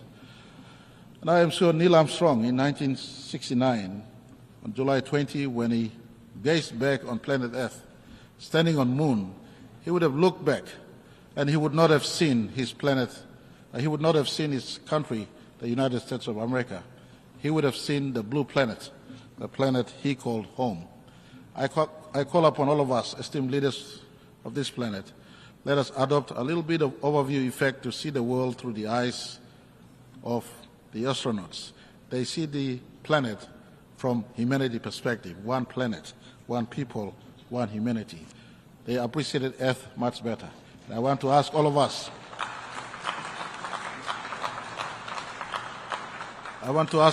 all leaders of planet Earth, let us appreciate Earth. Let us treasure its life-sustaining gifts. Let us do everything within our means to preserve and protect planet Earth. It starts with all of us, leaders, to think and act correctly, because our children's collective future depend on this one. We have but one planet. After all, there's not two planets. You look at the observable universe, you look billions and billions of light years into the observable universe. There is no one planet that looks like us. Only one planet. Let's preserve that. Let us rise above religious bigotry, fight poverty together, and coexist in peace under the charter we ourselves have written into this magnificent institution called the United Nations. I thank you all for the opportunity to speak. May the peace of my Lord Jesus be upon you, Mr. President, and all people of Earth, our beautiful life-sustaining Earth. May God bless each and every one of you.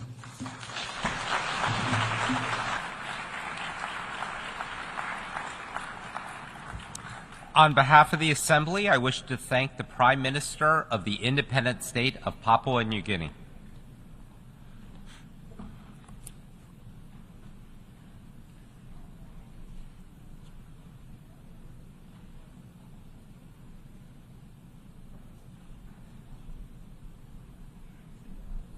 The Assembly will hear an address by His Excellency Robert Abela, Prime Minister of the Republic of Malta. I request protocol to escort His Excellency and invite him to address the Assembly.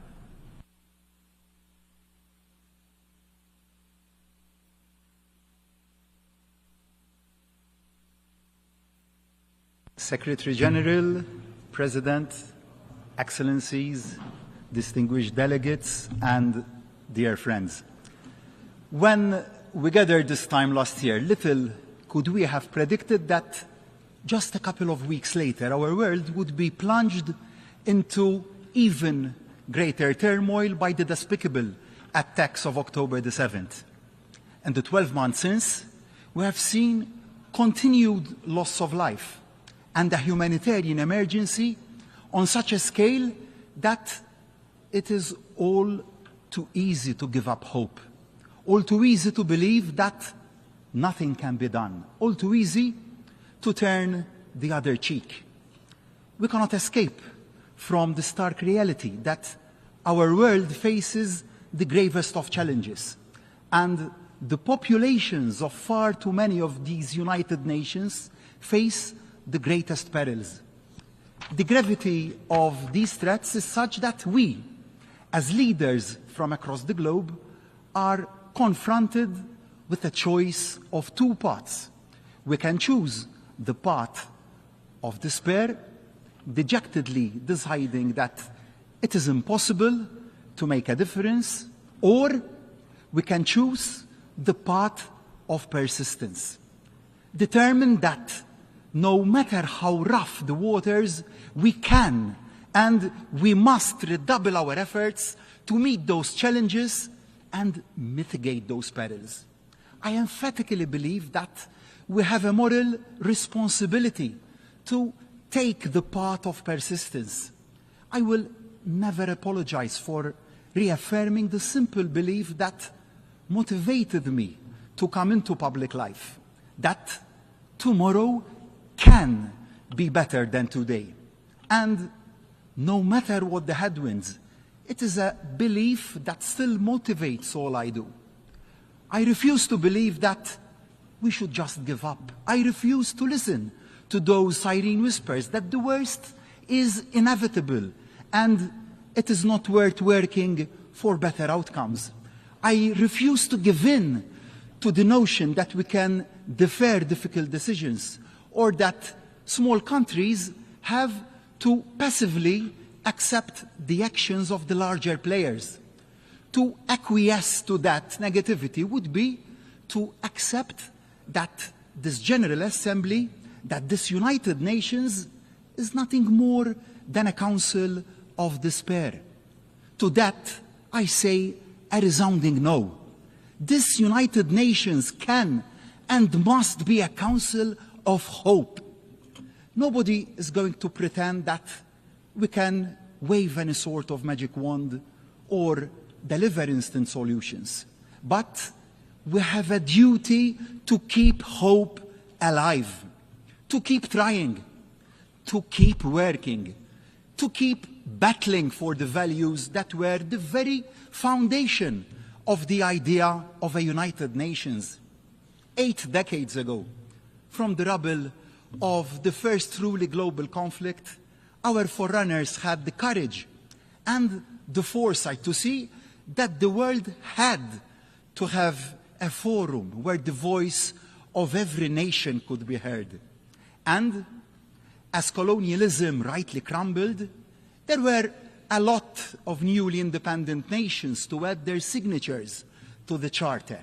Malta is one such nation. As we gained our independence from the United Kingdom, we took our place in the world. This year marks the 60th anniversary of Malta's accession to the United Nations. Over those 6 decades, my country has developed beyond the wildest dreams of the pioneers who saw us to statehood. So, as we mark 60 years of Malta as a proud member of the United Nations, and as the United Nations itself gets ready to mark its 80th anniversary, my message is clear. The world needs the United Nations now more than ever. Malta values the United Nations now more than ever. And make no mistake, Malta may be a small country, but we will always be a loud voice against deferring difficult decisions and avoiding difficult conversations. We will never resign ourselves to a future devoid of peace. We will never abandon our commitment to supporting peace processes, no matter how tough those processes may be. We will remain steadfast in our support for steps to build and maintain peace in every region of conflict. We will remain as committed to and confident in this United Nations as that day in December of 60 years ago when the ink dried on Malta's signature. Malta has a unique political and geographical position at the heart of the Mediterranean, a bridge between Europe and North Africa, and the crossroads of Europe and the Middle East. A full member of the European Union, but with neutrality enshrined in our Constitution. We are acutely aware of the responsibility that this position brings towards sum up the role that I believe Malta can and does play. Honest broker. From hosting peace talks to brokering difficult dialogues, we aim to harness our unique position to bring those in conflict together, to at least try and find a way forward. This is exactly the approach that Malta has brought to our membership of the Security Council over the past 2 years. And that is exactly the approach we have brought to the chair of the OSCE, which we assumed last January. Malta was happy to step up and take the chair as an honest broker, allowing all members to endorse our leadership and ensuring the work of this vital body can continue. Like Malta, the OSCE is a bridge between neighbors across continents. Europe can only be secure and at peace if its neighbors are secure and at peace, which is why both in the Security Council and the OSCE, our guiding watchwords are always promoting sustainability, peace, and security. This approach sits well alongside the OSCE's comprehensive conception of security as not just about ending military conflict, but also addressing the social and economic tensions that create and exacerbate international tensions. To that end, we will continue to press for all nations to comply with the Arms Trade Treaty. The failure of too many countries to comply with international rules poses too great a threat to too many innocent citizens. President, as I've reflected on my country's 6 decades of membership of this United Nations, I've looked back at the wisdom of some of those who have held the office of Secretary General. Sadly, those words of Ban Ki-moon remain as true and urgent today as ever. The world is overarmed and peace is underfunded.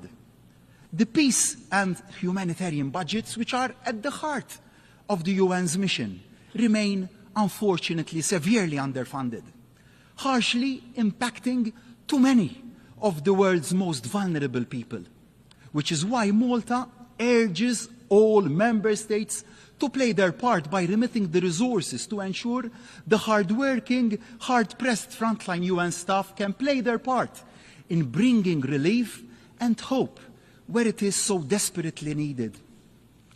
As Malta concludes its current term on the Security Council, I am proud of what we have been able to help achieve.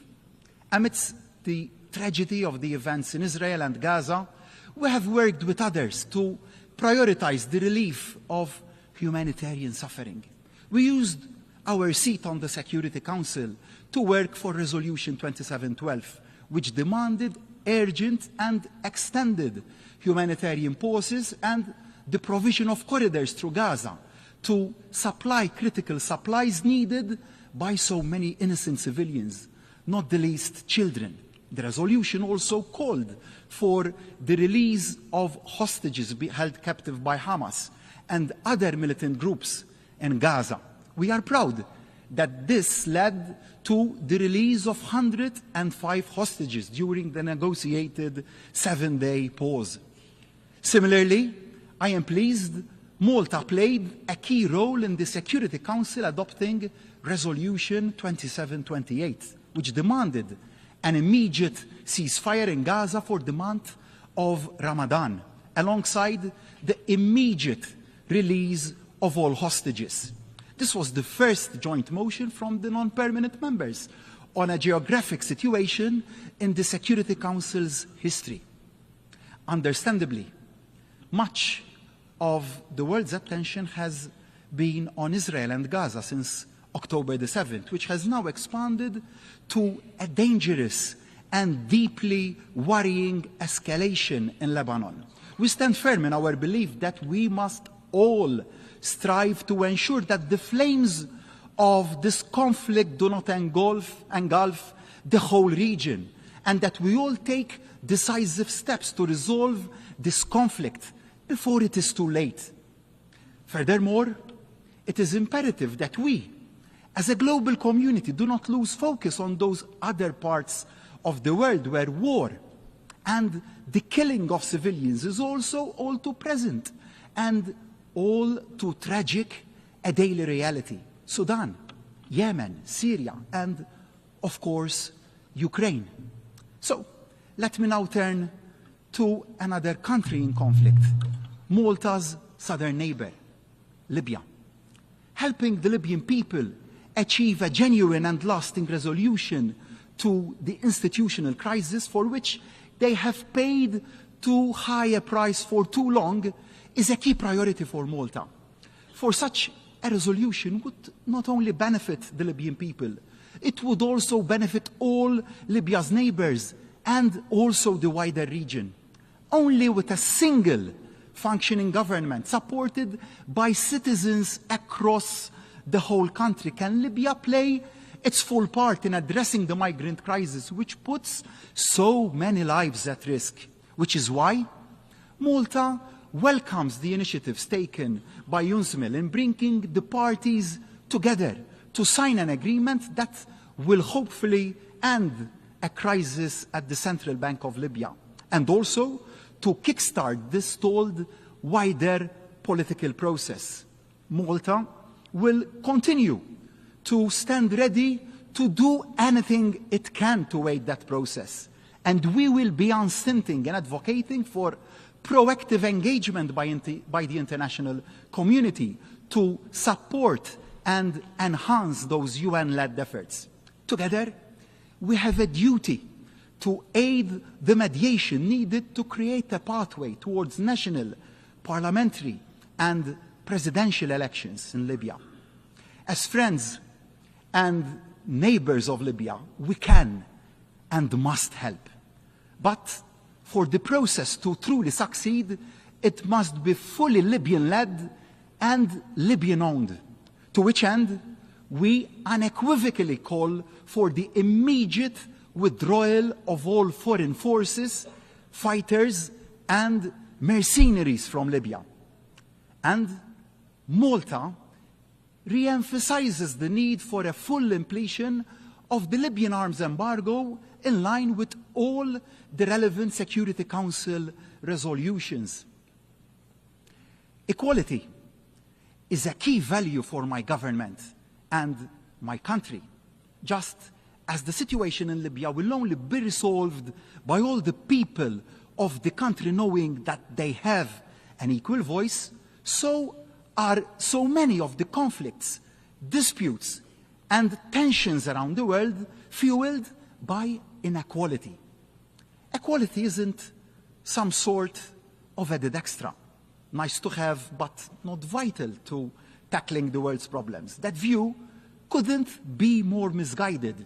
Equality across gender, age, race, religion, disability, sexuality is not just imperative for its own sake.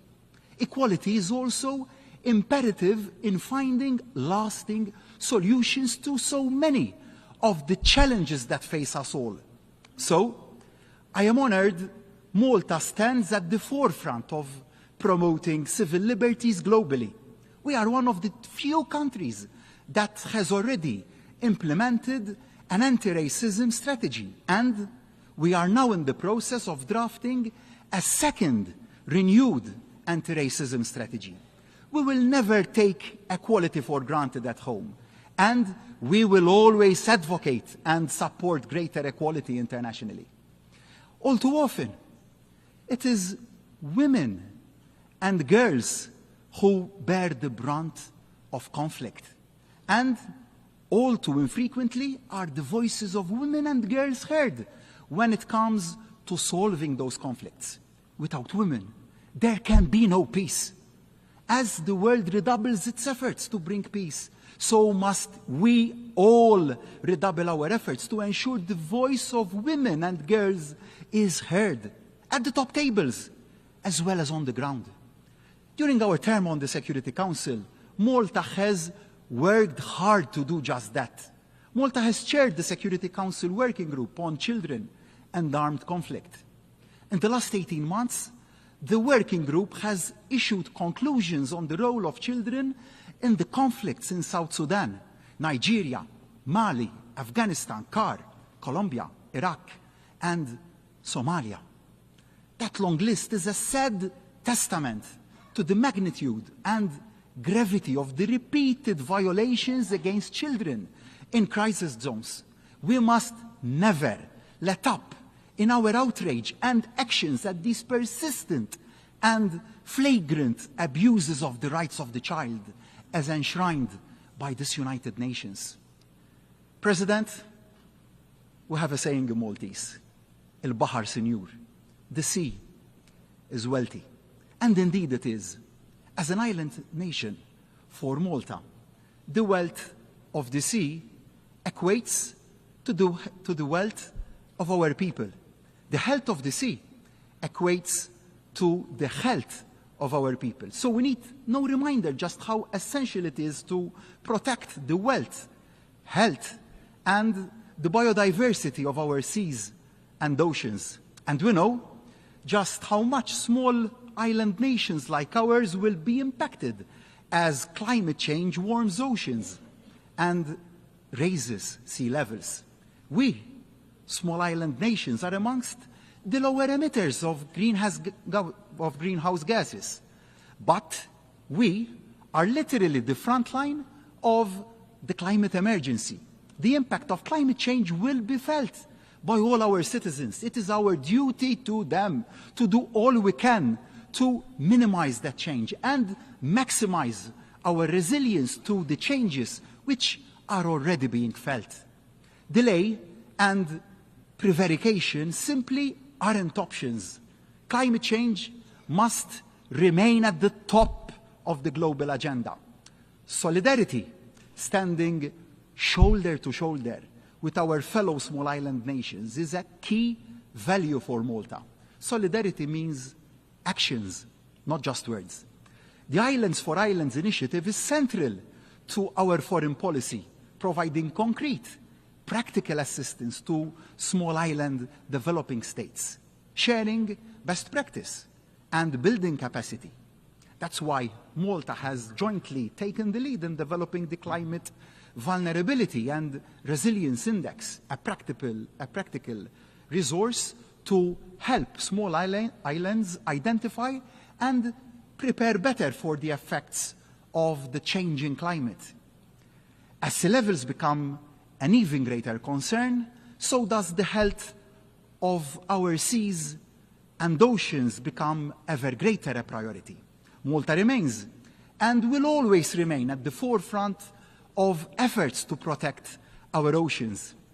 In the very first years of our UN membership, we were one of the foremost proponents of the principle of the common heritage of mankind. Thank you, Arvid Pardo. And it remains our lodestar. We have consistently spoken up in the Security Council about the existential threat from rising sea levels, and Malta will always remain unwavering in our support for the United Nations Convention on the Law of the Sea.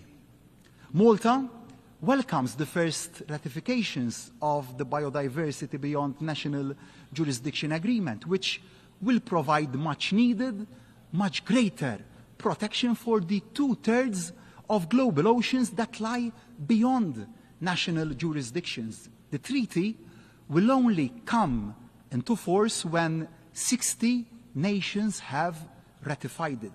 Our oceans need it. Our people deserve it. So I say to my fellow leaders, speed up and sign. To preserve healthy maritime environments, we all need to take practical, innovative solutions and steps. That's why I am delighted at the success Malta's new shore-to-ship initiative is having. The stunning Grand Harbour in the capital city of Malta, which is Valletta, is a magnet for cruise ships. But while docked in berth, they can produce serious amounts of pollutions if relying on their engines in the confined space. So shore-to-ship is installing onshore power supply alongside the quays, which are used by cruise ships, meaning that they can switch off their engines and help reduce pollution in this most special of places by around 90%. In Malta, we know that while the sea can yield great gifts, it can also be the host for illicit activity and the breaking of international laws. The high seas must never become the Wild West. The rule of law and the will of the international community must always hold on sea as on land, which is why Malta championed the creation of a unified database of all vessels which are involved in illicit activity, shareable and usable by all participating states. Shipping is central to international trade, so ensuring they are fully applied at sea is central to any successful sanctions regime. And that can only happen if ship owners know that trying to break sanctions brings consequences. But it is essential for reasons of natural justice and to ensure buy-in from member states that the listing of those breaking sanctions is both fair and transparent.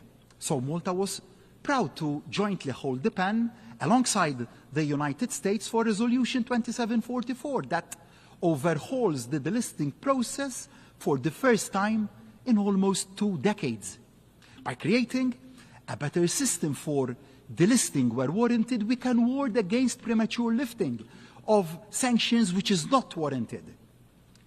President, we have witnessed how effective global health policies can unite nations, especially when addressing crises that transcend borders and that affect us all. Just yesterday, United Nations member states adopted the political declaration on antimicrobial resistance, which has been diligently facilitated by Malta and the Barbados over so many months. AMR presents a collective threat and demands our urgent attention. We know what must be done to prevent the loss of millions of lives and avert trillions of dollars in additional healthcare costs. This declaration should serve as a strategic roadmap for policymakers, guiding their efforts to tackle AMR in the years ahead. President, when we reconvene in a year's time, we will be marking the 80th birthday of our United Nations. But we mustn't ever be just marking time. We need to always be marking progress. As Dag Hammarskjöld said, the pursuit of peace and progress cannot end in a few years in either victory or defeat. The pursuit of peace and progress with its trials and its errors, its successes and its setbacks can never be relaxed and never abandoned. In Europe, the average life expectancy is just over 80 years. United Nations will only have life expectancy longer than that if we all recommit to its future. As the saying goes, I want reports of its death to be greatly exaggerated. Yes, we can't ignore the fact that the architecture of the world's collective security is under stress like never before. Voices of nationalism dismiss the need to work together. Instigators of conflict believe they can escape the rat and writ of the global community. Both couldn't be more wrong. Acting to end conflict, and relieve suffering is never easy. But that doesn't mean we should stop trying. Reaching consensus across borders and across political differences is never easy. But that doesn't mean we should stop trying. Acknowledging we have all contributed to the state our world is in today and setting aside pride to try and make the world a better place is never easy. But that doesn't mean we should stop trying. Arguably, the temptation to wring hands and see change as too hard to achieve is greatest for small nations like mine. To sit back and sigh that the big boys have made too much of a mess of things. Well, Malta will never sit back. Malta will never wring hands. Malta will never leave it to others. Yes, Malta will always be realistic. But Malta will always remain committed to multilateralism. When the perils are at their greatest, the need to work together is at its greatest. So let us use the next 12 months in the run-up to that 80th anniversary to reassert our collective belief in this United Nations, to redouble our efforts, to resolve conflict, to take the steps the future of the Earth needs, and to deliver the change the people of this planet need and deserve. To raise our game in supporting the Secretary General in delivering the institutional reform the United Nations needs to better fulfill its purpose. In short, and with every fiber of my being, I say to my fellow leaders, now is the time to choose. And we must choose the path of persistence. We must reject the path of despair. Yes, our world faces huge challenges and huge threats. But if we lose belief in the power of collective action, if we lose belief in the ability to work together to make a difference, then we are losing belief in the very idea of a better world. If we fail to persist, we fail to lead. If we fail to persevere, we fail the people who put their faith in us. Failure simply isn't an option. The stakes are too high. The risks are too great. The consequences are too severe. So let us make that choice. Let us today recommit as a United Nations. Let us affirm the path of persistence. And no matter how tough the going, let us enter the 80th year of this United Nations with the simple goal in our head and in our hearts. Let us now, more than ever, never give up believing that tomorrow can and must be better than today. Thank you.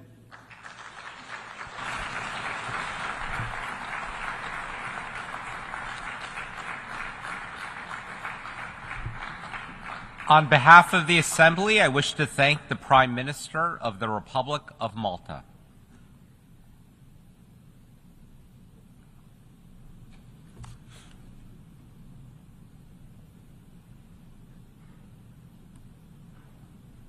The Assembly will hear an address by His Excellency Philip Edward Davis, Prime Minister and Minister for Finance of the Commonwealth of the Bahamas.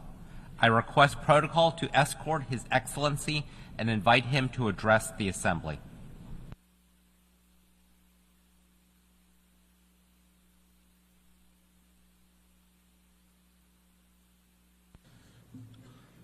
Mr. President, Mr. Secretary General, Your Excellencies, I wish to congratulate Ambassador Yang on the session to the presidency of the General Assembly for this year coming, and give my best wishes to outgoing Ambassador Francis for leading us in the last year. Over the past 3 years, the Bahamas has been pleading with member states to engage in urgent action in respect of climate change. Along with other small island developing states, we have highlighted our vulnerabilities and our predicament. We have told you what we know, shared our experiences from the front line, described what we are doing to address the various issues, and warned how our yesterdays are becoming your tomorrows. There's been some welcome progress, but it falls far, far short of what is needed.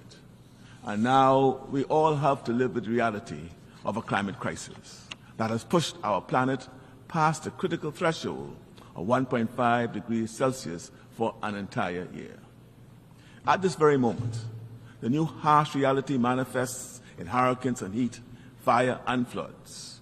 Member states can somehow quickly find eye-watering sums of money for bullets and bombs, but only rattle small change in their pockets when it comes to financing the costs of loss and damage, repair and recovery, so desperately needed to adapt to the new climate reality. Why? Why do members persist in ignoring the biggest threat of our lives? The easy answer would be to say that you just don't care. But I cannot accept that. To do so would be to accept a view of humanity which is at odds with my faith and lived experience of humanity. But we in the Bahamas clearly see that lack of determined, committed action as a series of misguided short-term choices and priorities. We can choose differently. We can choose better. We can act to address real, consequential priorities, priorities that are already impacting the lives of every single one of us and will continue to impact the lives of our children and their grandchildren for generations to come. The irony is that generations before us did not have an established forum such as this, a place to come together as a whole world to work together for the common good.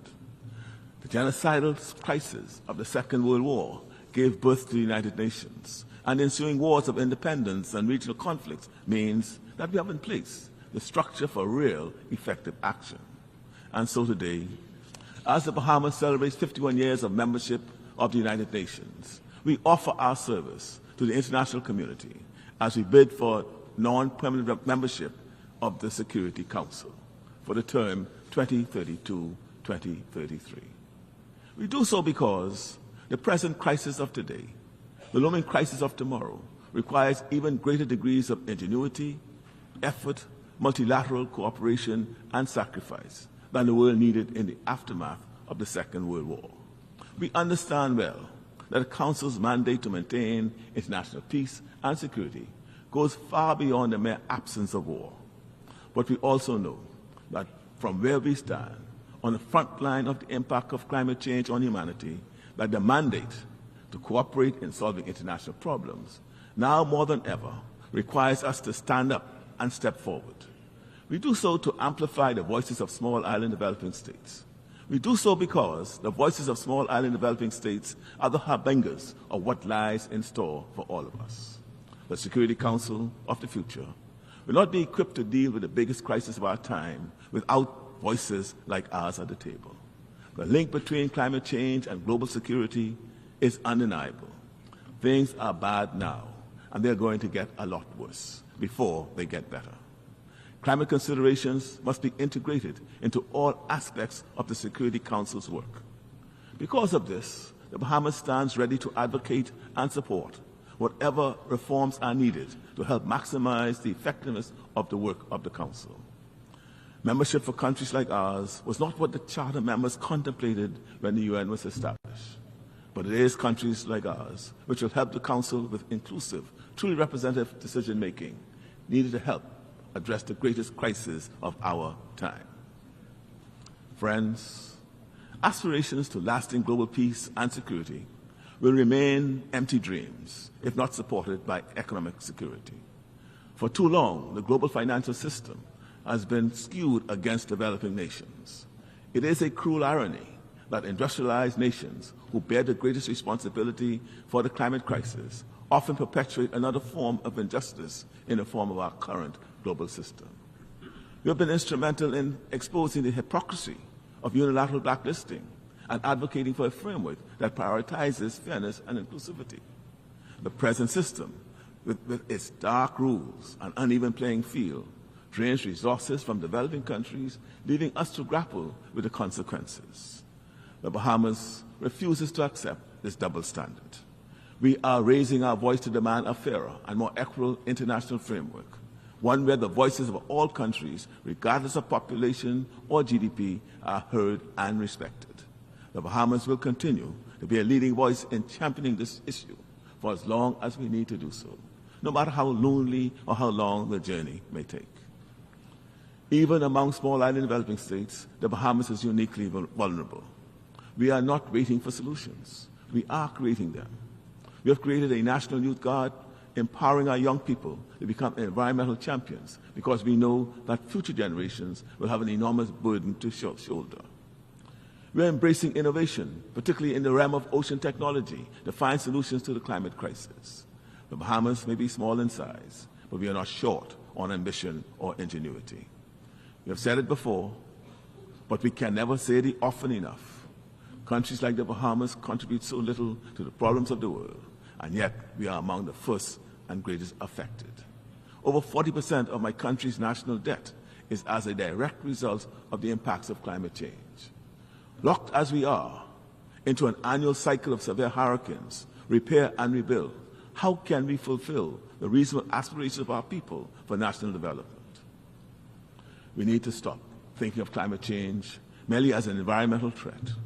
It is a threat multiplier, exacerbating existing tensions, creating new ones, and undermining the very foundations of global security.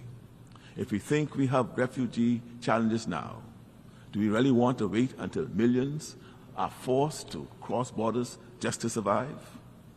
As resources become scarcer, as livelihoods are lost, the potential for conflict, for instability, and mass migration becomes inevitable. And so we ask you to take note of your own self-interest. Your Excellencies, in our Caribbean region, the Republic of Haiti is facing a multidimensional security crisis. It is born of gang violence and resource scarcity, made worse by massive earthquakes, hurricanes, and other natural hazards. In accordance with UNSC Resolution 2966, passed in 2023, and in coordination with the government of Haiti, member states are contributing to a multinational security support mission. The Bahamas government is strongly of the view that any mission in Haiti ought to be Haitian-led and aim to build the capacity of the Haitian National Police to counter gangs and improve security conditions. The Bahamas reiterates the importance of continued and sustained financial support from donor countries to ensure that UN Trust Fund is able to fund the MSSM operations now and in the future. The CARICOM region in and of itself cannot do it alone, and so we urge you to take note of this important aspect of the MSSM mission. Looking beyond our region, in 2024, the Bahamas has looked to South-South cooperation to fill the gaps in development support. We continue to be active participants in CARICOM. We value the support of the Commonwealth and the solidarity between Caribbean and Pacific Commonwealth states, and look forward to meeting this year in Samoa. We value the deepening relationship between CARICOM and the African region. We see renewed value in the Group of 77 and the non-aligned movement. Our concerted efforts to collectively focus on climate reparations have resulted in new pathways to climate justice at the International Tribunal for the Law of the Sea and at the International Court of Justice. We remain determined to protect and preserve our climate and our precious biodiversity through the progressive development of international law. COP29 must be a turning point. It is estimated that by 2050, climate-related damage is projected to rise to an almost unimaginable $38 trillion per year. My friends, in some respects, it is already too late. Where we are is not good enough, but there's still time. Time just enough if we act, and act now. Let's revitalize the stalled negotiations on a new collective quantified goal on climate finance. We cannot afford another year of inaction. Developed nations must step up, not just with words, but with enforceable, concrete commitments that reflect the scale and urgency of the crisis. While global military expenditure soared to an unprecedented $2.4 trillion last year, the Loss and Damage Fund, painstakingly established at COP28, has secured a mere $800 in pledges. This is a drop in the ocean compared to the trillions needed to address the escalating costs of the negative impacts of climate change. This is not just an issue of funding, it is fundamentally an issue of sustainability and survival. Without it, peace and security mean nothing.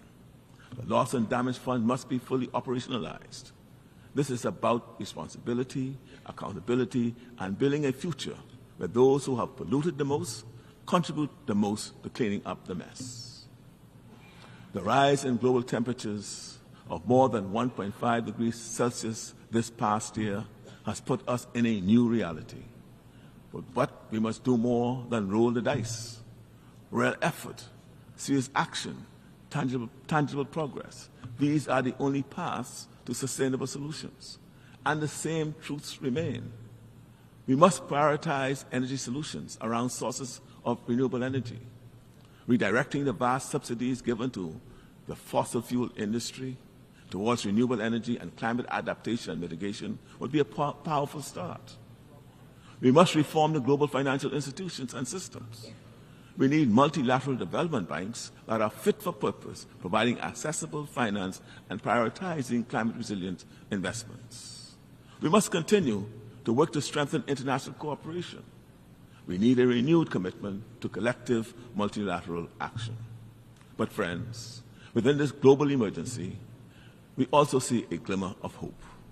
The 1.5 degrees Celsius threshold cannot be an endpoint, but a turning point, an opportunity to reject complacency and chart a new course, one grounded in innovation, collaboration, and a resolute commitment to a just and sustainable future.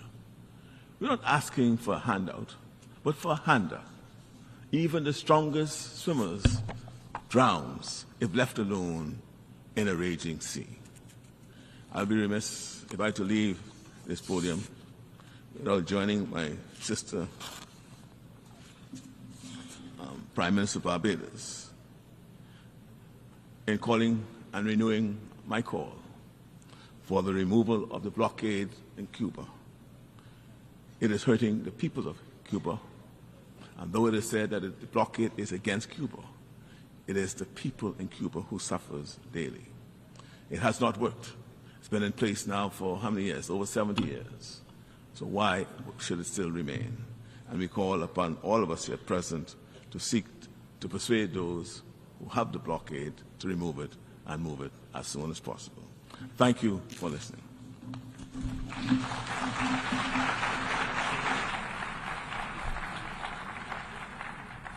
On behalf of the Assembly, I wish to thank the Prime Minister and Minister for Finance of the Commonwealth of the Bahamas.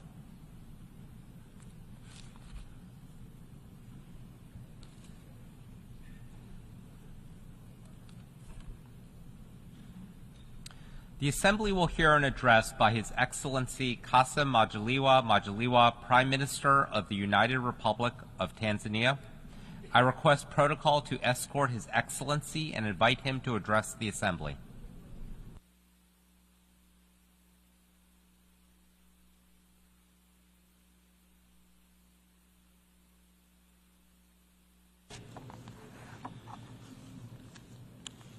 Your Excellency, Philemon Yang, President of the 79th session of the United Nations General Assembly, Excellencies, Heads of State and Government, ladies and gentlemen.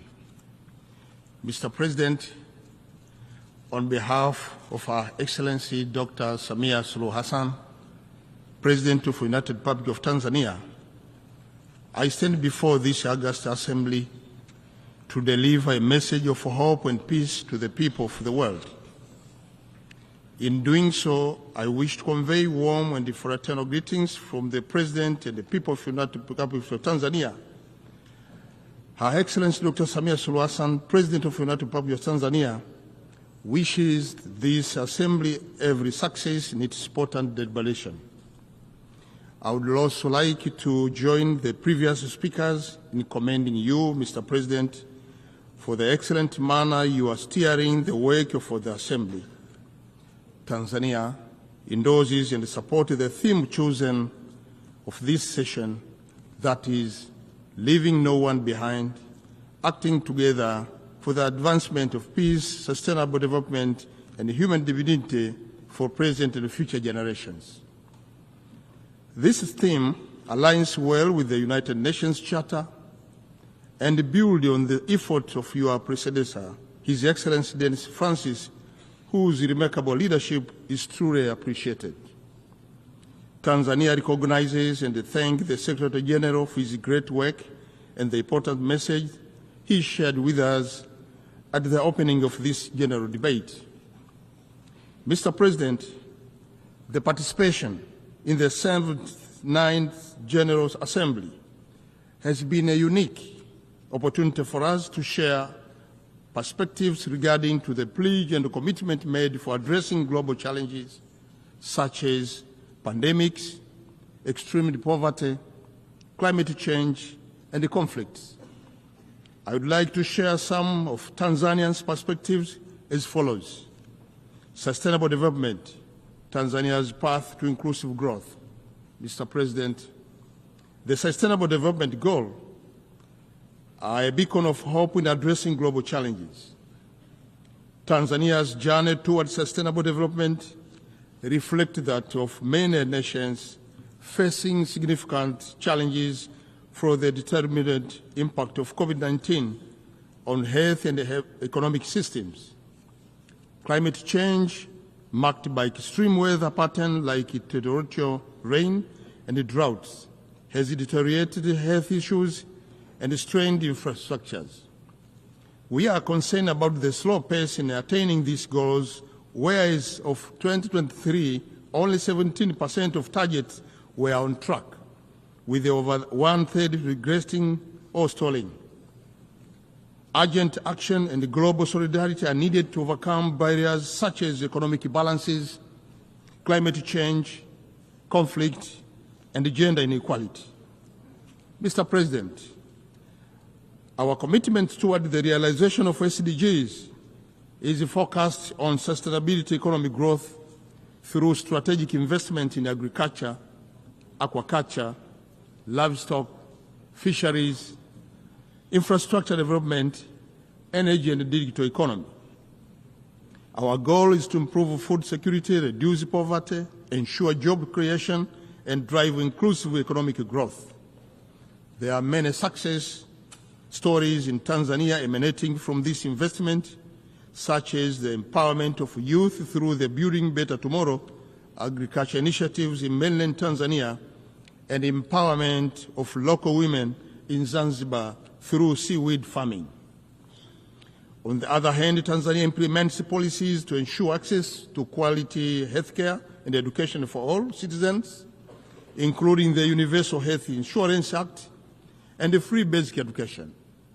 The government also invests in vocational training and STEM education to prepare youth for job market and digital economy.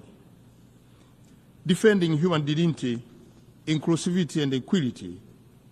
Mr. President, for decades, Tanzania foreign policy has prioritized respect for human dignity.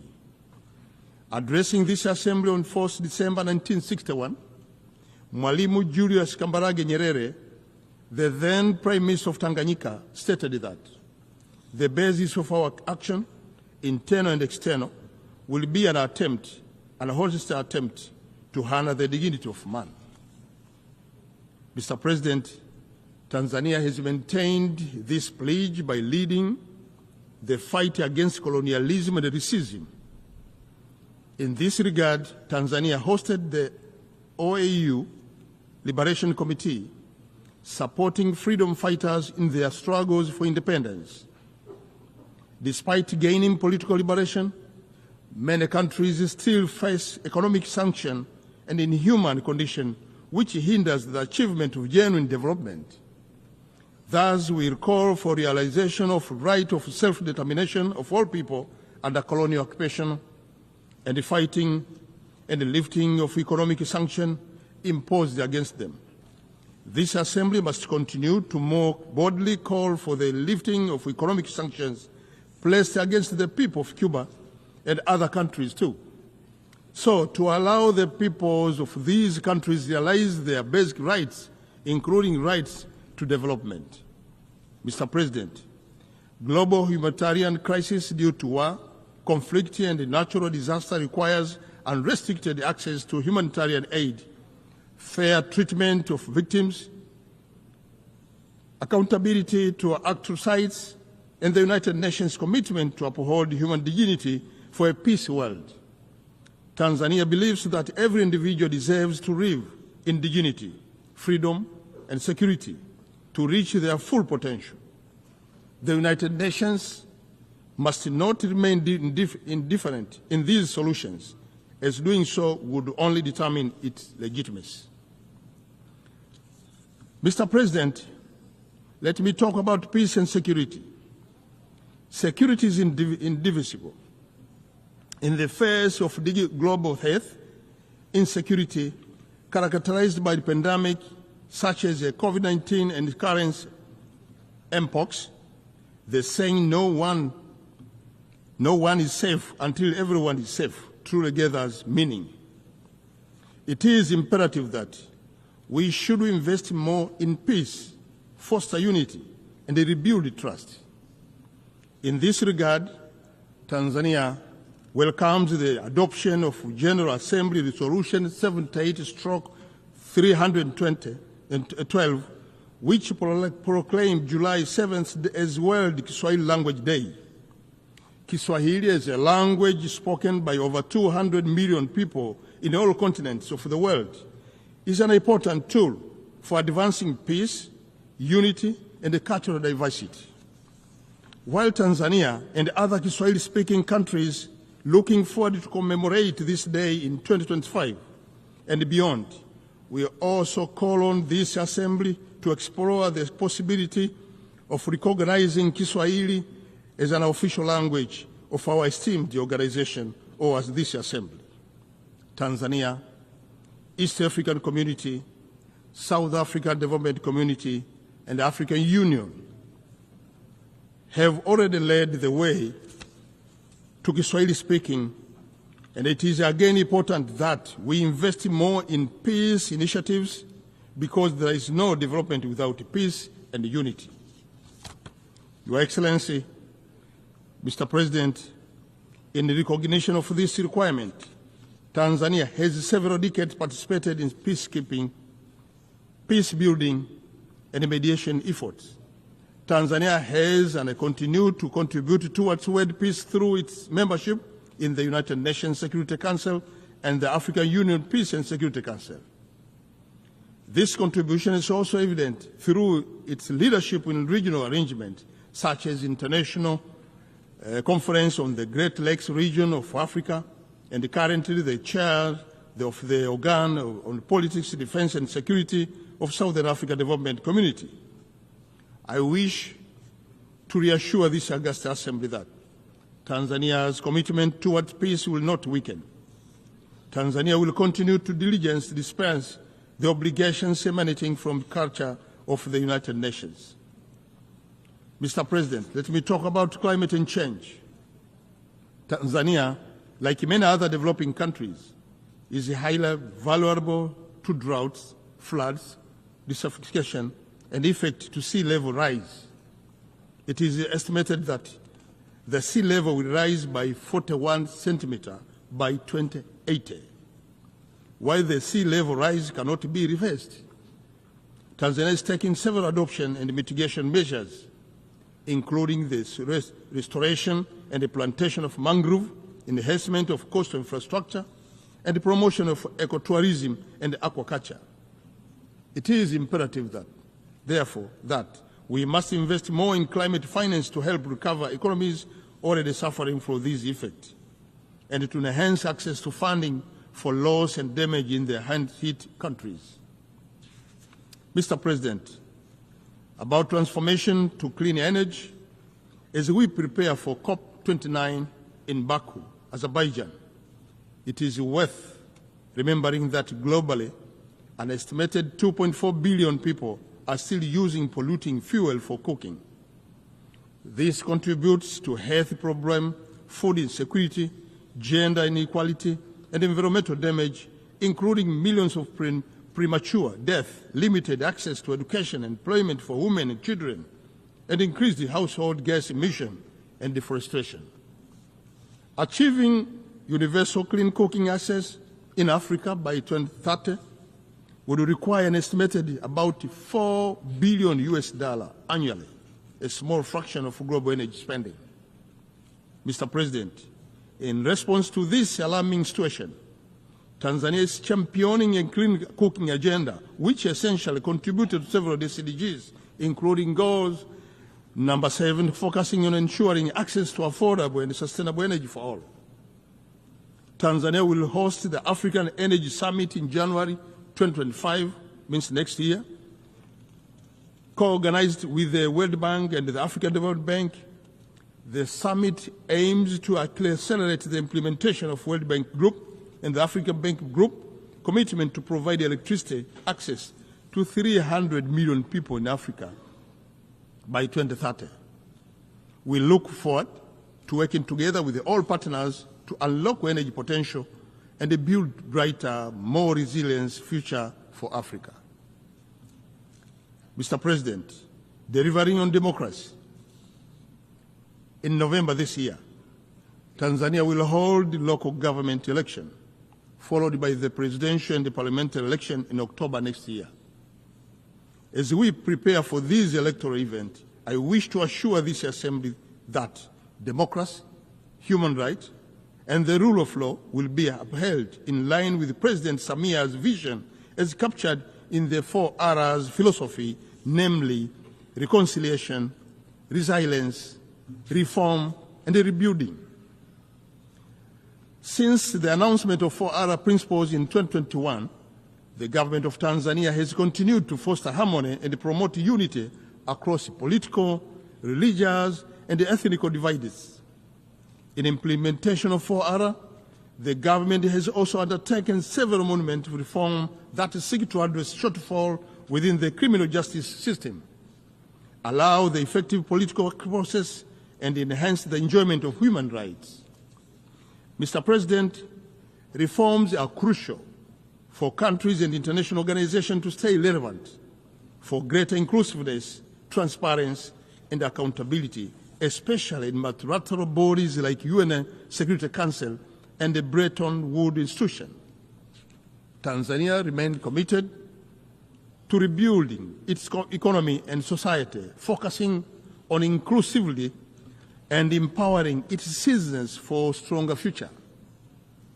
Mr. President, when I go to conclude my speech, Tanzania argues all the world leaders to unite against international threats that undermine unity, peace, and human dignity.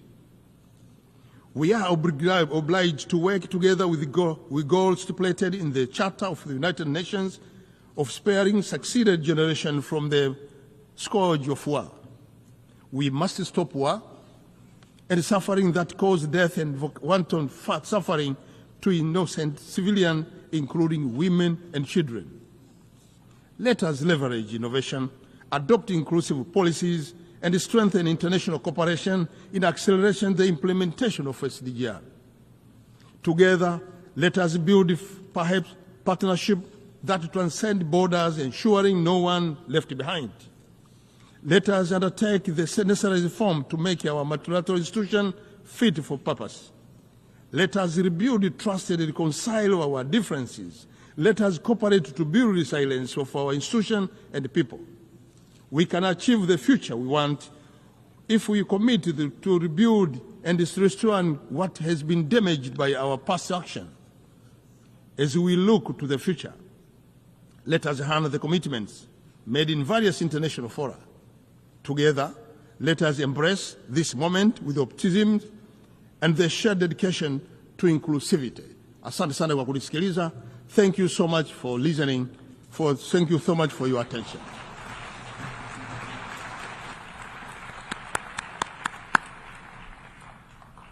On behalf of the Assembly, I wish to thank the Prime Minister of the United Republic of Tanzania.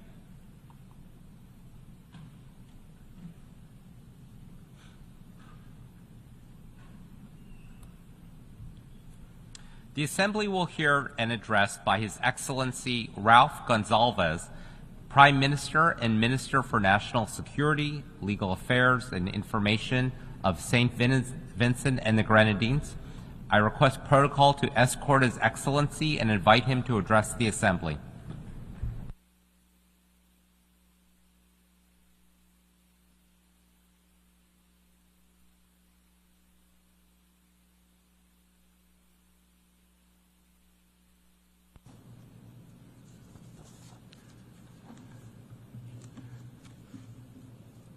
Mr. President, Your Excellencies, St. Vincent and the Grenadines is a magnificent exemplar of our Caribbean civilization.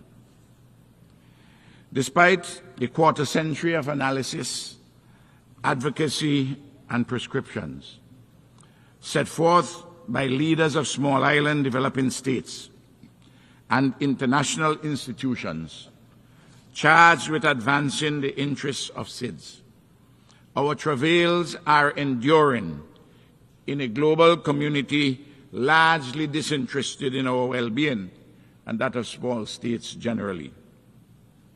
We in SIDS remain unequally yoked in a global community motivated by the baser instincts of the untrammeled power of money, ideology, guns, lethal weapons, territorial and global dominance. To be sure, the SIDS have made incremental advances in the global community and in the architecture of international relations. Nevertheless, for us in SIDS, it has been a situation akin to going up a dung escalator, in which the dung escalator is moving at a faster pace than the upward baby steps. Frequently, it appears as though much of the powerful would wish the SIDS not to exist. But here we are, stubborn as the heavens. We are not going anywhere despite our massive vulnerabilities. Our people have a permanence in this world. Even if some of our lands wash away, we have a voice and we will continue to use it. We demand, as of right, a special support from the international community to address efficaciously the unique social, economic, and environmental vulnerabilities of SIDS in the interests of the nearly 70 million people who permanently occupy the seascape and landscape of the SIDS, and in the interest, too, of all the other 8 billion or so persons who inhabit Mother Earth. Small island exceptionalism ought to be a category embedded formally in international law and accorded most favorable treatment. Rather than securing a most favorable treatment, the SIDS are required to fight to maintain the special considerations which providence or serendipity has bestowed upon them. A case in point is the attempt currently by the International Development Association, IDA, to pit the most vulnerable, the SIDS, against the poorest countries in its quest to tighten the terms under which qualifying SIDS of a particular income level, such as St. Vincent and the Grenadines, obtain soft loans through the World Bank IDA nexus. In any event, why is the World Bank persisting with the single, anachronistic, and ill-designed metric of average per capita income in respect of vulnerable SIDS in the age of the Anthropocene, as against a more comprehensive and sensible measure of a multi-dimensional vulnerability index? Your Excellencies, the unvarnished truth is that the developed countries have not kept their promises to the SIDS, except the most marginal ones. Importantly, the countries of the developed world, the major historic and contemporary emitters of greenhouse gases, have failed and or refused to keep their solemn commitments of restricting the global temperature at below 1.5 degrees Celsius above pre-industrial levels. Unless there are drastic alterations in the patterns of consumption, production, life, and living in developed and large emerging economies, our planet is inexorably on a path to a proverbial hell in a handbasket. In the process, countries of an island or seaboard civilization are likely to be inundated by raging seas and enveloped in searing heat. On the matter of the financing of climate change, the developed countries which have the means and the major historic responsibility to contain this existential threat have been parsimonious and less than responsible in practice.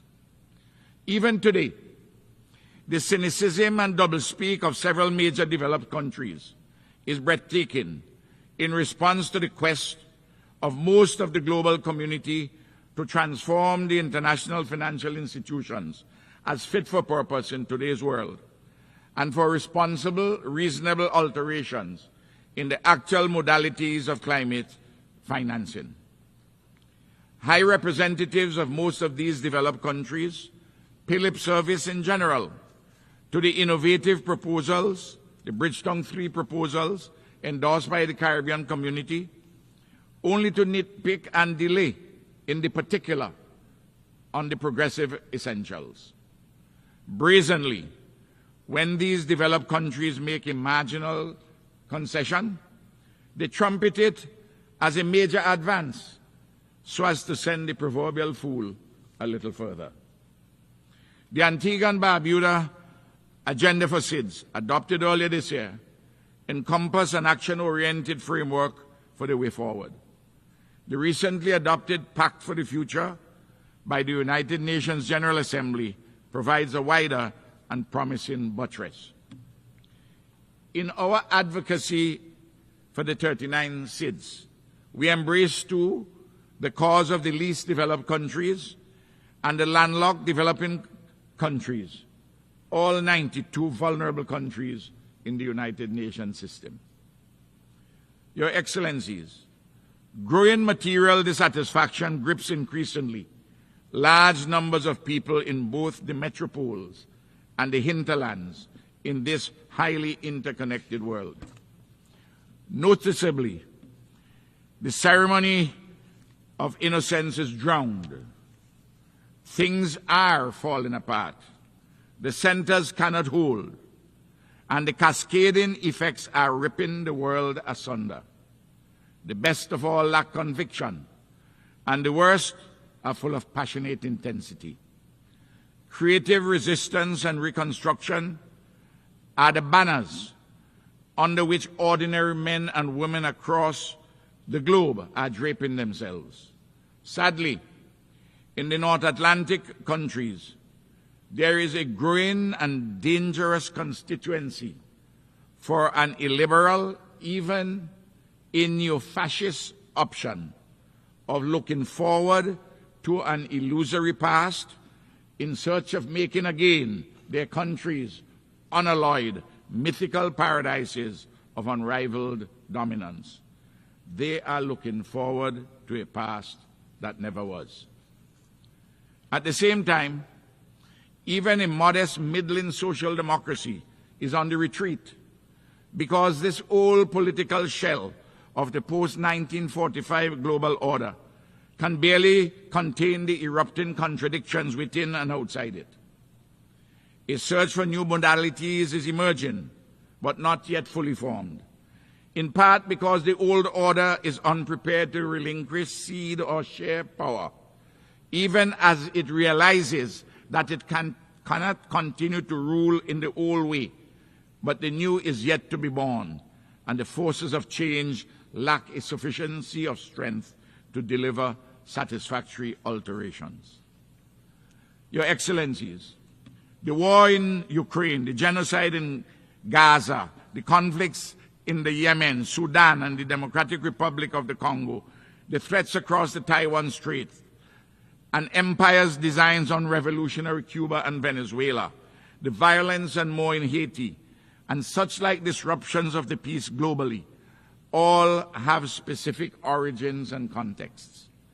But they are all reflective, too, of a failure of multilateralism, a hamstrung United Nations framework, and a derogation from the fundamental precepts of the Charter of the United Nations. Large, powerful nations, singly or in allied combinations, have a propensity to seek dominance. In this milieu, opportunistic or servile alliances emerge or persist as the particular circumstances admit. It all degenerates into a Manichean politics of the madhouse. Hypocrisy, disinformation, and folly reign supreme. Your Excellencies, in this context arises the trope of the neoliberal global order that the principal contradiction in today's global political economy is between democracy and autocracy. Still, all the self-serving shibboleths and gloss of this fictional construct will not wash away the unrepentant sins of the past or the cruel impositions of the present. The blinding truth is that the central contradiction in today's political economy is not between democracy and autocracy. The main contradiction has been, and still is today, that which revolves around the fundamental material questions of who gets what, when, where, and how. It is centrally about the struggle or competition for ownership, control, and distribution of material resources, which constitute the basis for regional or global hegemony. Everywhere, more and more, the poor, the hungry, the marginalized, the disadvantaged are clamoring and organizing for a different and better future. Not an unacceptable past, not a present without possibilities of upliftment, but for a future beyond unbounded elements. Your Excellencies, sadly, in our region, we have been experiencing the lived reality that the imperial ghost of Monroe still stalks the marbled halls of the citadels of a neighboring great country of extraordinary possibilities to the detriment of countries in Latin America and the Caribbean. No country in our hemisphere can reasonably be considered a security or other threat to this great nation. Yet St. Vincent and the Grenadines and other Caribbean countries have been damaged collaterally and directly in significant material ways by the weaponizing of the financial system and the unjust unilateral coercive sanctions against Venezuela and Cuba, which are in breach of international law.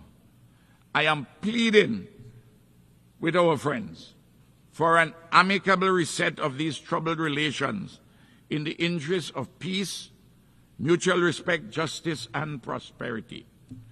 The international community continues overwhelmingly and rightly to demand the end of the unilateral sanctions, the embargoes, and unfair declarations about state sponsorship of terrorism and more made against Cuba. Your Excellencies, on July the 1st, 2024, the Category 4 Hurricane Beryl battered St. Vincent and the Grenadines, Grenada, and Jamaica. Since the dawn of the 21st century, this is the 12th significant natural disaster to have struck my country. Hurricane Beryl has adversely affected 1/5 of our population and has caused economic damage amounting to 1/3 of our country's gross domestic product. The relief, recovery, and reconstruction processes are underway. On behalf of the government and people of St. Vincent and Grenadines, I thank all countries and organizations, including the United Nations, that have come to our aid in the aftermath of the hurricane. Unfortunately, for the recovery and rebuilding processes, we are essentially on our own. We have had to seek significant loans to rebuild our physical infrastructure and 5,000 houses, to provide income support for affected persons, and to mobilize production support for the agricultural, fishing, and tourism industries. I'm appealing to the international community, our dear friends, to assist us, not with further burdensome loans, but with requisite grants. The recovery and reconstruction after every natural disaster increased sharply our debt burden. Countries like ours have contributed little or nothing to global warming and man-made climate change, yet we suffer largely alone on the front lines. This cannot be fair. It cannot be just. Do we have to choose death or debt? DEATH or DEBT? Which one we have to choose? Your Excellencies, the Caribbean community, the African Union, the Community of States of Latin America and the Caribbean, their diasporas, and all fair-minded persons globally have been insisting that the European nations responsible for native genocide and the enslavement of African bodies pay reparations for the consequential legacy of underdevelopment. This issue of transformative reparative justice will not go away until it is appropriately addressed. Your Excellencies, the suffering and pain of the Haitian people continue to weigh heavily on the consciences of our Caribbean. Through the efforts of the Haitian people, in tandem with the regional and international communities, especially CARICOM, the USA, Canada, and Kenya, a measure of progress has been made on some fronts, but immense challenges remain in the humanitarian, security, political, and economic spheres. The building of a free, democratic, peaceful, and prosperous Haiti demands commitment and concerted action from all the relevant stakeholders in pursuance of solutions devised by Haitians and led by Haitians. Haiti fatigue is not an option for the international community. Your Excellencies, in our Caribbean, there is a growing challenge of violent crime involving the combustible mix of imported guns and bullets, illegally exported marijuana, and the trafficking of cocaine from South America. It is evident that this challenge demands much closer cooperation operationally between all the countries concerned in the Caribbean, North America, South America, and Europe. In the Middle East, the collective punishment meted against the Palestinians in Gaza and the continued illegal occupation of Palestinian lands, including in the West Bank, amidst accompanying state terror by an Israeli regime in total defiance of international law, is utterly unacceptable. Surely, despite the complexities of the problems at hand, this United Nations, especially the Security Council, ought to summon the courage and will to stop the carnage and facilitate the lasting peace and security. Your Excellencies, in the Far East, the prospect of a disruption of the tenuous peace across the Taiwan Strait is alarming. The quest for hegemony and the denial of a people's inalienable right to self-determination are wrong in the East as it is in the West. Bullying is objectionable in the West as it is in the East. Unilateral coercive action by a big power in the East is contrary to international law as it is surely in the West. St. Vincent and the Grenadines continues to urge that Taiwan be allowed to participate fully in the specialized agencies of the United Nations, including those pertaining to health, air and sea transport, climate change, disaster preparedness, and global policy. Your Excellencies, it appears that there have been recently some positive movements in the long quest to effect a judicious and just reform of the United Nations Security Council. It is evident to all reasonable persons that reform of this body is long overdue. As the chair of the L69 group, St. Vincent and the Grenadines will continue its advocacy for an inclusive, more accountable, effective, representative, and relevant Security Council. Excellencies, we know that a better world is possible. On the United Nations rests our hopes for a better world for peace, justice, security, and prosperity. Let us also act in accord with our responsibilities, obligations, and means. Please, let us not desecrate our future. Thank you.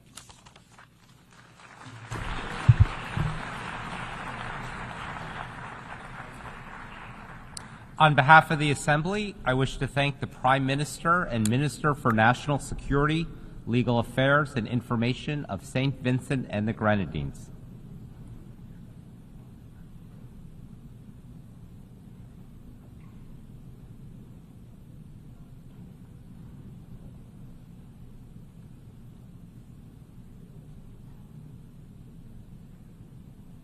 The Assembly will hear an address by His Excellency Russell M. Iso Dlamini, Prime Minister of the Kingdom of Eswatini.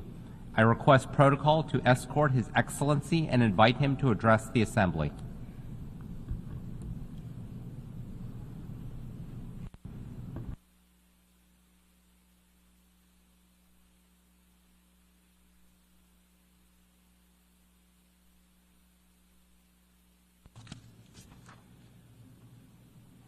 Your Excellency, Mr. Philemon Yang, President of the 79th session of the United Nations General Assembly, Your Majesties, distinguished heads of state and government, the United Nations Secretary General, honorable delegates, ladies and gentlemen, Mr. President, it is with profound gratitude and deep sense of responsibility that I stand before you today at this pivotal gathering of the 79th United Nations General Assembly.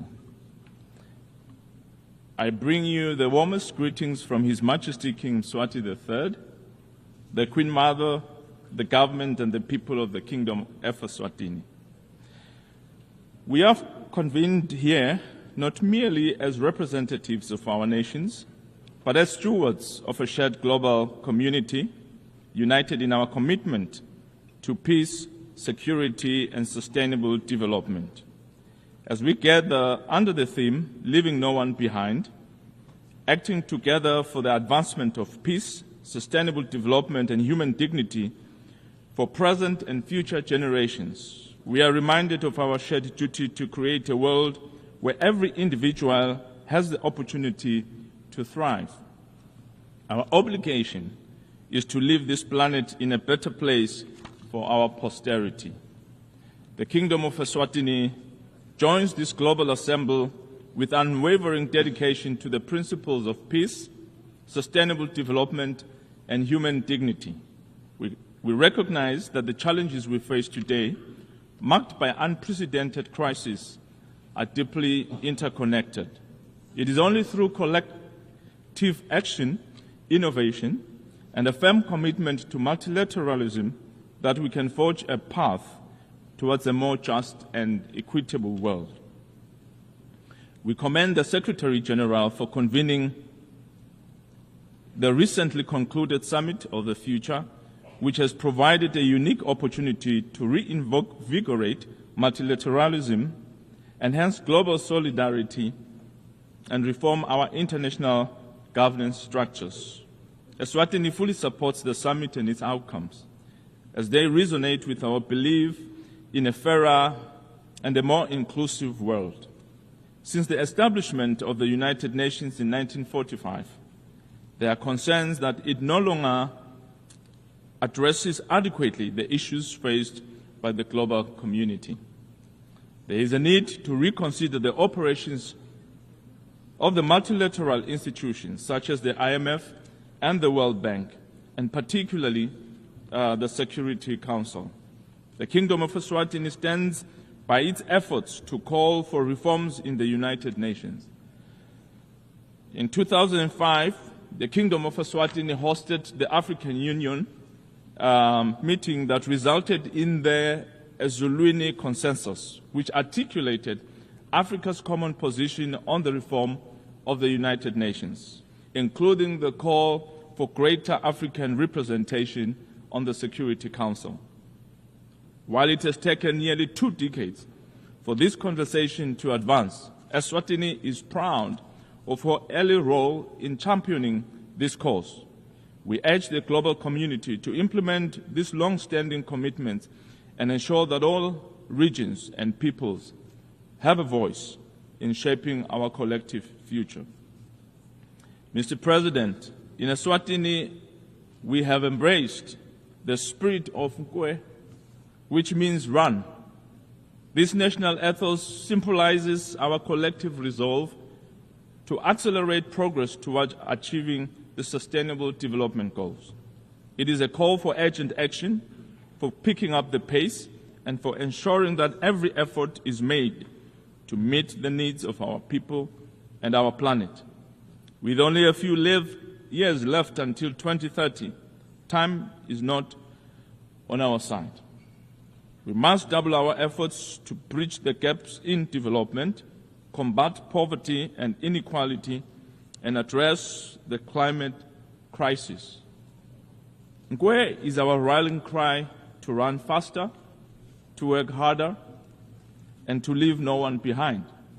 We invite the global community to join us in this accelerated drive towards a better future for all. Africa is the youngest continent in the world, brimming with potential and promise. The Kingdom of Eswatini is committed to harnessing this demographic dividend by investing in our youth. Our youth empowerment program, supported by government, the United Nations in Eswatini, and other friends of the Kingdom, aims to equip young people with the skills and resources they need to succeed in a rapidly changing world. We believe that by creating opportunities for employment and entrepreneurship, we are laying the foundation for a more prosperous and inclusive society. Addressing youth unemployment and providing our young people with meaningful opportunities is not just an economic imperative, but a moral one. We must act now to ensure that our youth can participate fully in building the Africa we want, an Africa of peace, prosperity, and dignity. Poverty remains one of the greatest challenges facing our continent. In Eswatini, we are committed to eradicating poverty through inclusive growth and robust social protection programs. We have prioritized policies that provide safety nets for the most vulnerable in our society, including women, children, and persons with disabilities. We urge the international community to support these efforts by promoting fair trade, increasing development assistance, and fostering partnerships that create jobs and uplift communities. Let us work together to build a world where no one lives in poverty and every person can achieve their full potential. Mr. President, sustainable development is not a choice, but a necessity for the survival and prosperity of our planet. The Kingdom of Eswatini remains dedicated to advancing our development agenda as aligned with the 2030 Agenda for Sustainable Development. We have made significant strides in promoting poverty eradication, renewable energy, the protection of our natural resources, and ensuring equitable access to education and healthcare for Emaswati. Our national development strategy aligns with global development goals focusing on economic diversification, poverty reduction, and human capital development. We've taken significant steps to promote renewable energy through investments in solar, wind, and hydropower projects, such as the Eswatini Electricity Company's initiative to increase the share of renewable energy in the national grid. These efforts are complemented by our progress in providing access to quality education through the free primary education program and improving healthcare services as outlined in our National Health Strategic Plan. However, as a small middle-income country, we face unique challenges, including limited access to international financing, vulnerability to climate change, and economic shocks. We call on the international community to support the developmental aspirations of countries like Eswatini, ensuring that our path towards sustainable development is not hindered by structural inequalities in the global system. In response to these challenges, Eswatini has put forth a comprehensive SDG recovery and acceleration plan valued at about $1.6 billion, covering diverse areas including digital transformation, renewable energy, agriculture, industrial expansion, and social protection. This plan prioritizes implementation over the development of new frameworks, emphasizing sectors such as job creation, specifically under SDG 8, Target 8.5, which focuses on creating jobs across industries as a multiplier for achieving other SDGs. By investing in employment opportunities, we believe we can address multiple dimensions of development, including reducing food insecurity, enhancing access to essential services, and minimizing social ills, such as crime and substance abuse. Mr. President, the implementation of SDGs requires substantial financial resources. However, many developing countries, including those in Africa, face significant barriers to accessing affordable finance. The current global financial architecture is not fit for purpose and must be reformed to make the financing more accessible and equitable. We call for the implementation of the Addis Ababa Action Plan, which emphasizes the need for innovative financing mechanisms and global solidarity. We also urge the international community to support the reform of global financial mechanisms that have seen developing countries pay much higher costs than developed nations to access the much-needed funds. This unfair practice must come to an end. The Summit of the Future provides a critical opportunity to address these disparities and ensure that all nations have the means to achieve their development goals. Mr. President, peace is the foundation upon which sustainable development and human dignity rests. The Kingdom of Eswatini, guided by its long-standing tradition of peaceful coexistence, continues to advocate for dialogue and peaceful resolution of conflicts. We condemn all forms of violence and support efforts aimed at silencing the guns across the world, particularly in Africa. We call upon the international community to support the African Union's Agenda 2063 and the African Union Master Roadmap for silencing the guns. It is imperative that we are not to leave anyone behind.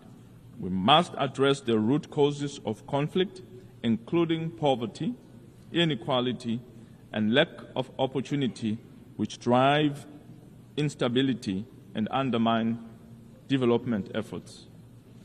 Mr. President, health is a fundamental pillar of sustainable development, and its challenges are multidimensional, impacting not just individual well-being, but also national productivity and social stability. The Kingdom of Eswatini recognizes that achieving universal health coverage is integral to the broader agenda of leaving no one behind.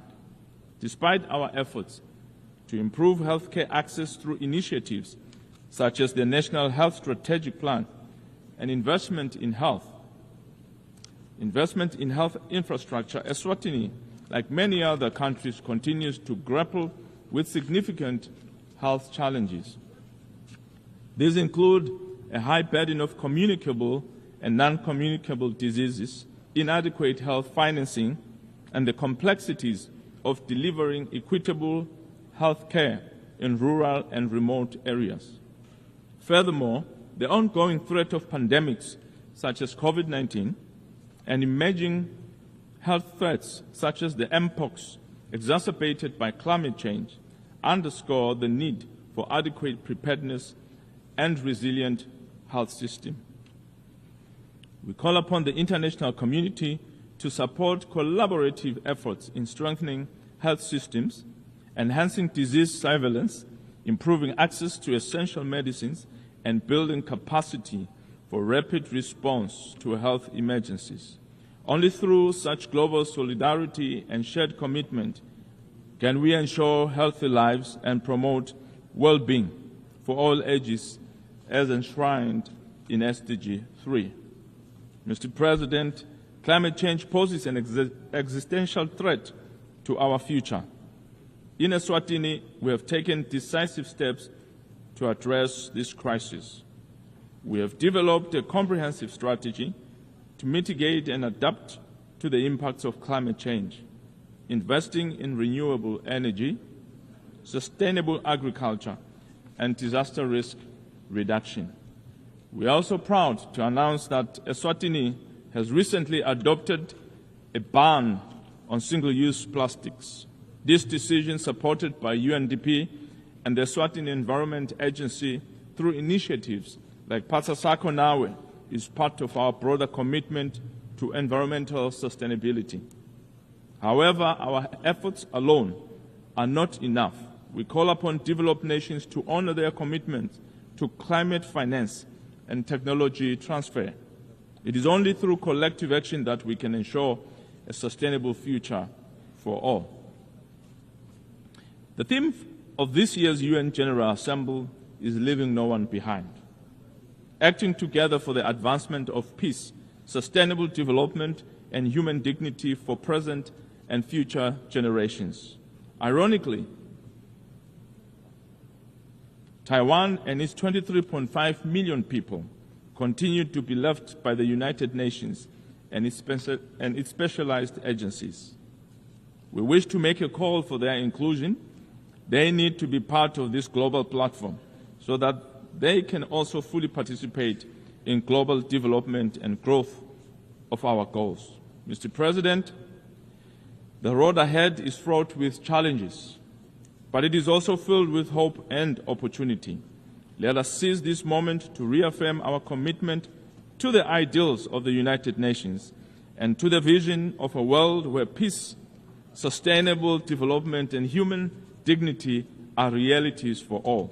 The Kingdom of Eswatini stands ready to work with all nations in this noble endeavor. May we all embrace the spirit of Nkwe and let us run together with accelerated speed towards our shared goals and ensure that no one is left behind. I thank you.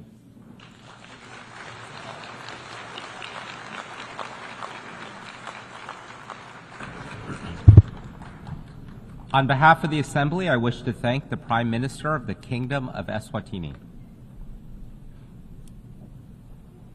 The Assembly will hear an address by Her Excellency Robina Nabanja, Prime Minister and Leader of Government Business in Parliament of the Republic of Uganda.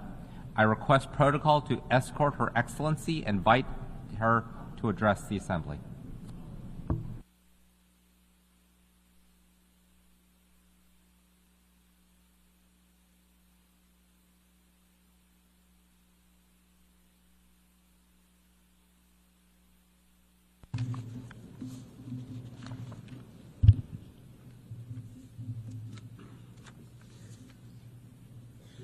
Your Excellencies, ladies and gentlemen, I bring you warm greetings from His Excellency Yoweri Kaguta Museveni, the President of the Republic of Uganda, and the people of Uganda. I congratulate His Excellency Mr. Philemon Yang on his election as President of the 79th session of the UN General Assembly, and I assure him of Uganda's full support. I commend His Excellency Mr. Dennis Francis, former President to the General Assembly, for his stewardship of the 78th session of the General Assembly, and equally pay tribute to the Secretary General, His Excellency Antonio Guterres, for his commitment to the work of the United Nations. Mr. President, in the face of the current global shocks occasioned by multiple human, natural, ecological, sociological, and financial crises, we can all agree that the world is not in a good place. Today, the negative consequences of disunity have given rise to conflicts, global instability, interstate rivalry, and has worsened the already existing problems of poverty, hunger, and disease in many parts of the world. There is therefore need to recommit ourselves to a common identity of shared humanity in the modern global village. As people of the United Nations, we should live by the Charter of the United Nations with a sincere determination to save future generations from the scourge of war. We should fully commit ourselves to upholding the dignity and worth of human person for peaceful coexistence and tolerance regardless of our differences in values, cultures, race, ideologies, and religions without political, military threats or dominion by war. Your Excellencies, we must resolve our political commitment for the full implementation of the globally agreed frameworks for the promotion of socio-economic development and advancement of all people. In this regard, Your Excellency, urgent action is required to address global inequalities with regard to poverty, hunger, and disease, which continue to affect disproportionately the poorest and most vulnerable. Therefore, this is the time to ask the following questions. Why have we failed to forge stronger international cooperation in response to collective global challenges?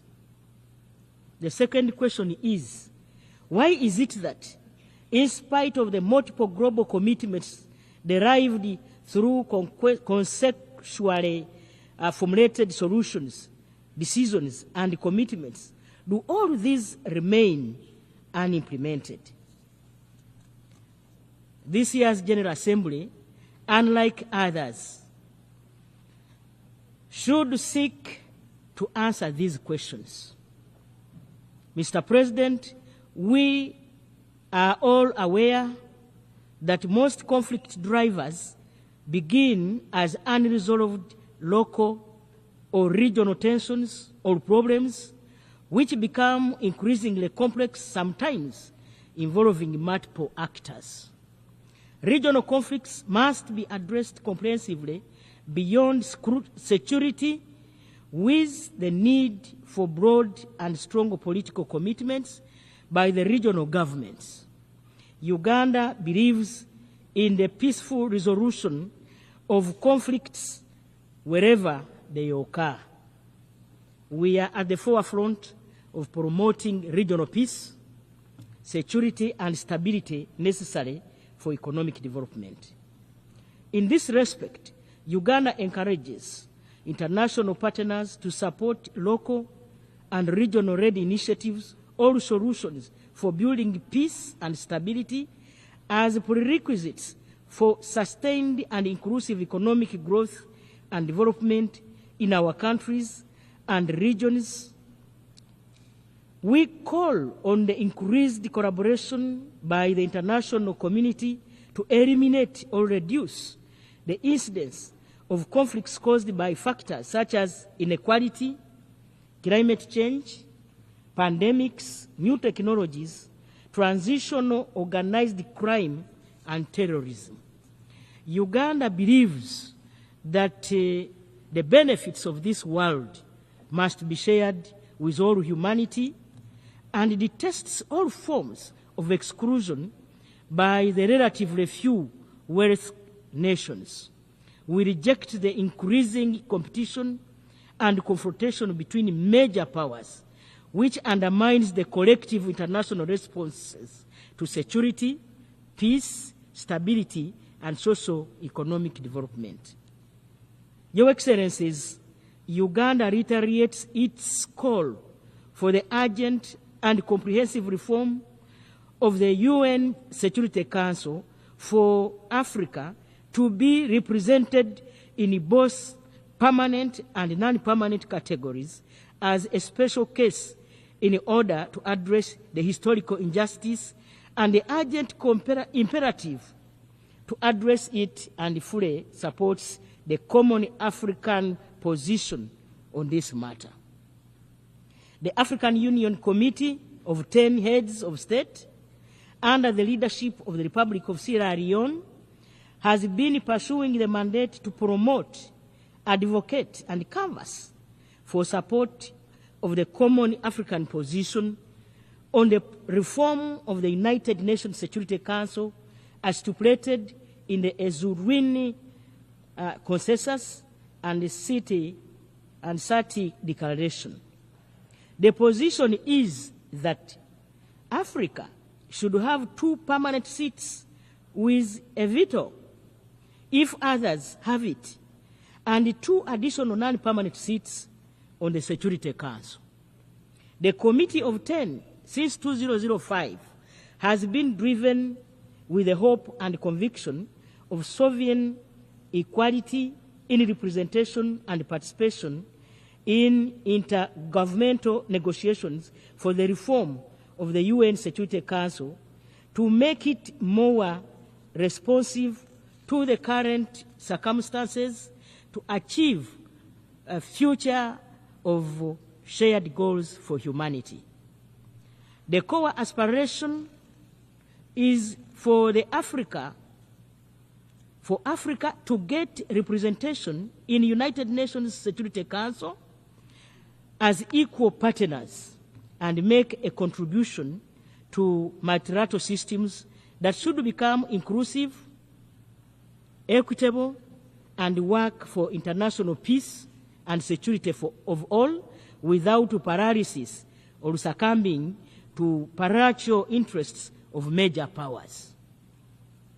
Mr. President, we demand for the right to development as equal members of the international community without any preconditions and politicization, for greater human dignity, freedom, and socio-economic injustice.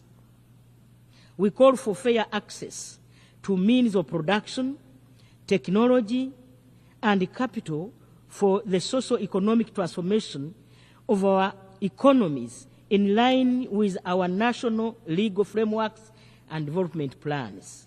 Uganda believes that the perpetual preservation of poverty and inequalities in developing countries undermines the fundamental human rights, in particular the rights of the marginalized and the poor, and remains a threat to international peace and security, which should no longer be overlooked. Uganda, as a chair of non-allied movement, will work with countries of the non-allied movement as well as other countries on the intergovernmental processes that shall lead to the adoption of the UN Covenant on the Right to Development. Mr. President, financing remains one of the greatest challenges that undermine the efforts of developing countries to fully implement the 2030 Agenda for Sustainable Development and achievement of its 17 sustainable goals. Borrowing is critical for financing investments in sustainable development. Sovereign debt is an important tool for financing sustainable development, enabling low-income countries to invest in infrastructure, health, education, and other critical areas. We emphasize that loans to low-income developing countries should be concessional and at zero interest rate. This will enable our countries to finance productive investments, including building infrastructure to improve connectivity, make debt sustainable in the long run, and spur economic growth, which will in turn help to improve domestic tax collection and raise revenues. Uganda, like other developing countries, faces constraints of domestic resource mobilization due to limited tax base. We call for strengthening of the international cooperation in tax matters to ensure that it is effective and inclusive by making multinational corporations pay taxes in countries of their operations, including collecting revenue generated by e-commerce in cross-border transactions. Mr. President, we fully support the ongoing discussions on adoption of the UN Framework Convention on International Tax Cooperation and call upon all countries to negotiate constructively.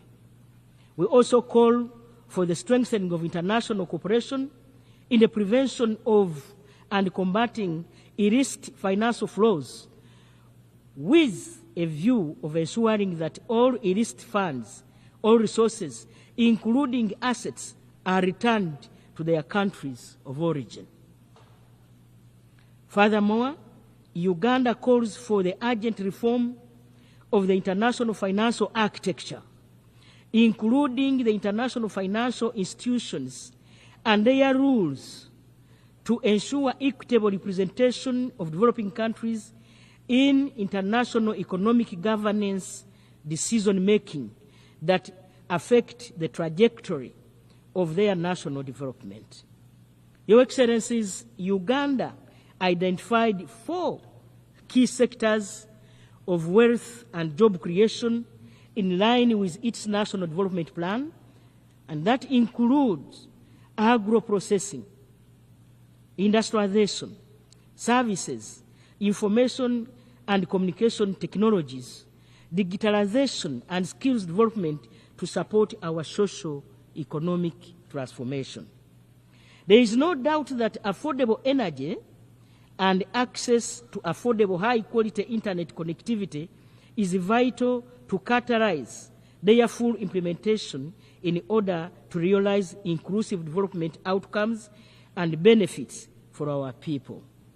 We need to strengthen deeper collaboration with the Global South, with the support of our partners in the North, to unlock shared prosperity by building the necessary infrastructure and connectivity to increase productive capacity for rapid growth, economic takeoff, and sustainable development.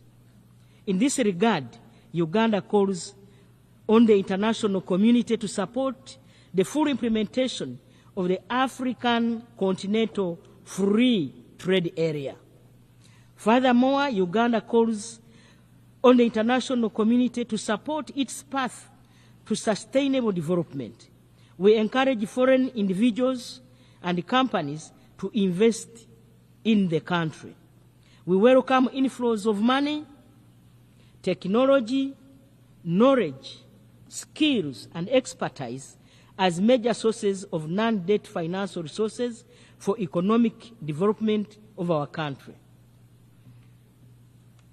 Your Excellencies, Uganda also calls for collaboration by the international community in medical research for global health to develop vaccines and treatments to combat diseases like Ebola, COVID-19, monkeypox, and improving health care capability in low-income countries, particularly in Africa.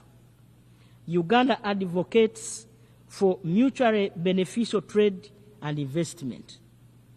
We encourage that in pursuing sustainable development, foreign direct investment should be geared to adding value by processing raw materials inside our country where raw materials are produced and to export high-value products. This will create jobs, generate high incomes, and increase taxable revenues.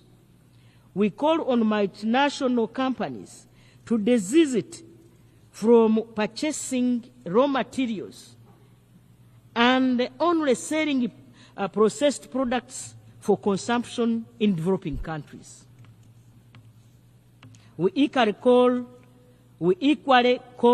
on developed economies and multilateral multinational companies that buy raw materials to process them and add value in their countries should take measures to institute policies that allow sharing the profits they generate in the value chain with the low-income raw material producing countries where it is sourced for shared prosperity.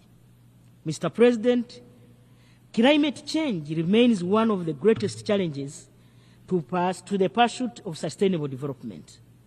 Uganda calls on developed countries to provide the necessary financial, technical, as well as capacity building to support developing countries to effectively address climate change. We demand for climate justice, recognizing that richer countries, having historically profited from high emission activities for the development of their economies, and bear a great obligation to lead in mitigating these impacts. Therefore, high-income countries should reduce their emissions and equally support developing countries in their gradual transition to low-emission development pathways without using the environment as a political and economic tool to block or slow down their development. We emphasize that climate finance should be additional to official development assistance. Mr. President, developing countries face great challenges, including the increase in unilateral political, economic, and trade actions, or policies, and the weakening of multilateralism, which are flagrant violations of the principles established in the UN Charter, international law, and the purposes of the United Nations. We consider that it is urgent to stop these actions that threaten the economic and social development of the countries that are subject to them, and consequently prevent them from achieving the sustainable development goals. Uganda reiterates its call to put an end to the economic, commercial, and financial blockade imposed on these sister nations under sanctions, which is a major impediment to the sustainable development. Uganda also reiterates its firm rejection to the imposition of laws and regulations with extraterritorial impact and all other forms of cohesive measures, including unilateral sanctions against developing countries, and reiterates the urgent need to eliminate them immediately. Mr. President, Your Excellencies, ladies and gentlemen, Uganda took over the chairmanship of both the Group of 77 and China and the Non-Allied Movement in January 2024. I take this opportunity on behalf of His Excellency President Yoweri Kaguta Museveni, the President of the Republic of Uganda, to thank all member states of the group and the movement for their confidence in ensuring Uganda is in the capacity of chair. We commend the Africa Group for endorsing our candidature for the chairmanship of both organizations. This year, 2024, has been a crucial year with various intergovernmental processes at the United Nations on issues that are of paramount importance to both the group and the movement. And these include inter alia Fourth International Conference on the Small Islands Developing States, the Third UN Conference on the Landlocked Developing Countries, the Summit of the Future, the preparations for the Fourth International Conference on Financing for Development, the 2024 UN Climate Change Conference, COP29, all of which demand that we remain even more united and steadfast in promoting the interests of developing countries. Uganda therefore commends the members of both groups for keeping united in solidarity as we pursue the issues of our common interests. In conclusion, Mr. President, Uganda will continue with this stewardship, working together in solidarity to achieve a revitalized multilateral system which is capable of adequately addressing current and emerging global challenges. We firmly believe that multilateralism remains a fundamental and crucial mechanism for addressing our common challenges, namely, 1, accelerating the implementation of the 2030 Agenda for Sustainable Development. 2, scaling up action to address climate change and biodiversity loss. 3, strengthening international tax cooperation. Then 4, availing adequate concessional financing for development. And number 5, the fight against illicit financial flows and enhancing global collaboration in digital and artificial technologies to maximize the benefit to society and minimize harm, among others. I thank you for God and my country.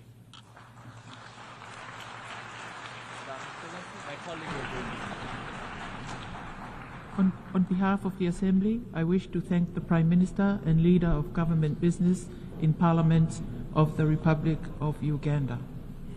We have heard the last speaker in the general debate for this meeting. The 14th plenary meeting to continue with the general debate will be held immediately following the adjournment of this meeting. The meeting is adjourned.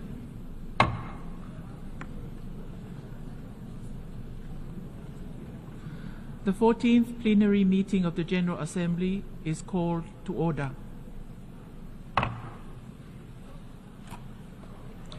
The Assembly will continue its consideration of Agenda Item 8 entitled General Debate. The Assembly will hear an address by His Excellency Gaston Alfonso Brown, Prime Minister and Minister for Finance, Corporate Governance and Public-Private Partnerships of Antigua and Barbuda. I request protocol to escort His Excellency and invite him to address the Assembly.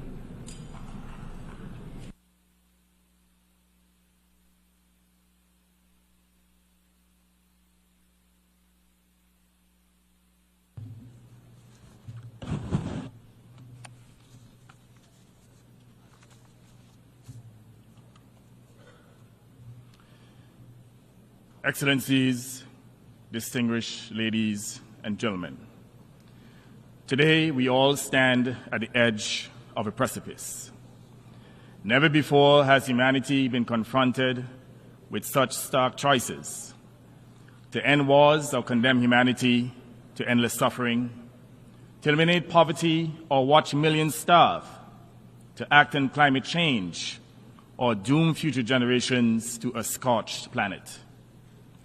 The choices we make today here in this Assembly and in every institution of governance will shape the survival of entire nations and the future of our world. For small states like Antigua and Barbuda, these are not distant realities. They are existential threats. Our islands are on the front lines of a climate catastrophe that we did not cause, a debt crisis we did not create, and conflicts in which we have no part. And yet, we suffer the heaviest toll. The world is at a pivotal point, and inaction is no longer an option for any of us. Small island developing state SIDS are the first to suffer, but we certainly will not be the last. All will be consumed if we continue to dither and delay. SIDS have learned to fight for survival against the rising seas and violent storms. But today, we must also fight for something greater: the survival of justice, of equity, peace, and human dignity itself. The time for games and lofty rhetoric has passed. We demand committed, concrete action, and we demand it now. We do not do so only for ourselves, but for all of humanity. The Fourth United Nations Conference on Small Island Developing States, SIDS-4, is a pinnacle of monumental achievement, a milestone that marks not only our collective progress as SIDS, but also our unrelenting resolve. SIDS-4 gave birth to the Antigua and Barbuda Agenda for SIDS, the ABAS, a renewed declaration for resilient prosperity. This agenda is not just a roadmap for the future, it is a lifeline for now. For SIDS, the ABAS represents the difference between thriving and perishing. It's our roadmap to a prosperous future. At its core is the SIDS Center of Excellence, built by SIDS for SIDS. This center is intended to be more than just an institution. It is an instrument for meaningful change, a center for groundbreaking technologies, revolutionary processes, and certainly pioneering solutions. With its global data hub, innovation and technology mechanism, as well as the Island Investment Forum and Debt Sustainability Support Service, the DSSS, the Center of Excellence can be literally transformed the way in which we adapt to our vulnerabilities and set a path for resilient prosperity. However, this vision cannot succeed in isolation. We need the cooperation and support of the global community to ensure its success. Without global cooperation, our hope of a secure future within our countries will crumble under the weight of inaction. That is why today I call for unwavering commitment of the international community to the center's success. Our survival depends on it. Mr. President, climate change is not an abstract or academic threat. For my people and the people of SIDS, it is a persistent and destructive reality. Intense hurricanes are now an annual terror. Coastal erosion is wiping away our productive areas for tourism and agriculture. The climate crisis is not on the horizon. It is here, now burning through our ecosystems, flooding our villages, and leaving us with fewer tomorrows. And yet, we find ourselves at an absurd situation. Continue to subsidize the very industries that are accelerating our destruction. Fossil fuel companies have become the architects of our demise while generating ostentatious profits for their owners. We must fight to end this madness. And I emphasize that we must fight to end this madness in protection of our planet and the interests of humanity. We need a fossil fuel non-proliferation treaty to halt the reckless destruction of our environment, to end fossil fuel subsidies, and to chart a course toward a sustainable future with a negotiated and graduated transition. Let COP29 be the moment we draw a line in the sand. Let it be known that we can no longer afford the luxury of delay. While we recognize that fossil fuels still play a vital role in the energy security of many countries, and we do not expect their production to cease overnight, we should not support companies extracting oil and gas to continue generating extravagant profits at the expense of our planet. It is only fair and just that these companies pay a global levy to fund mitigation efforts and compensation for the damage that they continue to inflict. And this is not punishment. It's climate justice. It is a moral and legal responsibility in which the polluter pays. And it is also very appropriate that the time for action is now. While we face the climate emergency, we are also drowning in a sea of plastic pollution that is choking our oceans and devastating our biodiversity. It is no longer a question if we act, but how swiftly we can mobilize against this threat. Our nations must commit to a binding treaty as required by the UNEA Resolution 5.14 to put an end to plastic pollution and safeguard our world's most fragile ecosystems. Let us not allow this tightening suffocation of our planet to continue. Distinguished delegates, Antigua and Barbuda, in concert with other small island developing states, has played a leading role in pursuit of climate justice. And I said to all of us that we cannot relent on the issue of climate justice. At COP26 in 2021, together with Tuvalu, we established the Commission of Small Island States on Climate Change and International Law, COSIS. Today, an expanded membership from the Caribbean and the Pacific stands united in our demand for accountability. In 2022, the Commission sought the first ever advisory opinion from the International Tribunal for the Law of the Sea on the obligations of states to mitigate greenhouse gas emissions. In May of this year, the Tribunal rendered a historic opinion affirming that major polluters are under legally binding obligation to protect the oceans and, by extension, small island states from the catastrophic harm of climate change. This precedent sets the stage for the advisory proceedings now before the International Court of Justice, initiated under the leadership of Vanuatu, with the co-sponsorship of Antigua and Barbuda and other SIDS. It is remarkable that the smallest nations are those driving this global response to the greatest threat to human survival.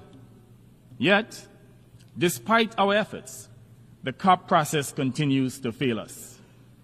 Instead of limiting global warming to 1.5 degrees Celsius, an essential threshold for survival, the world is hurtling towards a disastrous 2.8 degrees centigrade rise. This is nothing less than a death sentence for small island states. But it is also a harbinger for grief for the rest of the planet. We must demand that major polluters not only respect their obligations on international law, but also compensate us for the loss and damages that we have suffered. Those who preach about a rule-based international order must now lead by example. Rules must apply equally to all, including the mighty, not just to the poor and powerless. At COP29, we expect no further delay in the capitalization and operationalization of the Loss and Damage Fund, for which we have struggled so long and certainly so hard. Equity and fairness demand it. Mr. President, the fight for survival is not just about climate. It's about financial justice, reparatory justice, and other injustices and equity. The international financial system is skewed, outdated, and unjust, literally punishing the most vulnerable while rewarding the already rich and prosperous with favorable terms for their financial instruments. For too long, small states like mine have been shackled by debt we did not cause, debt that arose from recovery spending on recurring disasters that are beyond our control. We cannot achieve climate justice without addressing the structural inequities in the international financial architecture. It is time to lift the burdens that keep us bound to the past and unable to invest in our future. The SIDS Debt Sustainability Support Service is a critical mechanism that can provide tailored solutions, utilizing debt for climate swaps, debt relief, repurposing of SDRs and carbon pricing funding to help us escape the cycle of unsustainable debt. This is not charity. It is the justice of financial inclusion. And in the end, by remedying past injustices, it will establish a world that is fairer, more just, and more at peace with itself. Excellencies, the adoption of the Multidimensional Vulnerability Index, the MVI, which Antigua and Barbuda was honored to help advance in this organization, offers a path towards correcting the imbalance of unjust treatment accorded to small and vulnerable nations. It is a vital tool designed to acknowledge the complexities we face, not just in terms of limited economic capacity and other structural vulnerabilities and a lack of resilience, but also in our exposure to myriad external shocks. International financial institutions must act on this, integrating the MVI into their policies to ensure that support is targeted where it is most needed. The work has been done. The case has been made. The arguments are irrefutable. There can be no just and sustaining reform of the World Bank, other IFIs, and multilateral banks without their effective implementation and use of the MVI. There can be no legitimate excuse for failing to utilize the MVI. As I said before, the arguments for its use are irrefutable and just. Mr. President, these initiatives which SIDS have undertaken are a small component of the wider and more fundamental necessity for reform of the international financial architecture to provide greater funding accessibility and better terms to include lower interest rates and longer maturity transformations. They are part of the wider need for change to effectively address the historic imbalances against SIDS, including financial exclusion. The international financial institutions and the nations that sit on their controlling boards must develop bespoke funding instruments that meet the needs of small, vulnerable states and other developing countries, taking into consideration their vulnerabilities and lack of resilience. Mr. President, we must also recognize that the principles of justice and equity we champion here apply equally to all nations and are conditions precedent for a peaceful world. In this spirit, Antigua and Barbuda calls for the end of the designation of Cuba as a state sponsor of terrorism and for the lifting of the long-standing, senseless embargo that has restricted its economic development. The time has come to cast off the chains of this outdated measure, which no longer serves the interests of our modern, interconnected world. Let us work together toward a future built on mutual respect and cooperation, where Cuba, like all nations, can fully participate in the global community. This is not a matter of politics. It's a matter of fairness and human dignity. The delegitimization of governments based on ideological differences, utilizing misinformation and disinformation, including atrocity propaganda, serves no useful purpose, but creates unnecessary tensions and conflicts. Let's embrace and respect our differences, standing in solidarity with each other in defense of global peace and prosperity. Excellencies, I wish now to address the grave issue of small arms and light weapons that are routinely exported from wealthy nations to our shores, creating havoc and instability. I call on the United States and other small arms and light weapons producing countries to put systems in place to curb the exportation of these lethal weapons to our shores. They are causing immense harm.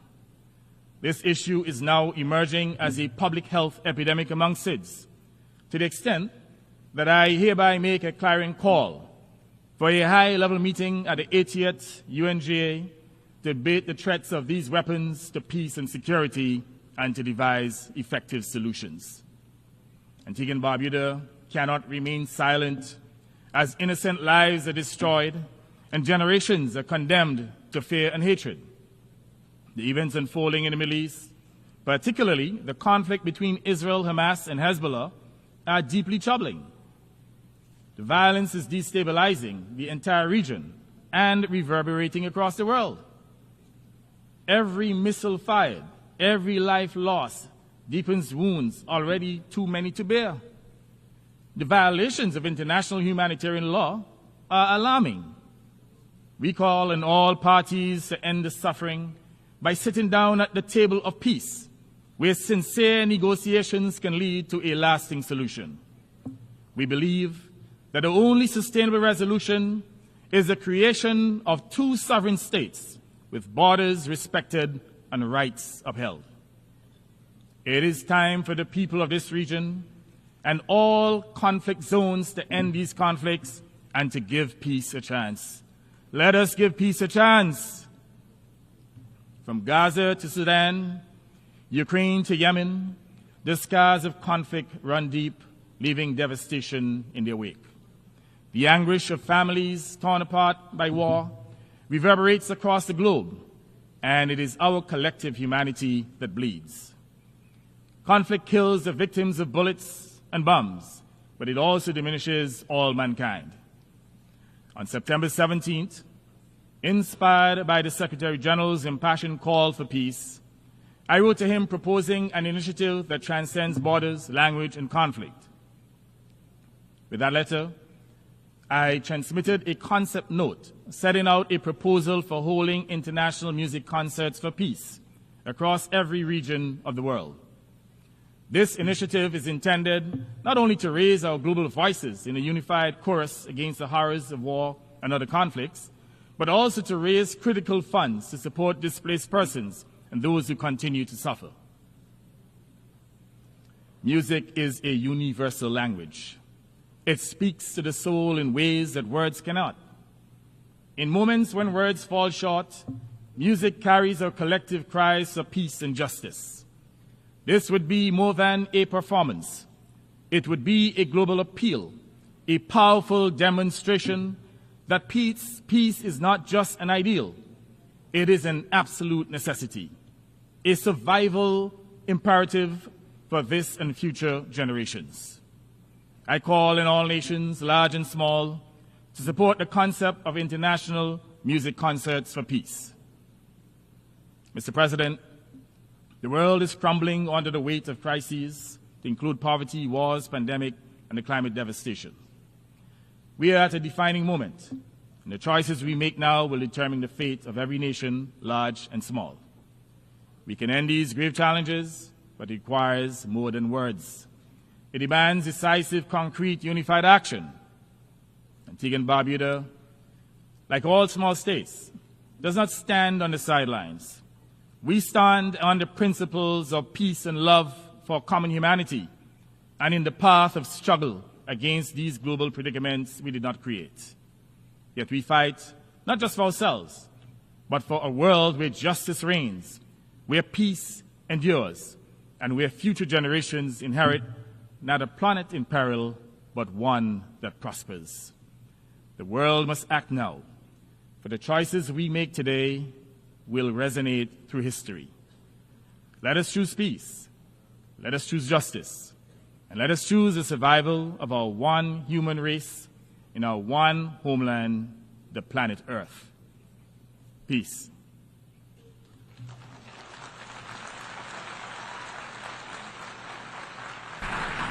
On behalf of the Assembly, I wish to thank the Prime Minister and Minister for Finance, Corporate Governance and Public and Private Partnership of Antigua and Barbuda. The Assembly will hear an address by His Excellency Edi Rama, Prime Minister of the Republic of Albania. I request protocol to escort His Excellency and invite him to address the Assembly.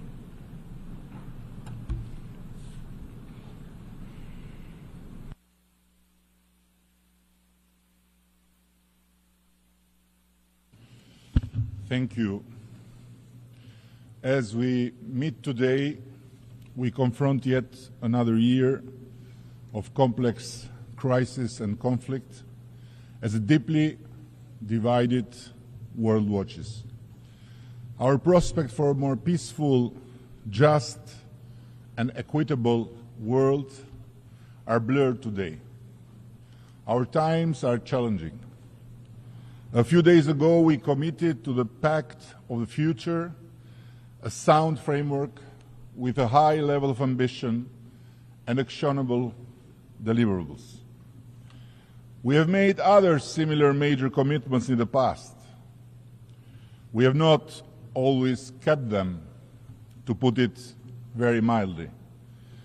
We have paid the price. This is yet another chance, one we take under pressure to make a difference for a more peaceful and prosperous future, while the time we live in could not be grimmer. Albania humbly joins this discussion after the conclusion of its mission for the first time at the UN Security Council.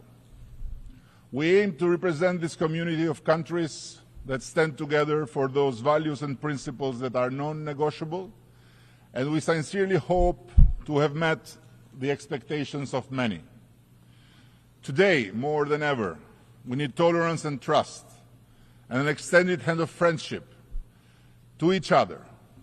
Make no mistake, by tolerance, I do not mean complacency.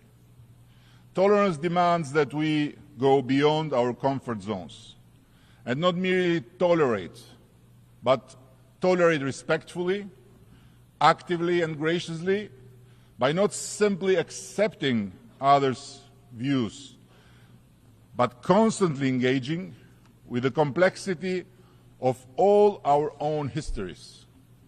Tolerance for us Albanians is not merely the passive acknowledgement and grudging acceptance of someone's diversity. That form of tolerance, the tolerance that Muslims and Christian Albanians expressed during World War II towards the Jews by putting their lives on the line against evil and making Albania the only country in Europe to end the war with more Jews than it had when the war began, requires its own partisan spirit. It requires engaging with the one who is different from us, accommodating disagreements with respect, and continuing to build bridges so that we can continue to debate and foster further understanding and peace by putting ourselves in the other's shoes. But it also requires that we continue to challenge ourselves by reflecting on the possibility of our own biases and prejudices, by reflecting on the arbitrariness and unilaterality that we attribute to others, and by constantly interrogating our own double moral standards. It is with the trust in humanity and humanism that Albania became a safe haven for the people who escaped death after the fall of Kabul under the Taliban, who were welcomed and accepted by my country, while bigger and richer EU member states of NATO turned the back to them. In the same spirit, we gave shelter to several thousand Iranian refugees whose lives were in daily danger in Camp Liberty, in Iraq, where they were raided and killed by Tehran assassins. We paid a dear price for being their hosts. The Tehran totalitarian regime engaged in a large-scale cyber attack against Albania, which aimed to bring the country to its knees by wiping out all our digital infrastructure of public services. They were very brutal, but they failed miserably. We didn't waver, and we will not waver in our commitment to shelter those people in our country for as long as it takes. Our hospitality was not, and is not at all related to any political stance against Iran, but only to humanitarian belief engraved in our spirit as a nation. We recently extended a hand of help to our neighbor and special friend Italy in an effort to ease the difficulties that geography has burdened on them with one of the most pressuring phenomena of our times, immigration. Meanwhile, instead of just talking, we try to act without pretending to solve the huge immigration problem in Europe, but on the other hand, without just sitting around and by trying to build and add something constructive, we just did our part. This attitude of solidarity, cooperation, and good neighborly relations is the linchpin of our policy in our region, the Western Balkans. In our region, after more than a quarter of a century, the deep wounds left by the violent disintegration of the former Yugoslavia still need to be healed. But we have also seen the construction of peace, reflected above all by the vision, unparalleled wisdom, and courage that led to the creation of the European Union. All of us in the Western Balkans have tried for over a decade to come together and meet and talk about the challenges and plans for our common future. It is Albania's firm belief that we need to look at the past with the eyes of the future and not look at the future with the eyes of the past. Today, the peoples of the Balkans have a moment of historical opportunity in a context of historical danger in the wider Europe, where the Russian aggression against Ukraine should serve us all as a permanently ringing bell. I would say that the Western Balkans is in a much better position today than ever before. But we must work tirelessly and patiently among ourselves, in the region, and above all with our allies and partners, to make sure that the return to the past is not just impossible, but simply unimaginable. In this context, our brotherly Republic of Kosovo is an irreversible reality as a state among the six countries of the Western Balkans, with a clear European perspective and an undisputed allegiance to the large democratic community of nations. Any artificially drawn parallels between Kosovo and the occupied areas of Ukraine are meant to distract and to confuse whomever possible under this roof and the whole international public opinion, but they can never achieve to dilute the truth, which is Kosovo is now an intrinsic part of the international reality, an inspiring member of the Euro-Atlantic community, and must not be held hostage by anyone with false pretensions and excuses, starting with a group of 5 EU members that still do not recognize Kosovo's rightful place in every international forum and organization. In the third year of the unprovoked and unjustified war of aggression of Russia against Ukraine, we feel compelled to renew our call for Russia to stop this war.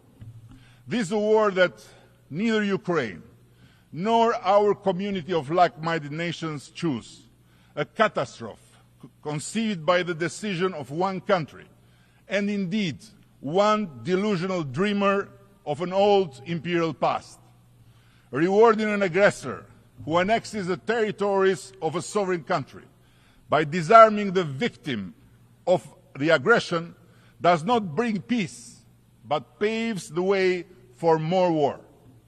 All those who seek peace by stopping Ukraine instead of stopping the neo-imperialist Russia's aggression are wrong.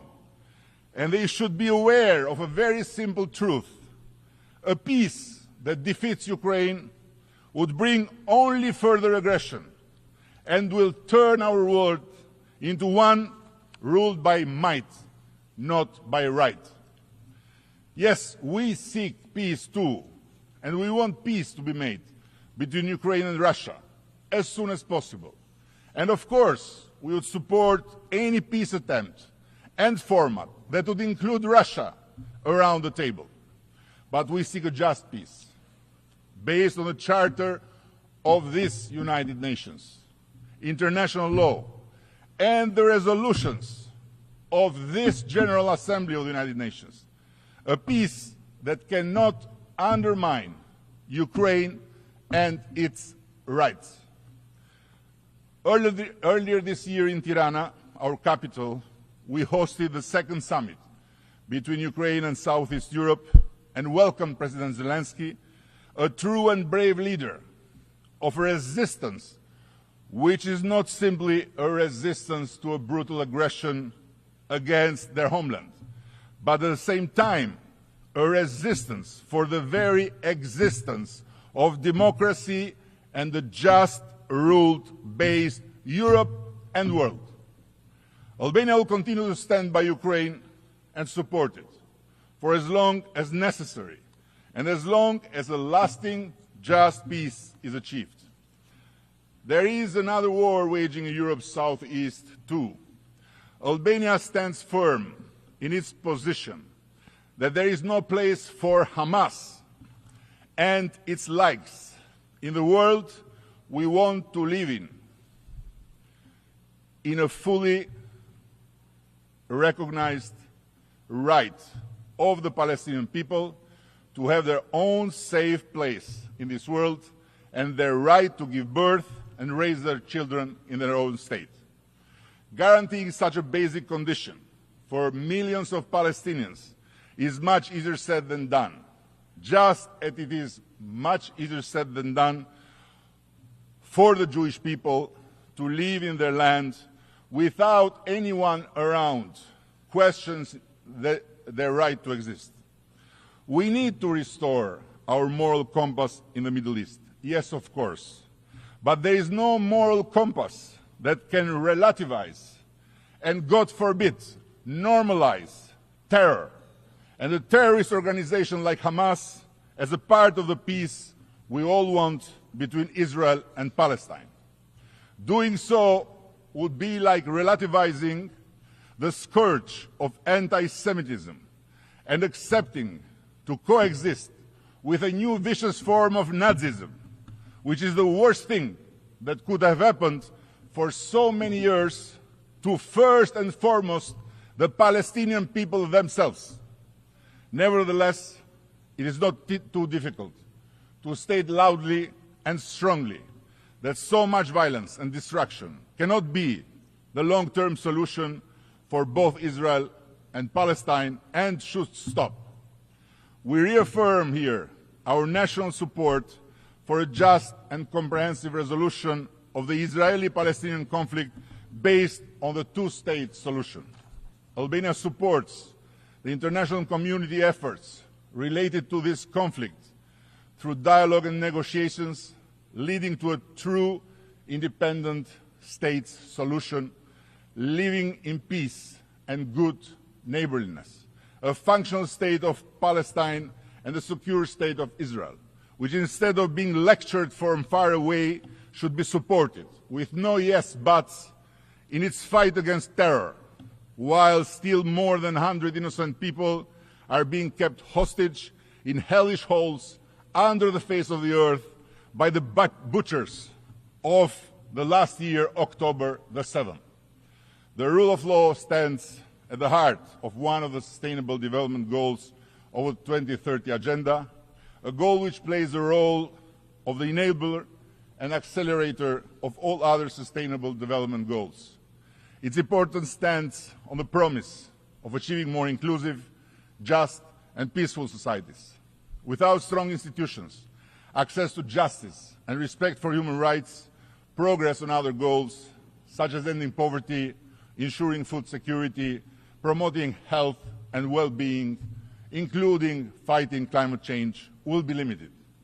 Albania is living proof of the radical transformation of good governance practices and mindset.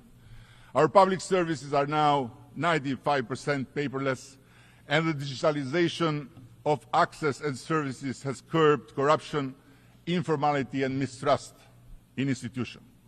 With its unprecedented justice reform, Albania has invested tremendously over the last few years in achieving SDG 16 as a crucial tool for achieving a sustainable future, for social progress, economic prosperity, environmental sustainability and justice.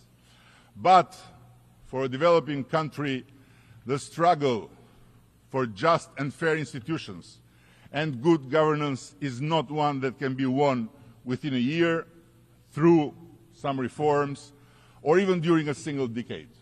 On the contrary, it is a perpetual effort to transform domestically over making to the most effective practices of providing access to citizens at all levels and instances of government. We are committed to playing our part and collaborating with the international community to ensure the successful realization of our Albania 2030 vision.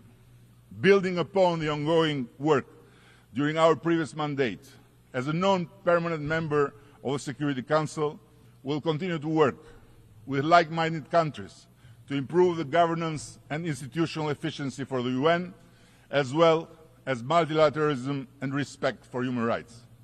As a member of the Human Rights Council, Albania is committed to the universal principles of human rights and dignity in a world where every human being can realize their full potential and live with dignity and respect. A very dear daughter of the Albanians, Saint Mother Teresa, once said, "I alone cannot change the world, but I can cast a stone across the waters to create many ripples." No better saying can mirror today's need to work together on what is clearly the substance of multilateralism. Thank you very much.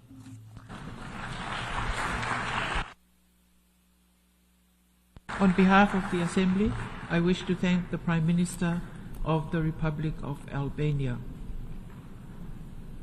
The Assembly will hear an address by Her Excellency Fiame Naomi Mataafa, Prime Minister and Minister for Foreign Affairs and Trade of the independent state of Samoa. I request protocol to escort Her Excellency and invite her to address the Assembly.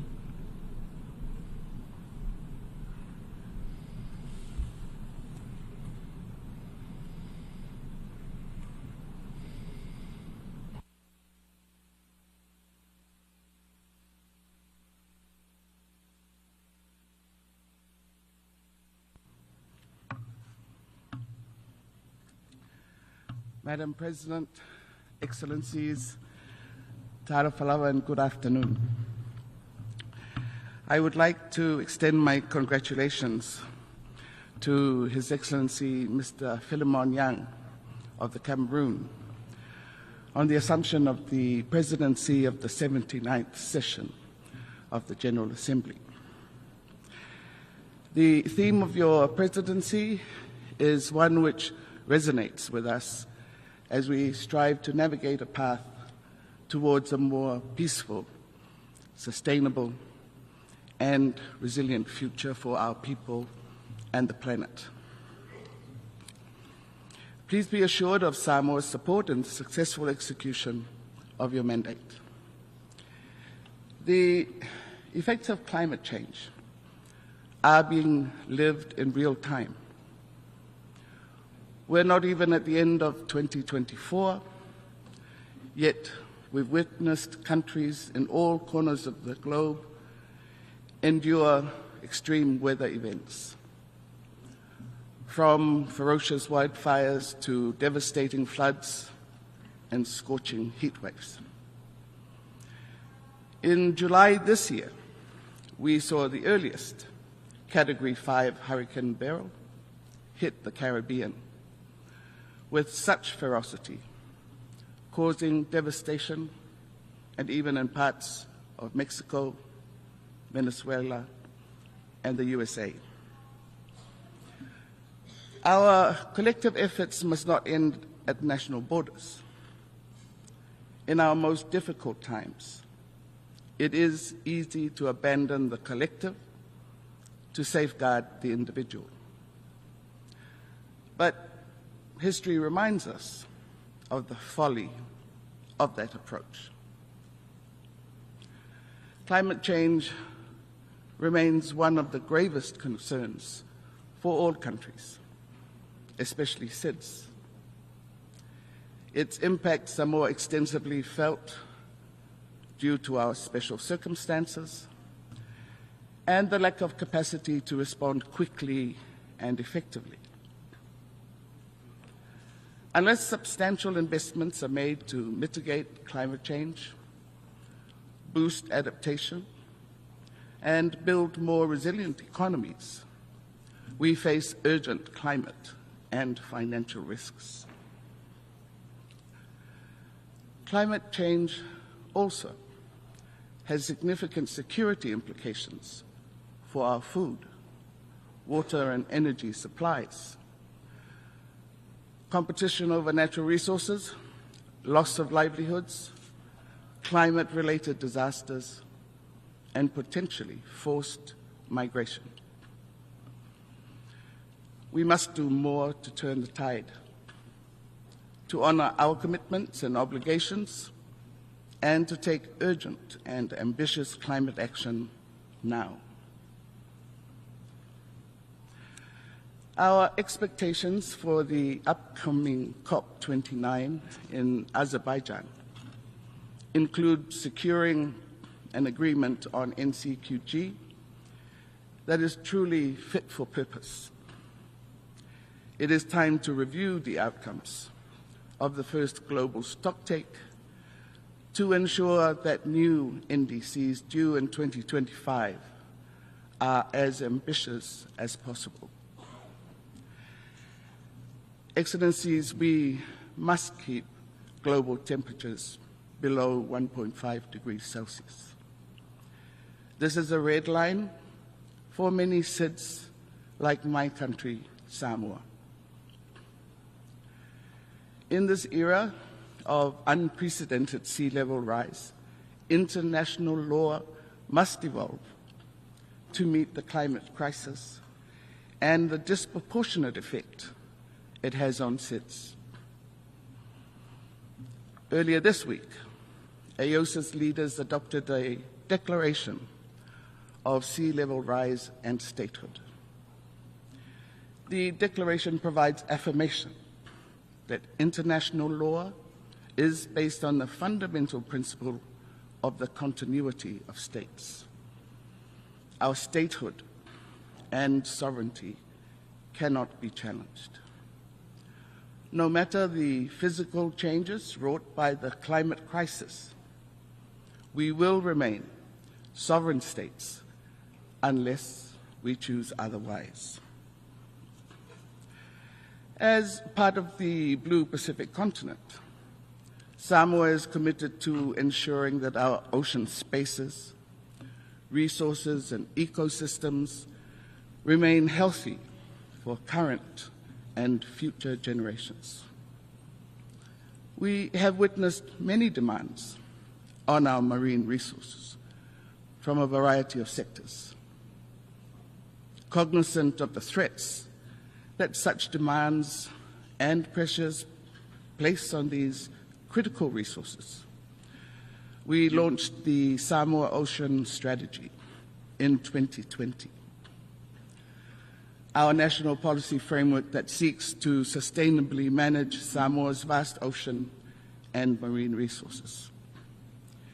The strategy provides bold and comprehensive integrated ocean management solutions to advance ocean stewardship and ensure that cultural and economic values that Samoans derive from the ocean continue to be available to all generations. Stewardship of the ocean extends beyond our national boundaries. In this regard, Samoa is working towards ratification of the BBNJ agreement, while continuing to engage regionally and internationally on advocacy of ocean health and sustainability of our marine ecosystems, including fisheries resources. We call on our partners to continue working with us to combat illegal, unreported, and unregulated fishing, which deprives us of resource benefits and undermines our management efforts. We continue to engage in the work of the INC for an internationally legally binding instrument on plastic pollution. For Samoa, the need to address the global plastic pollution problem, especially in the marine environment, is a priority. Your Excellencies, we need to protect our biodiversity, both terrestrial and marine. Healthy biological diversity maintains the web of life that we rely on, such as food, water, medicine, economic growth, and sustainable livelihoods. The protection of our mangroves and reef systems increase the resilience to climate change-driven erosion and flooding. Supporting healthy ecosystems and the sustainable well-being of coastal communities. Our experience with COVID-19 pandemic has taught us to be better prepared for global pandemics. Non-communicable diseases are a priority concern and accounts for much of the burden of diseases in Samoa. Chronic NCDs are overtaking communicable diseases as the dominant health problem and are the leading causes of mortality, morbidity, and disability. At the national level, NCDs account for almost half of the deaths, and premature deaths at that, in Samoa. Excellencies, food security is a priority that requires the transformation of our food systems. We must return to locally produced, quality, fresh foods with less reliance on processed, imported foods. As important is the need to address the balance of issues of access, affordability, and convenience against quality and well-being. In last May, we met in Antigua and Barbuda for the 4th SIDS conference, where we adopted the ABAS, a 10-year action plan for our sustainable development. SIDS are in the crossfire of multiple crises: climate change, the economic and social repercussions of COVID-19, which many of us still haven't fully recovered from. We face a unique set of vulnerabilities which impede our ability to achieve sustainable development. Most SIDS, like Samoa, face high indebtedness, compounded every time there is a natural disaster. These disasters will only increase and intensify as long as climate change remains unaddressed. The work of the Systematic Observations Financing Facility and the Risk-Informed Early Action Partnership in this space is much appreciated and fully supported by SIDS. Samoa looks forward to the timely and effective implementation of the MVI by international financial institutions and our development partners as a tool to assist SIDS in accessing finance. I am determined in this call, not only as Prime Minister of my country, but as Chair of AOSIS. In July this year, Samoa presented its third voluntary national review report to the high-level political forum. Its focus is on the continued commitment of the government to the implementation of the 2030 Agenda for Sustainable Development at a pace commensurate with our prioritization, resource availability, and active engagement of our communities. We continue to place emphasis on achieving the SDGs through a balancing of the strengths of our culture and society, transformative reforms, effective resource mobilization, and the careful management of our natural environment.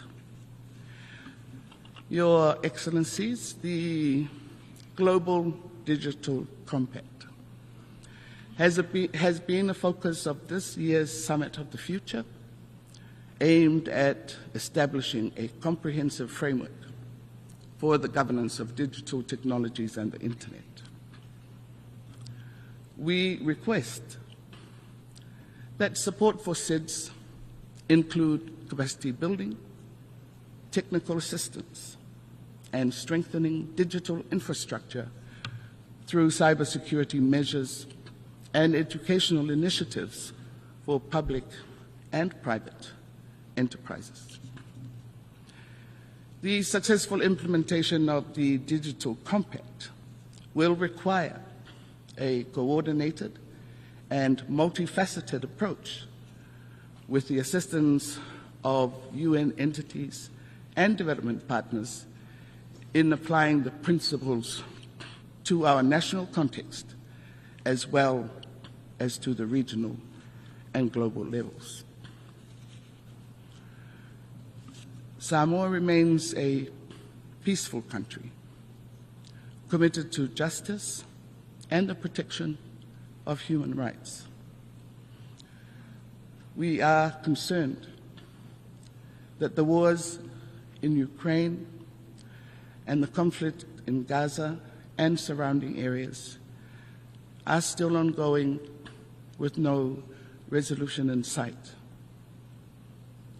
The terrible loss of civilian lives, displacement of people, as well as the destruction of infrastructure and the environment is something we do not condone. The provision of arms to these conflicts needs to cease.